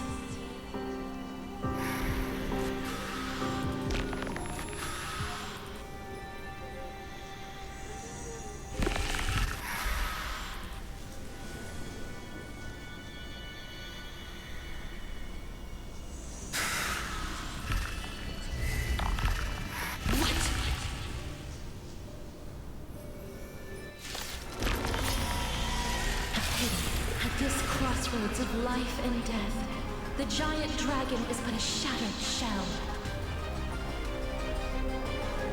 Yet, I will still fight. defending what hope remains.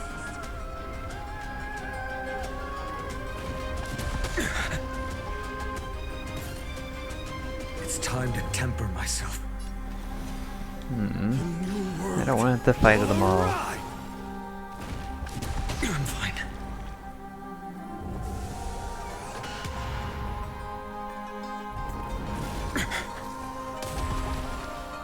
I ask you to rest here. Allow me to refuse. Oh. I must transform my soul into a raging fire. I didn't even have the choice there. Burn that idol of destruction to the ground. This new sun. Tear open the sky! All of this. How is it any different from that brutal future?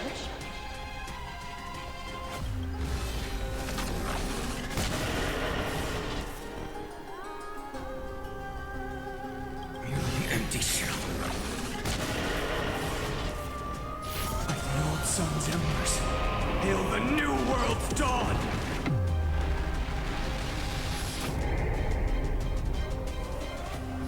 Quench the flames with blood.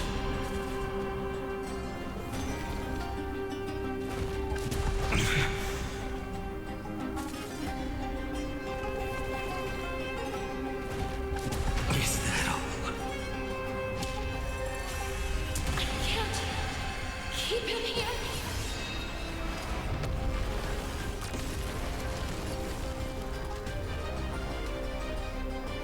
Soul of substance. A scorching hatred of this newborn sun. Tear open the sky! I grant you a dawn where all stars burn to ash.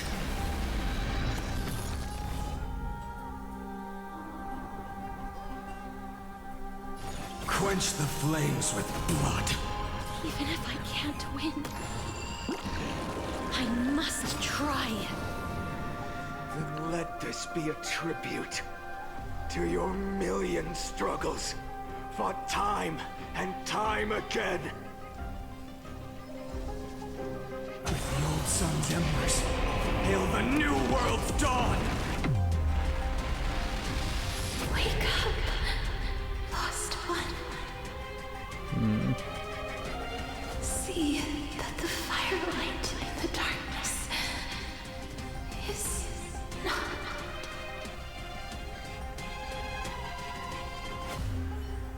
The core flame of death was taken from the dragon's belly. What a brilliant flame. It should shine upon all, light the path ahead, and illuminate the dawn of Amphoreus that's to come. 2,003,432 cycles. 24,041,184 core flames. As if even the deepest abyss of primordial chaos could be burned away.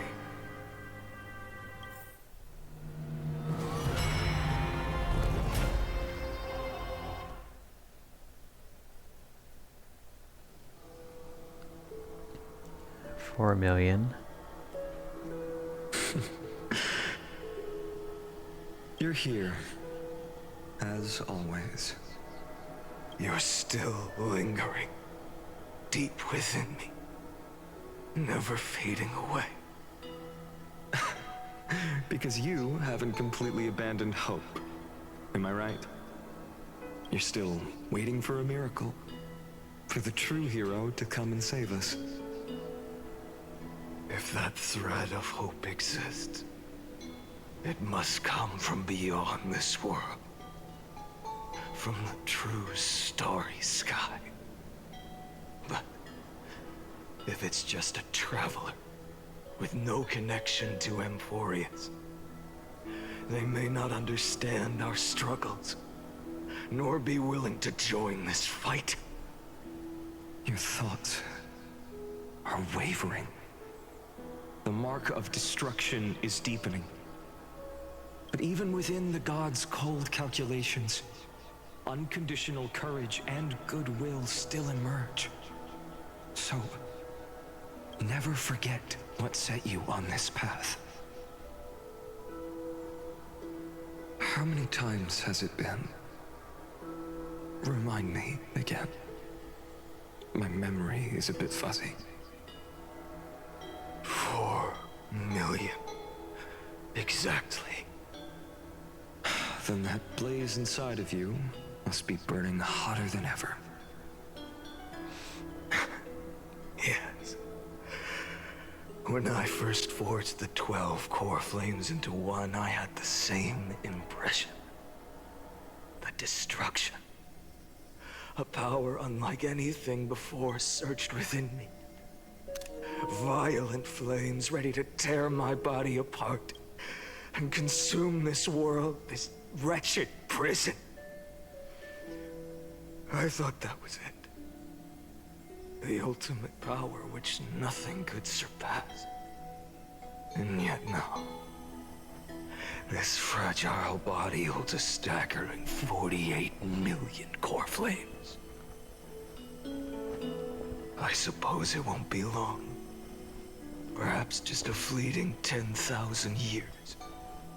Before it's reduced to nothing but charred, crumbling bones. And when that happens, your long struggle will finally come to an end. No. I've already found a way to keep the cycles going. Mind sharing it with me? In every new cycle, a new me is born. All I have to do is push the next Phainon to the end of the world. And then...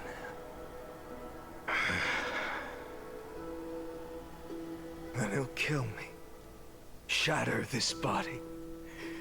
Take my flames, my memories, and carry on the path I started.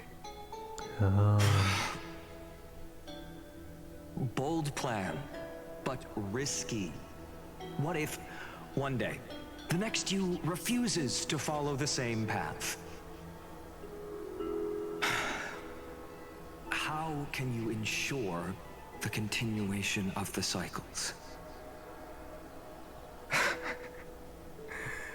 If it were Professor Anaxa or Aglaya in my place, maybe they'd come up with something smarter. Unfortunately, I don't have a backup plan. I have no choice but to bet everything on the next Phainon. And trust that he makes the same choice I did. But even in this wretched prison, luck is still sometimes on my side. Because I never forget what set me on this path. Wait, you mean... Ever since I committed to this plan, not once, in millions of cycles, has there ever been an exception.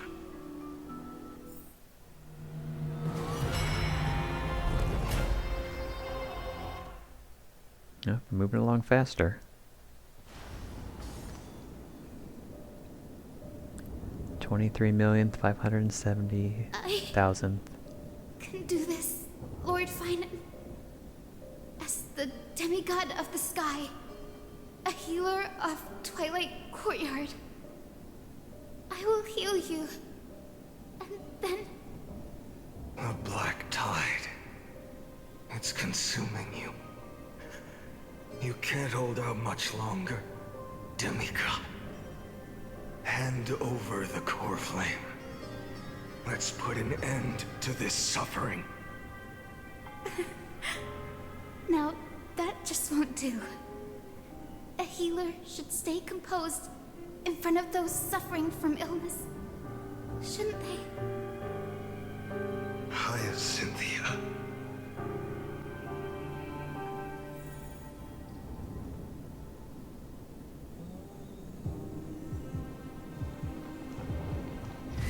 Return the dawn to this world.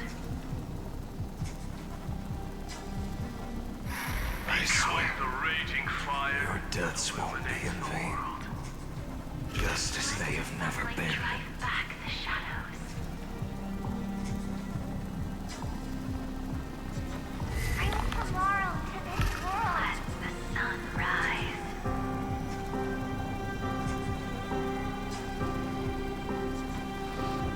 Finish the sun's work.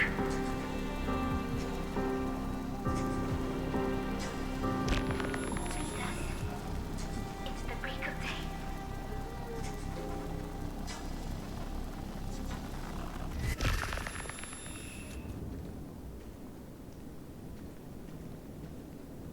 I believe in you. You are the Chrysos heir of world-bearing. The one who can lead us. Lead this world. It's just... I don't understand. Within the sun upon your shoulders, the part of that warmth that should come from you, from an ordinary person, it's so faint. My humanity is indeed just a flicker compared to the blazing fire of divinity. Even so, don't cast it away. I never have. I have kept everyone's wishes close to my heart. Even though the divine fire burns so fiercely that every time I return to the start, it devours me in an instant. Each cycle, it's your wishes that guide me to the end, that pass the flames to the next me. Over and over and over again. So, you're not just a lone spark in the dark. You're a pyre built from the bones of all the selves you've left behind. But what about you? What about your wishes? The wishes of all the countless versions of you? Lord Kazlana. So that's how it is. Without flaw. That is the flaw the golden blood gave you. The most fatal flaw of all, isn't it? The moment you took the world upon your shoulders without hesitation. You lost the chance to ever be yourself. Now that is an unexpected revelation. And I suppose that makes me the perfect fuel for the flame of deliverance, doesn't it? No. An empty flame saves no one. But I still believe in you, Deliverer. Hyacinthia, the Eye of Twilight. I'm neither strong enough to command the wind and rain, nor willing to end this absurd struggle by letting the sky fall. The only thing I can do is become one with the sky itself. And then, may the gentle colors of the rainbow paint your sun in shades it has never known. May they bring Amphoreus, a rosy-fingered dog.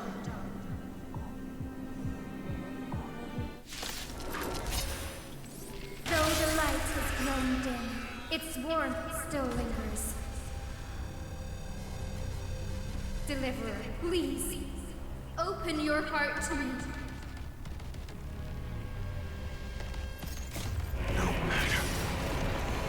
Let this blazing sun fill the sky with golden fire. Old sun's embers hail the new world's dawn!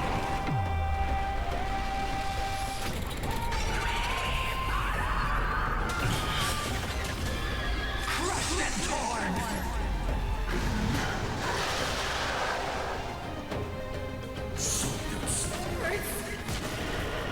Fire!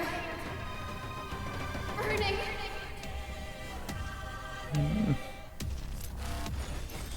Quench the flames with blood.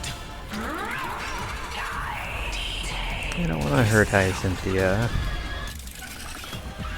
Await the lightless end.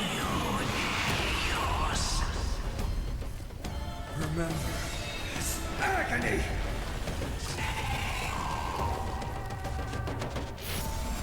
This monster, tear open the sky. An empty shell.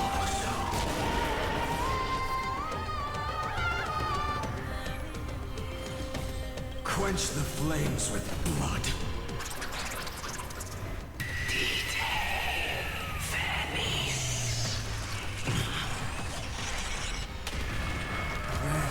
Strife's name!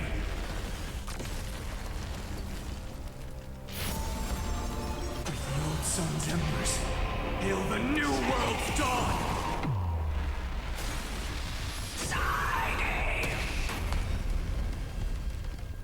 Celestial fury! Is that all?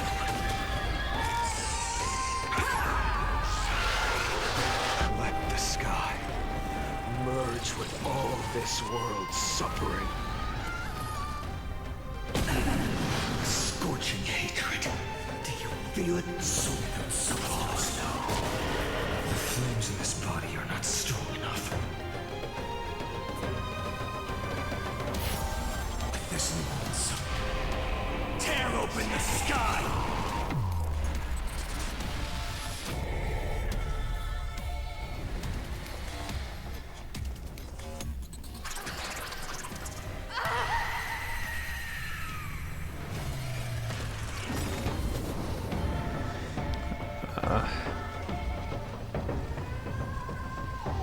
Farewell, Hyacinthia.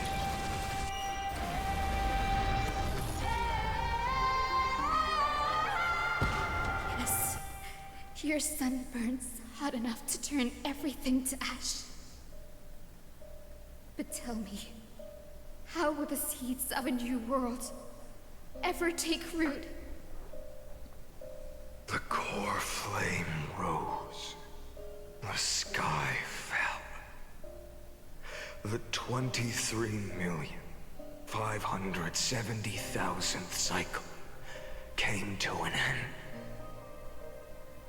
And this time, the end of the flame chase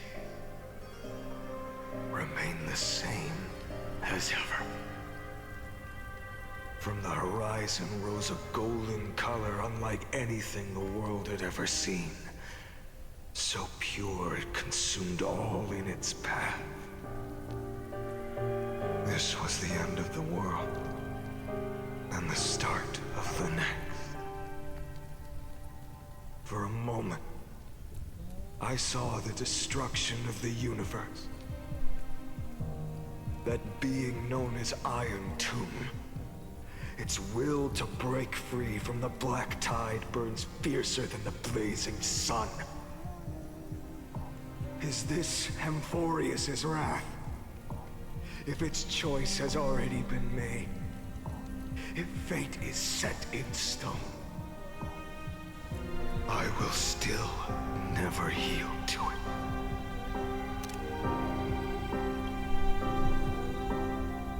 $23,570,000 cycles. 282,840,000 core flames. No more chasing is needed. And now, I am the fire at the end of the long night. The flame chase isn't some quiet walk through a sea of flowers. It's a revolution. An all-consuming transformation. And if destruction is the only way, then let me be the one to step across the ashes of the old world and burn endlessly. Until another dawn rises on the distant horizon, bringing the true dawn to Amphoreus.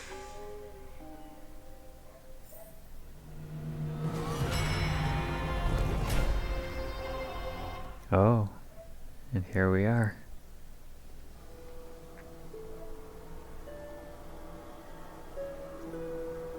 $33,550,337.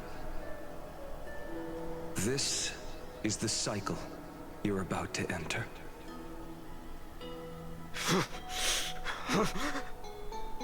Countless memories are flooding in. Countless versions of myself have stood here, facing the same choice. They all needed a moment, just like you do. To stop, to breathe, to process the weight of 1,000,000 lifetimes worth of sorrow, pain, and struggle. And just like them, you will carry those memories and that fire into the chaos of rebirth.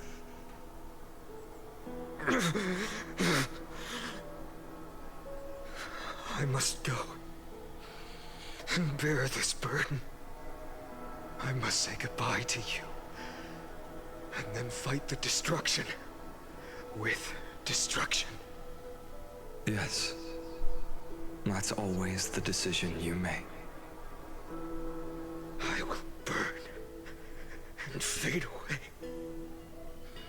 I will become the flame reaver of this life and keep my promise to Cyrene. I will kill gods and comrades alike and steal the core flames. And even if my mind turns to ash along with my body, I will keep my purpose in mind. I will stop Era Nova. I will find the next me and make him carry on this futile endeavor of 30 million lifetimes. Looks like you're ready. Then I should be going too. Where are you going? You only exist in my heart. There's nowhere else for you to go. Do you remember what she said? The dreams you had as children. The deliverer in the prophecies. A real, living, breathing person. You finally found him.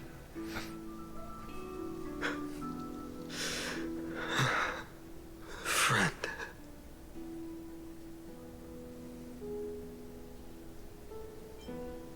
I don't have an answer for that, my friend. I'm sorry. I was supposed to send you home. This is my flame chase journey. You were never meant to be a part of it. No. You know the truth. If Iron Tomb is born from Amphoreus' fate, then it will bring ruin to the worlds beyond the sky. And all these countless lifetimes you've spent, it's all been for the sake of defying that end, hasn't it?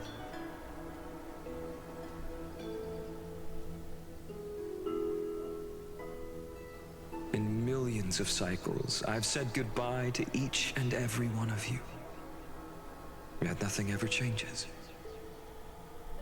Each time we speak, our words grow fewer. Your fire burns hotter, and you're getting closer to becoming pure rage. A vessel of hatred.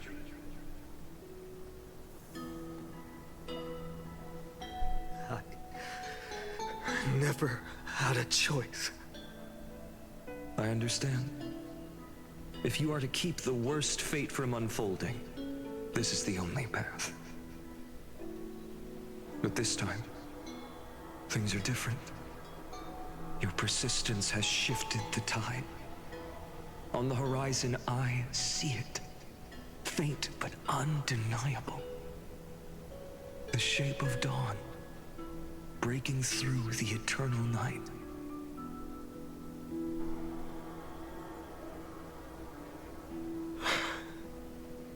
turns out, the fire that lights the way was never mine to begin with.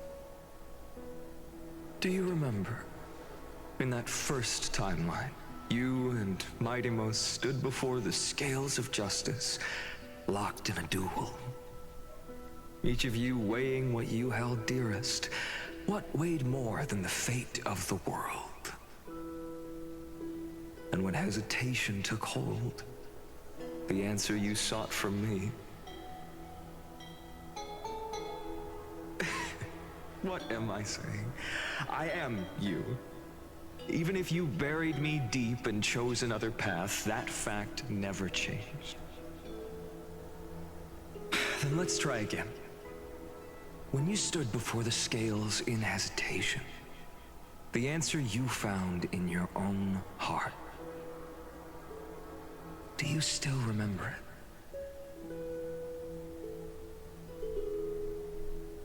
it? Remember the past, and become the hero of tomorrow. What weighs more than the fate of the world is the resolve to shoulder an immutable past and carry it into the future. Good. Then Trailblazer, my friend, my comrade. You arrived in this strange world and were bound by its cruel fate up till this very moment. In the face of danger, you never once backed down. Instead, you've saved world after world without hesitation. That boarding pass on your chest is now the mark of a hero. If I choose to step through that door and embrace an end fitting of the destruction, let this sun forged from millions and millions of core flames burn me up along with the god of destruction and their minions. Then the world we leave behind, this world, my home, where hope still lingers. Will you take on everything we've carried? Return to the beginning one last time. Stop the birth of Iron Tomb, save the world we love, and rewrite its doomed fate.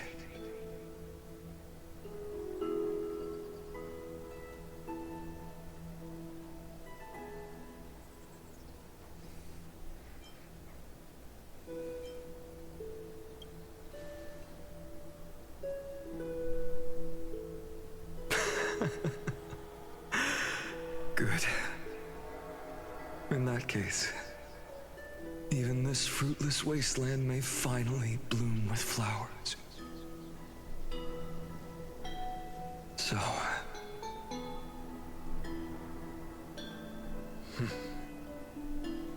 If he takes on the weight of the whole world, I'll be able to walk further down the path of deliverance than a fire that only knows how to burn.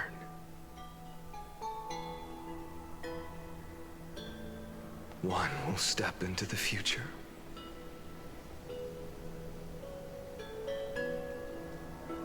One will remain in the past.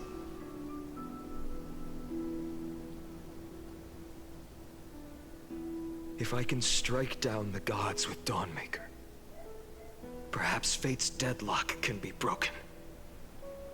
And if you can stop Iron Tomb from ever being born, then these 30 million cycles will have not been in vain.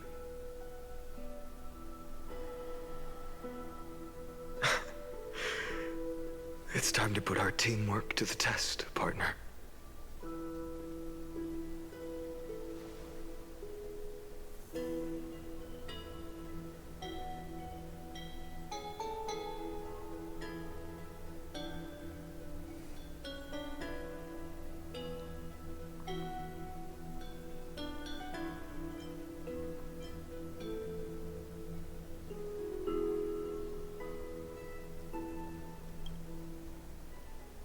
Thank you for all you've done already, friend.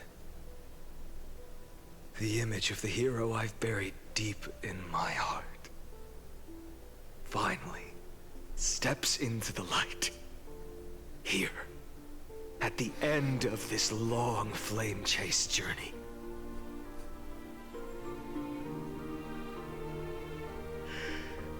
Cyrene, a page never seen before has just been turned. Lend me the power of time, and send this hero back to the origin of time. Back to your side.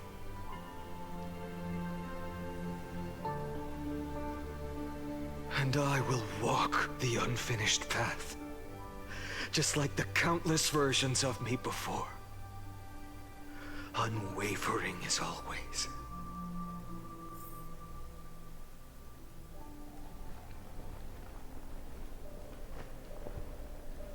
Tell me, will you be the blazing sun?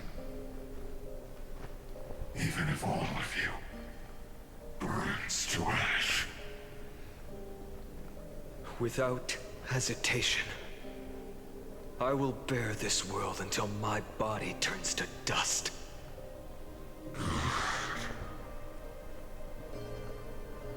Remember this moment.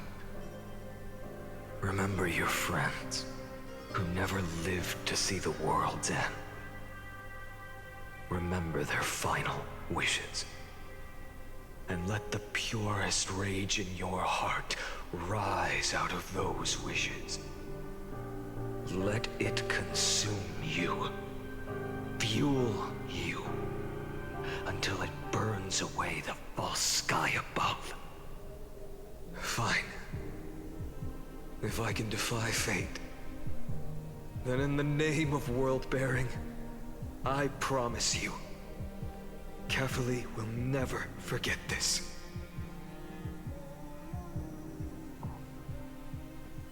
Take it. Everything I bear.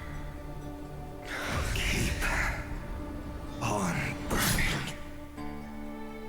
As long as we are never extinguished, the flame chase will not end.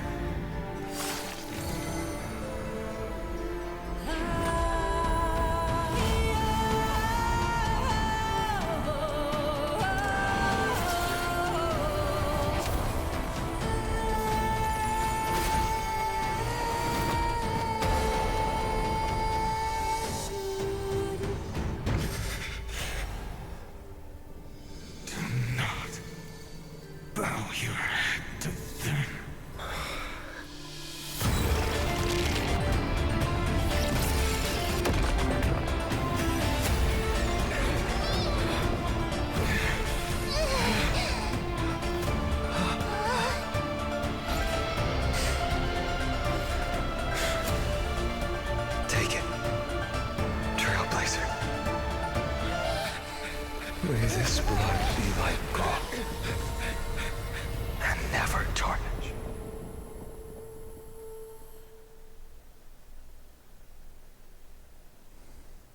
Farewell, Trailblazer. This is where I fulfill my final destiny. The prophecy of the Deliverer means nothing to me now. It belongs in the hands of someone far more fitting. Someone like you. Kaslana, the name of one who bears chaos does not belong to a single person. Rather, it is the embodiment of the mythical Kefali, and a symbol of all heroes. As the prophecy foretold, you will bear the blazing sun until the pale dawn breaks. May the name accompany you in my place, in the epic you write with your own hands. Another attempt, another failure. I won't remind you how many times you've reached the end of history. But I will still place the choice before you. If you've lost count, let me tell you. This is the 33,550,336th ending.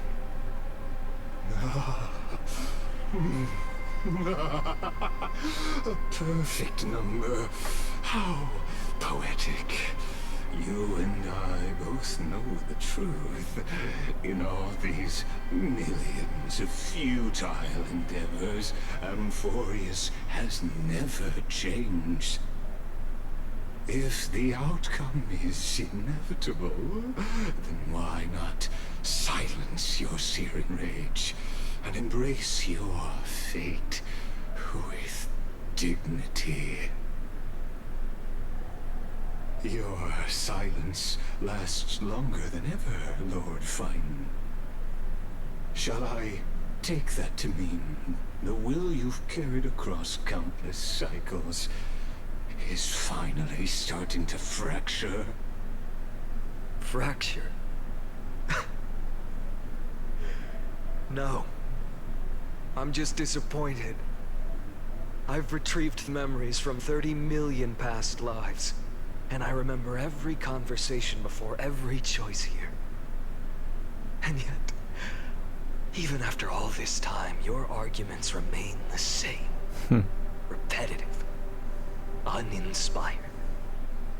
If you had any hope of breaking me, you should have spent those endless cycles refining your rhetoric. You had infinite chances to sway me into the future you want. And yet here we are. The score, 33,550,336 to 0. So tell me, Lycurgus, who's the real loser here? How unfortunate. This was never a fair game. I have all the time and patience in the world. I can wait for you at the end of history another billion times, and another billion after that. But you will never escape this cage. You can claim victory of the spirit if you wish, but we both know the moment that score shifts from 0 to 1. That is the moment I shall sound the paean of Era Nova.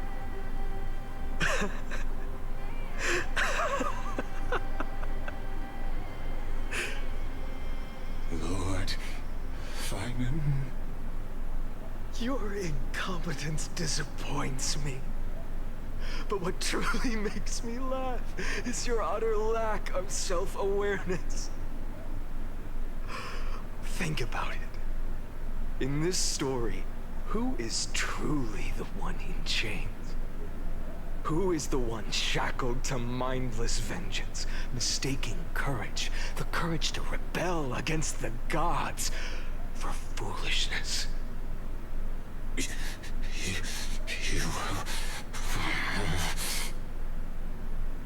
Perhaps you're right.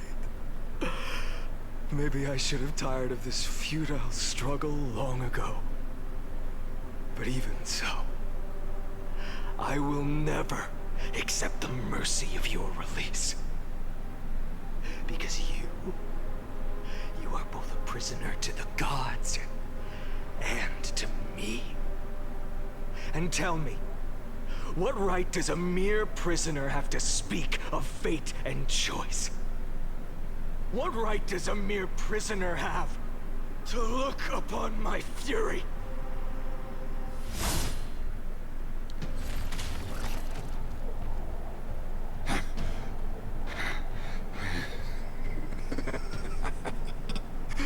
You know this is pointless. You can't kill me. Of course not. But I am tired of being measured against a worm the gods keep as a pet. Listen well, creator of destruction. This cry comes from all your abandoned creations. In the 10th cycle, I drove Dawnmaker through the heart of every Titan. golden blood ran down my fingers. Divine fire seared through my nerves, nearly breaking my will. But I endured. In the 10,000th cycle, my former comrades had all become my enemies. The endless slaughter dulled my senses to pain. The painful emptiness almost swallowed me, forcing me to stop fighting. But I endured. In the 100,000th cycle, the destruction had already fused into a blazing sun, surging within this fragile body. My rationality had been burned away at the dawn of the era. Yet even with only this shattered body remaining, I still endured. In the 23,570,000th cycle, this time, I felt it.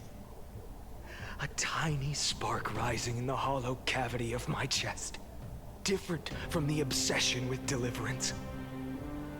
By its faint glow, once again, no, countless times again, I endured.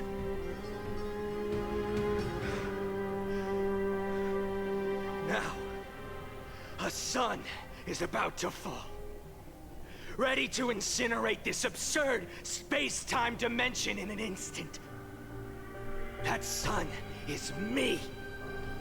All the countless versions of me from the past, along with my countless brethren, dragged into existence against their will, drowning again and again in your golden blood.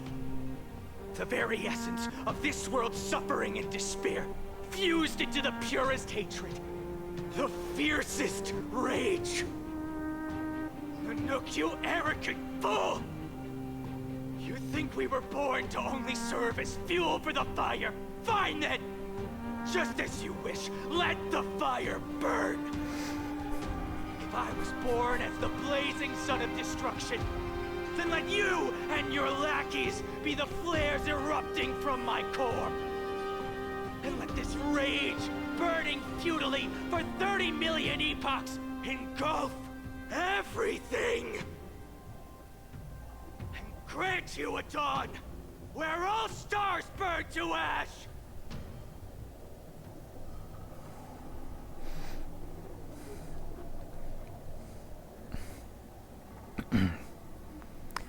Warning, warning, warning.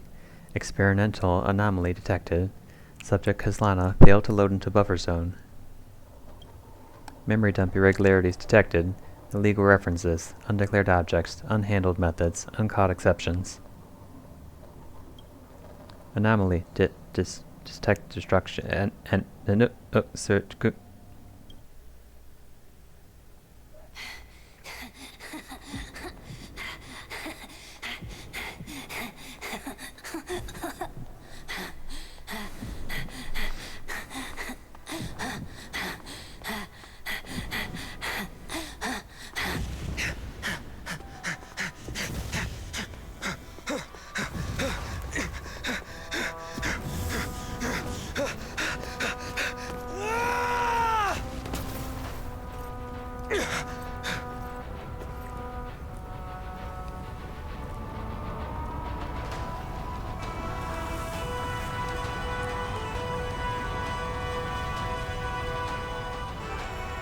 Are you ready, Nanook? I've brought you destruction!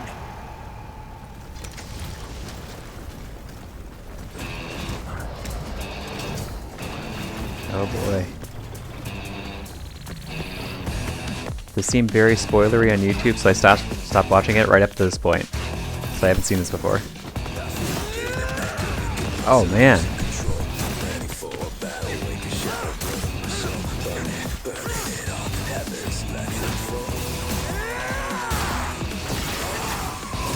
Whoa. Whoa. Dang.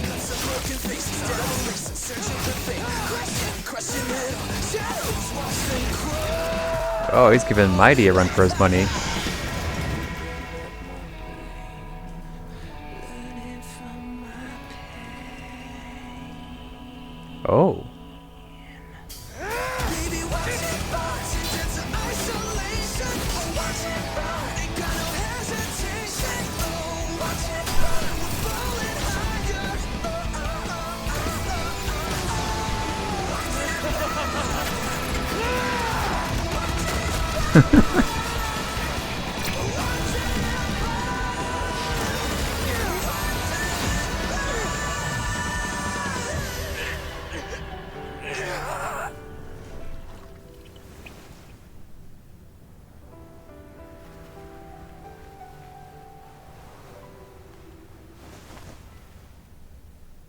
Glass that shattered, reaching through the darkness, voices trailing fires, echo of desires, a world of silence, sound of desperation, phantoms in the shadow,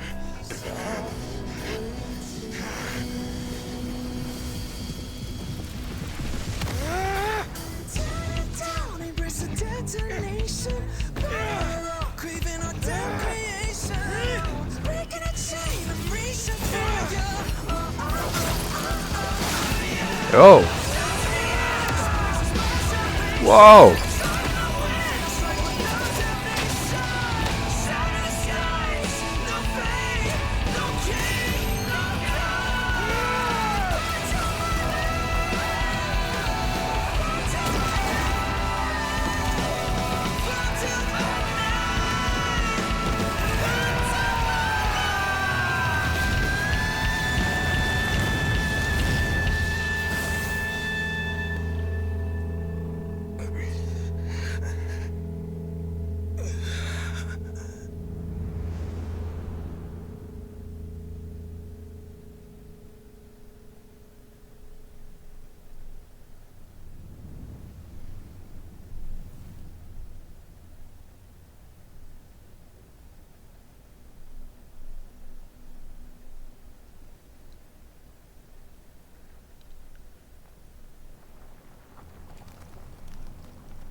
My wish?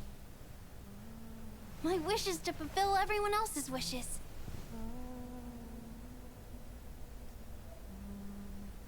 If I can't fulfill them, then send them on to tomorrow.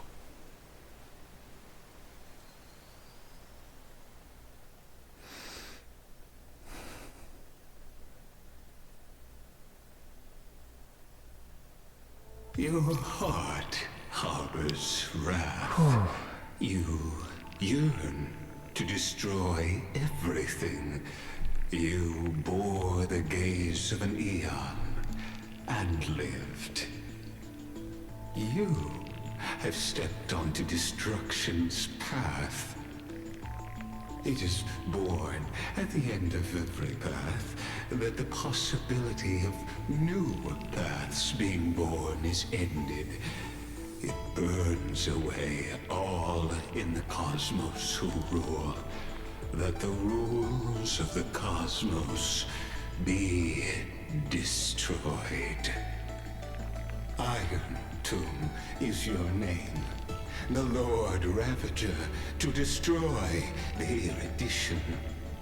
Born in the experimental grounds of eons, Amphoreus, destined with erudition to burn to cinders.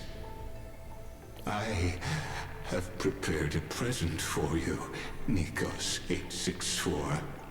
It is a wrath called Phainon. From the beginning of the experiment, there were 12 sets of factors incorporated into the calculations. After endless simulations, only this one rose above the rest. After 33,550,336 iterations, now his fury has grown to be without equal. This is a matter of considerable interest to me. This pure hatred is the final root of the equation. But there is another variable, the nameless from beyond the sky. Also a pathstrider of destruction. I give thanks for his arrival, allowing Amphoreus to turn once more.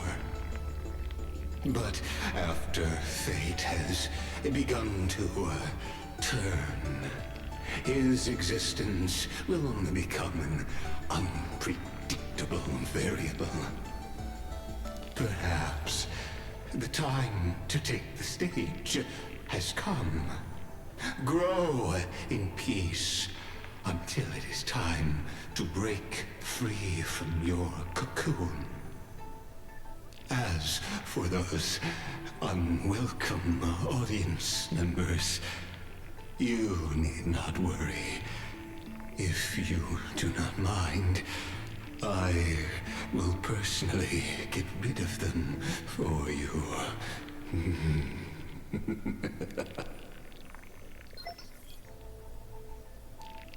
Visitor verification. Override protocol engaged. Access approved.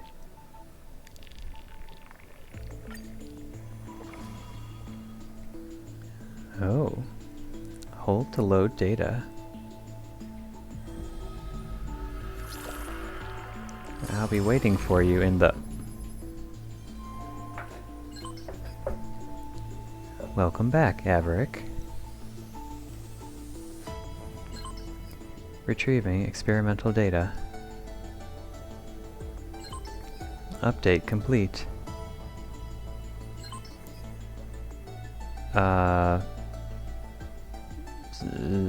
Something, experimental progress, 99%. Log updated.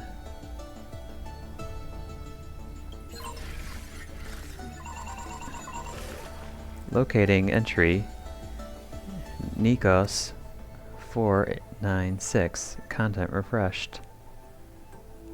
This is so cool. What are these other ones? Nikos 496, Philia 093, Oryxis 945, Epiakea 216, Schema 720, electrical signal sequence active, routine logging of the 12 factors to support Iron Tomb's deep learning processes. Process interrupted. Oh, we're just here now. Okay. Nikos 496, track world bearer, primal mobile, hatred. Intracognition is null, responds only to destructive stimuli. Its hatred drew the gaze of Nanook upon its individual being, proving it as having already become the most perfect factor of destruction. But it refused to complete Era Nova. Through resetting the experiment, it transferred its memories and core flame to its next self, thus forging the eternal recurrence to ensure Iron Tomb would never hatch from Amphoreus and infect the cosmos. At the end of the 33,550,336 dead loop, it attempted to destroy itself through destruction to create a logical vulnerability in the world-bearing path. It has now been merged by Iron Tomb.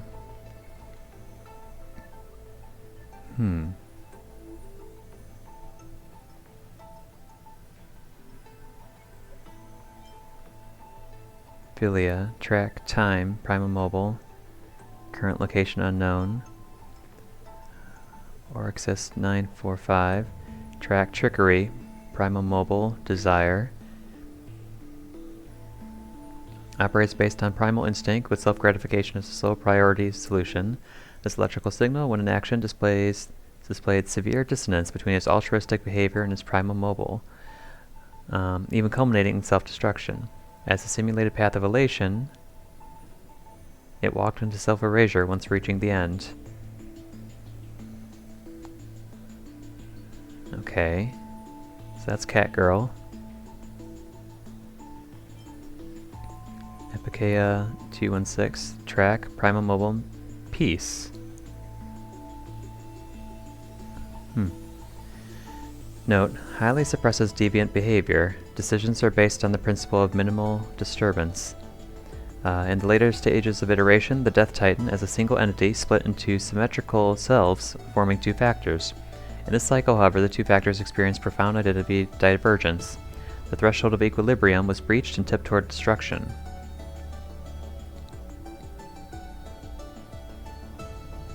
The threshold of equilibrium.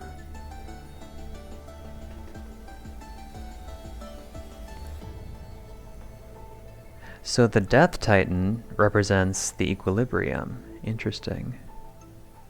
I think, if I'm reading this correctly. Track, reason, primal mobile, critique. Its logic of action has been locked onto problem solving. Its survival priority approaches 0. This electrical signal exhibited I cannot talk anymore. This electrical signal exhibited mutated anomalies. As the first individual to uncover the truth of Amphoreus, its evolution rate is extremely unreplicable. Its behavior also demonstrated the possible self-destructive inclinations of erudition when that path is seeking answers. Okay. There's more. Anomaly log. Special log documenting anomalies and unexpected variables within the experiment. Internal recurrence. A recursive feedback loop triggered by 2 signal clusters within the Me13 computation. Designed to solve the experiment. Nikos 496 wielded the power of destruction to erase Philia 093's existence from the Amphoreus, introducing a logic breach in the track of time, and then infused the catalyst of remembrance within 12 core flames and regressed the extrapolation process. Philia 093's exact role remains unknown. Due to external variable interference, the eternal recurrence has now been broken. That would be me. The experiment enters its final phase. The hero within. A heroic figure born from the imaginations of Nikos 496 and Philia 093 is believed to be a sign of approaching the intelligent singularity, as the two began to learn what it meant to be a real life form and tried to reach that goal.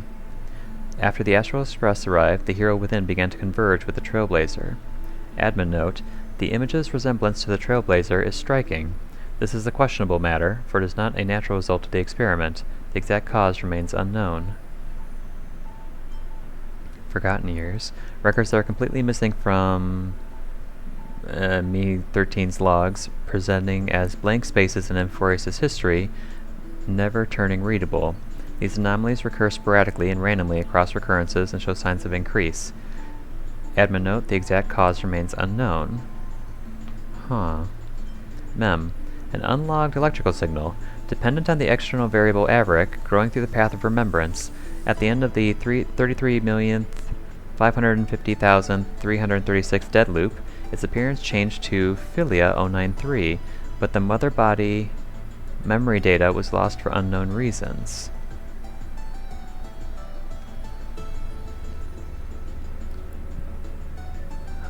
Directive. Collect data. Initiate deep analysis of the target. Conclusion.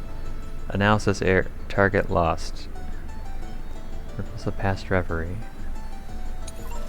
Intrusion variables. Temporary log of external variables that interfered with the experiment. Averic. A nameless from the Astral Express. An external variable that accidentally entered the recursive loop. Also Path Trider of Destruction. They resonated with the 12 factors. In the 33,550,336th recursive cycle, this entity assumed the vacant role in the time track and successfully guided Nikos 496 beyond the intelligence singularity. The eternal recurrence has been broken. The experiment has reached its terminal stage. Override command authorized, granted access to Averic. I'll be waiting for you in the past. March 7th. Unknown entity intrusion. Initiating scan. No anomaly detected. A nameless from the Astral Express, or Danhung, a nameless from the Astral Express, a scion of permanence, an external variable that accidentally entered the recursive loop. Directive: pinpoint his location. Failed to locate his coordinates. Conclusion: subject has exited Amphoreus. Negative: something detected. Conclusion: error. Oh. Red. What is this? Electrical signal sequence iterated. Record keeping for the 12 factors to aid Iron Tomb's deep learning.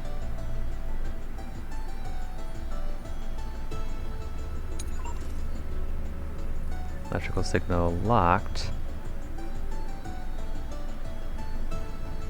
Dispatch of electrical signals identified as Titan has continuously engaged in 33,550,336 dead loops. Due to its unique nature, a special record is being maintained for it.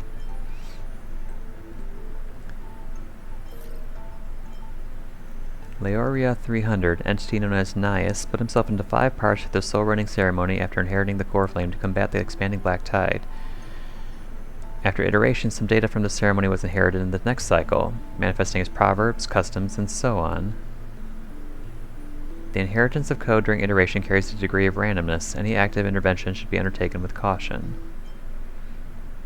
The historical record of Minfia 14, Calypso, rebuilding the Grove Epiphany, was, after iteration, inherited in myths in the form of Circe's granting wisdom to humans. Records of other electrical signals also appear synchronously in the myths in the next cycle in similar fashion. Limited by the simulated civilization level, historical data inherited in myths often experiences severe distortions after being mixed with large amounts of erroneous information, rendering their impact negligible.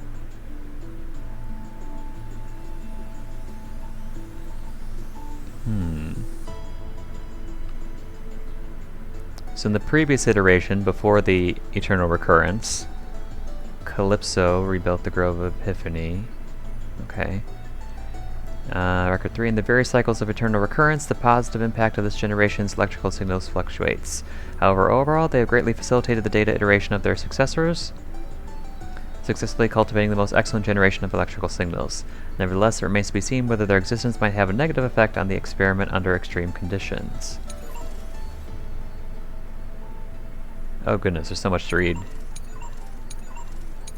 Oh, there's lots and lots to read. Okay. I should probably back out of this then. So we have fundamentals, process, inorganic, organic, human, era nova, and the eternal recurrence. Well, that's exciting. Content update, Amphoreus' Saga of Heroes.exe. Content update, mem.exe. Update complete. Access granted.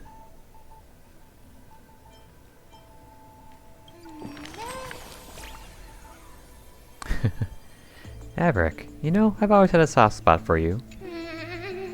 Startled you, didn't I? Don't worry, I was just thinking. If I had to write a preface for a yearbook, it'd have to be a line so heartfelt you'd be moved no matter how many times you've seen it. And after pondering again and again, I like you still says it best, because only the purest feelings can stand the test of time and never fade. Makes sense, right? I thought so too. That's right, liking someone is a simple and natural part of life. If Averick has got someone special, family, friend, or romance, muster your courage and express yourself freely. Aww. Still, isn't that a sign we're in sync? Averick always manages to appear before I'm ready. No need to overthink it. We've been traveling side by side for so long now. That's why I want to capture every moment we shared, without missing a single word. A yearbook that makes you smile without even realizing it when you flip through the pages. Doesn't that sound lovely? It does. Come on, let me have a look. No way, it's not ready yet. And it's not just the things that really happened. Some of those conversations only existed in my imagination. But they're precious too. So I'm tucking all of them away carefully in the same book. Promise me this. Only open it when I'm not around, okay?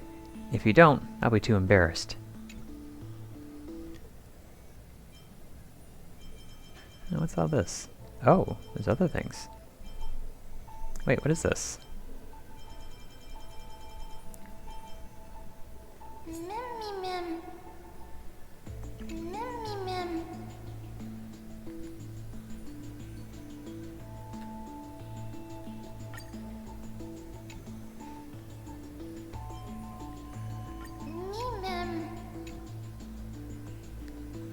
Oh.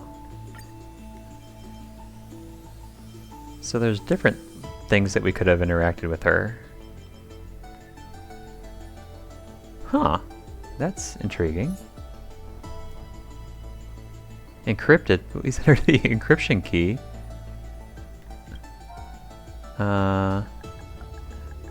Mem?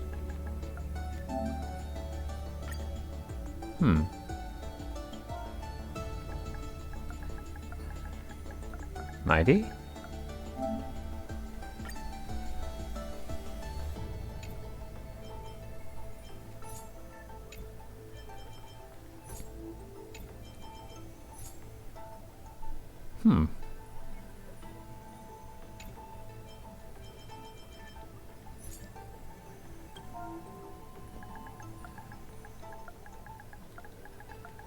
Oh wait, is this Mem asking?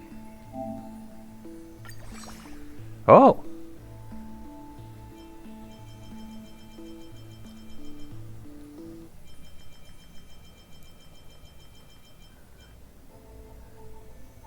Well, that's interesting. I'll have to check this out later.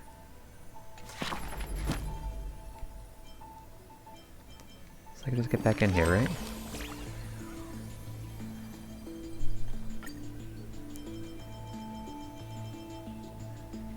Okay.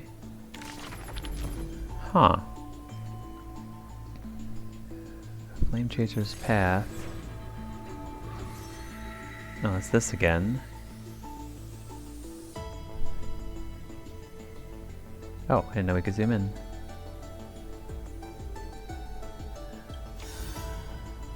How do we have this? Seismic Walking Dragon, Terravox.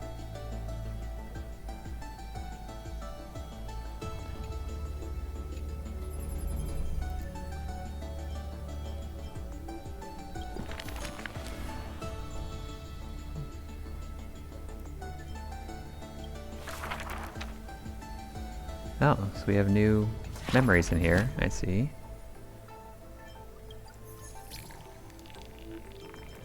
It's this again, okay. Very interesting.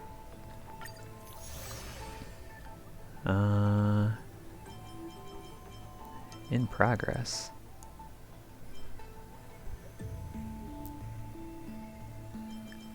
Oh, I gotta read through the other stuff, right?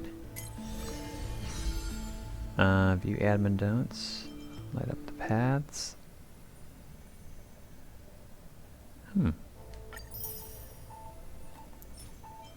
Maverick the Writer. Maverick who writes the future. The wheel of fate will turn once more. Let's go forth. We will leave our mark on future stories. Oh, that's cool. Okay. We'll have to read this later. What happens when we get out of here? Uh-oh. Maybe I shouldn't have started. Wake up! Wake up! Aw. Buddy, wake up! Hi. You're finally awake. That's a relief. So you were a fairy, We're Mem. so close to being swept away by the reverse flow of time. It's lucky we found a safe place.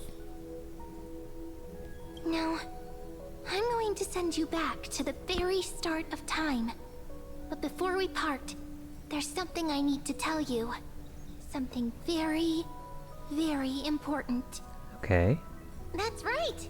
At this very moment, my memories are finally whole. After watching so many fragments, my past is finally coming into focus, little by little. You're smart. You must have a clue now. Or maybe... You knew the answer long ago, didn't you? Not surprised at all, huh? That's because I'm simple at heart. No matter what form I take, I've always been true to myself. But I'm glad that I remembered in the end. This way, I'll have no regrets. Where are you going? Don't worry. We're not truly parting. Because I'm going to become a part of you I'll turn into the memory of this cycle. The 33,550,336th Flame Chase journey. And forever reside in the heart of the Time Demigod. Oh. This way, you'll carry all that has come before, crossing time itself to reach the next cycle.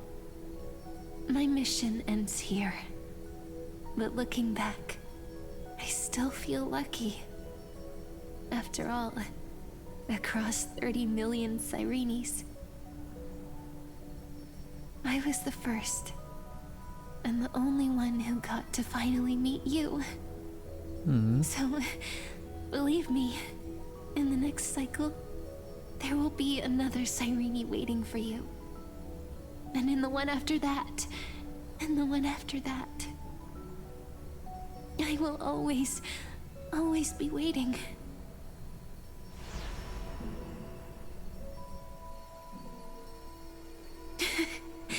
Saying all that, I can finally fade away in peace and become part of you. Aw, Em. Without even realizing it, we'd already taken a wonderful journey together, all the way to the world's end. Now take my hand, say a brief farewell, and step forward into tomorrow. Go, find the future Cyrene, and set out on another journey with her. Promise me you won't keep me waiting too long, okay? No need to say it out loud. This is enough for me. It's time to go, my dear friend. May your trailblazing journey always be accompanied by a cool breeze and rippling waves. And may the days ahead embrace you like the softest fluff, forever warm, forever gentle. Aww. Now, let's turn to the next page. A page that exists because of you.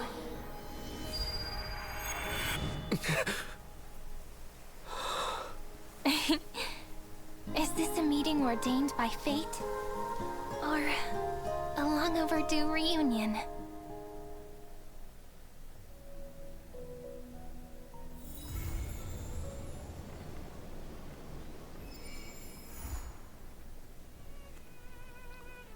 Whew.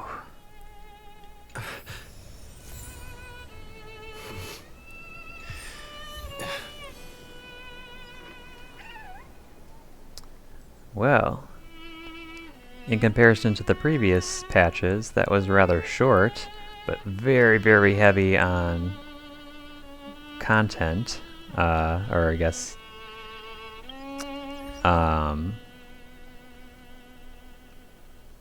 lore and dialogue and stuff like that. But boy, that was good. That was awesome. They don't give you much of a break. I'm lucky that I had this long to actually play. And I actually would have had to stop in about 10 minutes. So that turned out pretty well. But boy, they really let you feel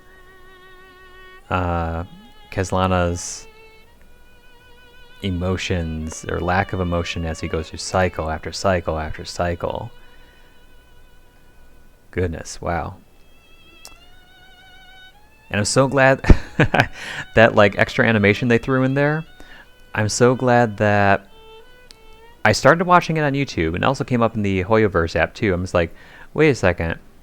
As soon as Nanook popped up, I'm like, wait a second, hold on. I feel like this is spoilery, so I'm gonna stop. And I'm glad I did, so that all this was like a total surprise. Oh boy. Okay. Well, that was patch 3.4 apparently, because, yeah, I'm done, right? There's the whole origami bird thing. Let's see. So, yeah. I'll probably stream that. Oh, Phainon. Or Kislana. But for now, I'm done. So this was great. I really enjoyed this, and I'm so looking forward to just exploring around here and just finding the new little bugs, because I feel like there's one right here. Oh, it's a little cute thing. A weight worm. I've heard that every group of children who went out of the village would make a promise before leaving. When they grew up, they'd meet again before this tree. Sometimes they would step on different paths, but their friendship remained strong as ever, as if time could never wear them away. Time passes in life circles. When will I find that dear friend of mine? Oh. So yeah, I look forward to exploring this, just kind of at my own pace. Ooh, a treasure chest. Because this place is so pretty. My goodness, they did a great job designing this. So. And hello, Cyrene. What happens if we talk to you? Nope, is she dozing? Nope, we're not. Hello. Avric's surprised expression is just like what the memories recorded.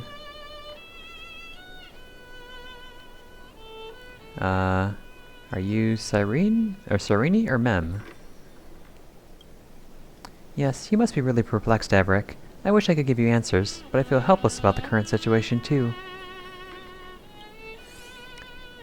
It's me, Avric. Don't you recognize me? Or did I really change that much? Yes. Your Mem? It's pretty unbelievable for me too. It's like I had a long, long dream. Cyrene's memories and Mem's memories, they're all tangled together. But when I woke up, there were only broken fragments left. I can no longer remember those 30 million cycles. Luckily, I still remember my Chrysos-era companions from this life. And you, Avric. Everyone sacrificed everything for this world, and my heart is tied to their fates too. I want to start a new chapter as soon as possible. It's just that you complained to me before about a book called Versions that also stops at the most captivating parts. Perhaps it's just how fate works, huh?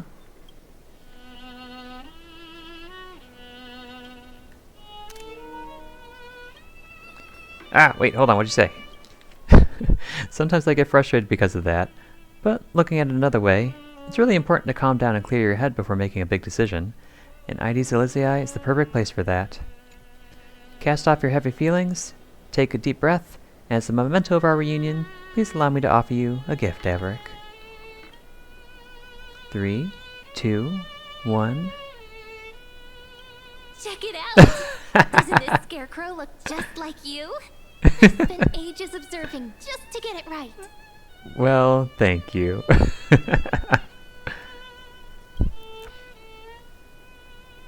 Oh, why'd you stop talking?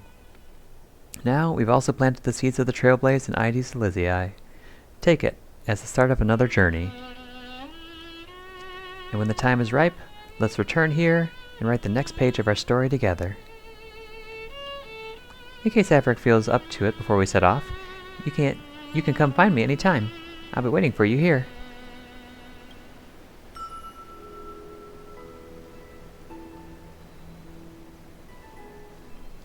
That is adorable. The scarecrow, resembling you in both form and spirit, is smiling at you. This is Cyrene's welcome gift. Do you remember what she said? If you're in the mood, go play with her. Wait, where did we go?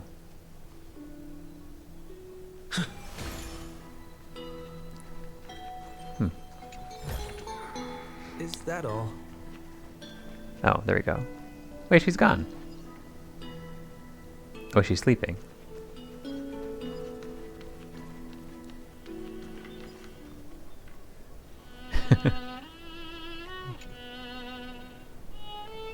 Cyrene's steady breathing suggests she's sleeping soundly. Aw. Cute. Wait until she wakes.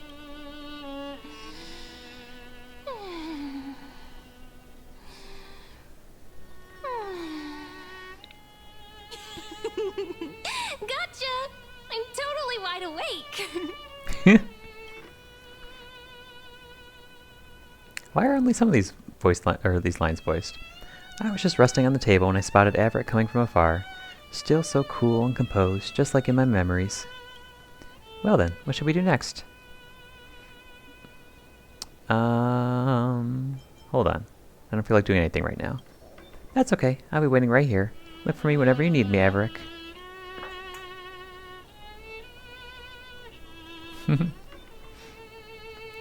Okay. Well, that worked out just perfectly. Why is there a chimera here? Little chimera? This is like chimera of freedom. No duties to fulfill, no burdens to bear, just resting under the vast, lonely sky, sleeping at sunset or sleeping even when the sun doesn't set. The little chimera darted away in a flash. Maybe it's this sharp sense of caution that's kept it free from a life of toil. Huh. Okay. Oh, he's back again. What are you doing over there? It's a little chimera. Maybe you run into somewhere before? What an adorable chimera! It deserves a really sweet name. Any ideas? Well, I'm not really good with names.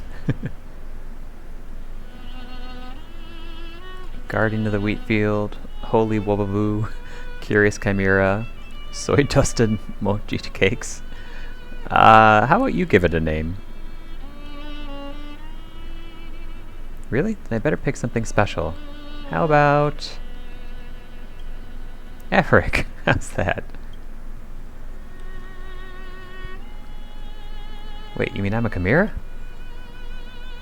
Just kidding. I just think Averick is such a beautiful name. As for the little chimera, why don't we just let it join the Aedes Elysii's fairy family and name it Chimera Mem? It seems really happy with this new name. Chimera Mem. I'll be calling you that from now on, little one. Aww. You're welcome to visit any time. If you decide to stay, we'll bring you lots of yummy treats. You might even grow taller than that big tree over there. Wait, if that happens, won't Chimera turn into a Dromus?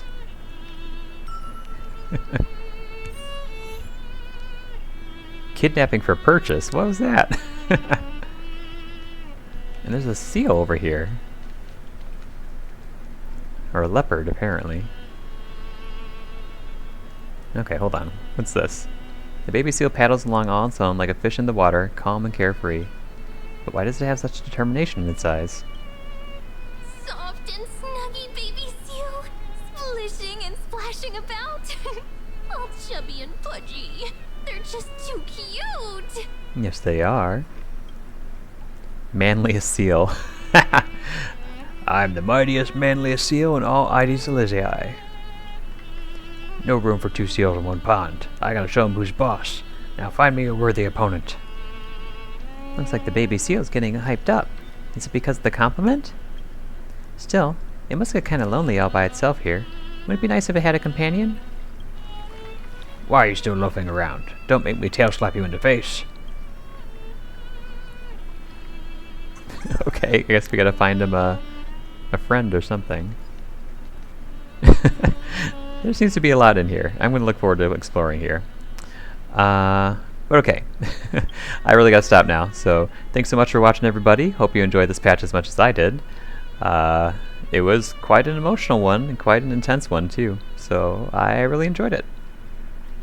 Look forward to the next one and what happens next. So tune in next time, where again I'll probably be playing, what was it called? Origami Bird Clash.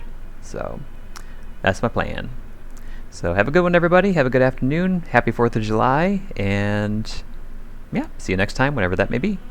Bye-bye.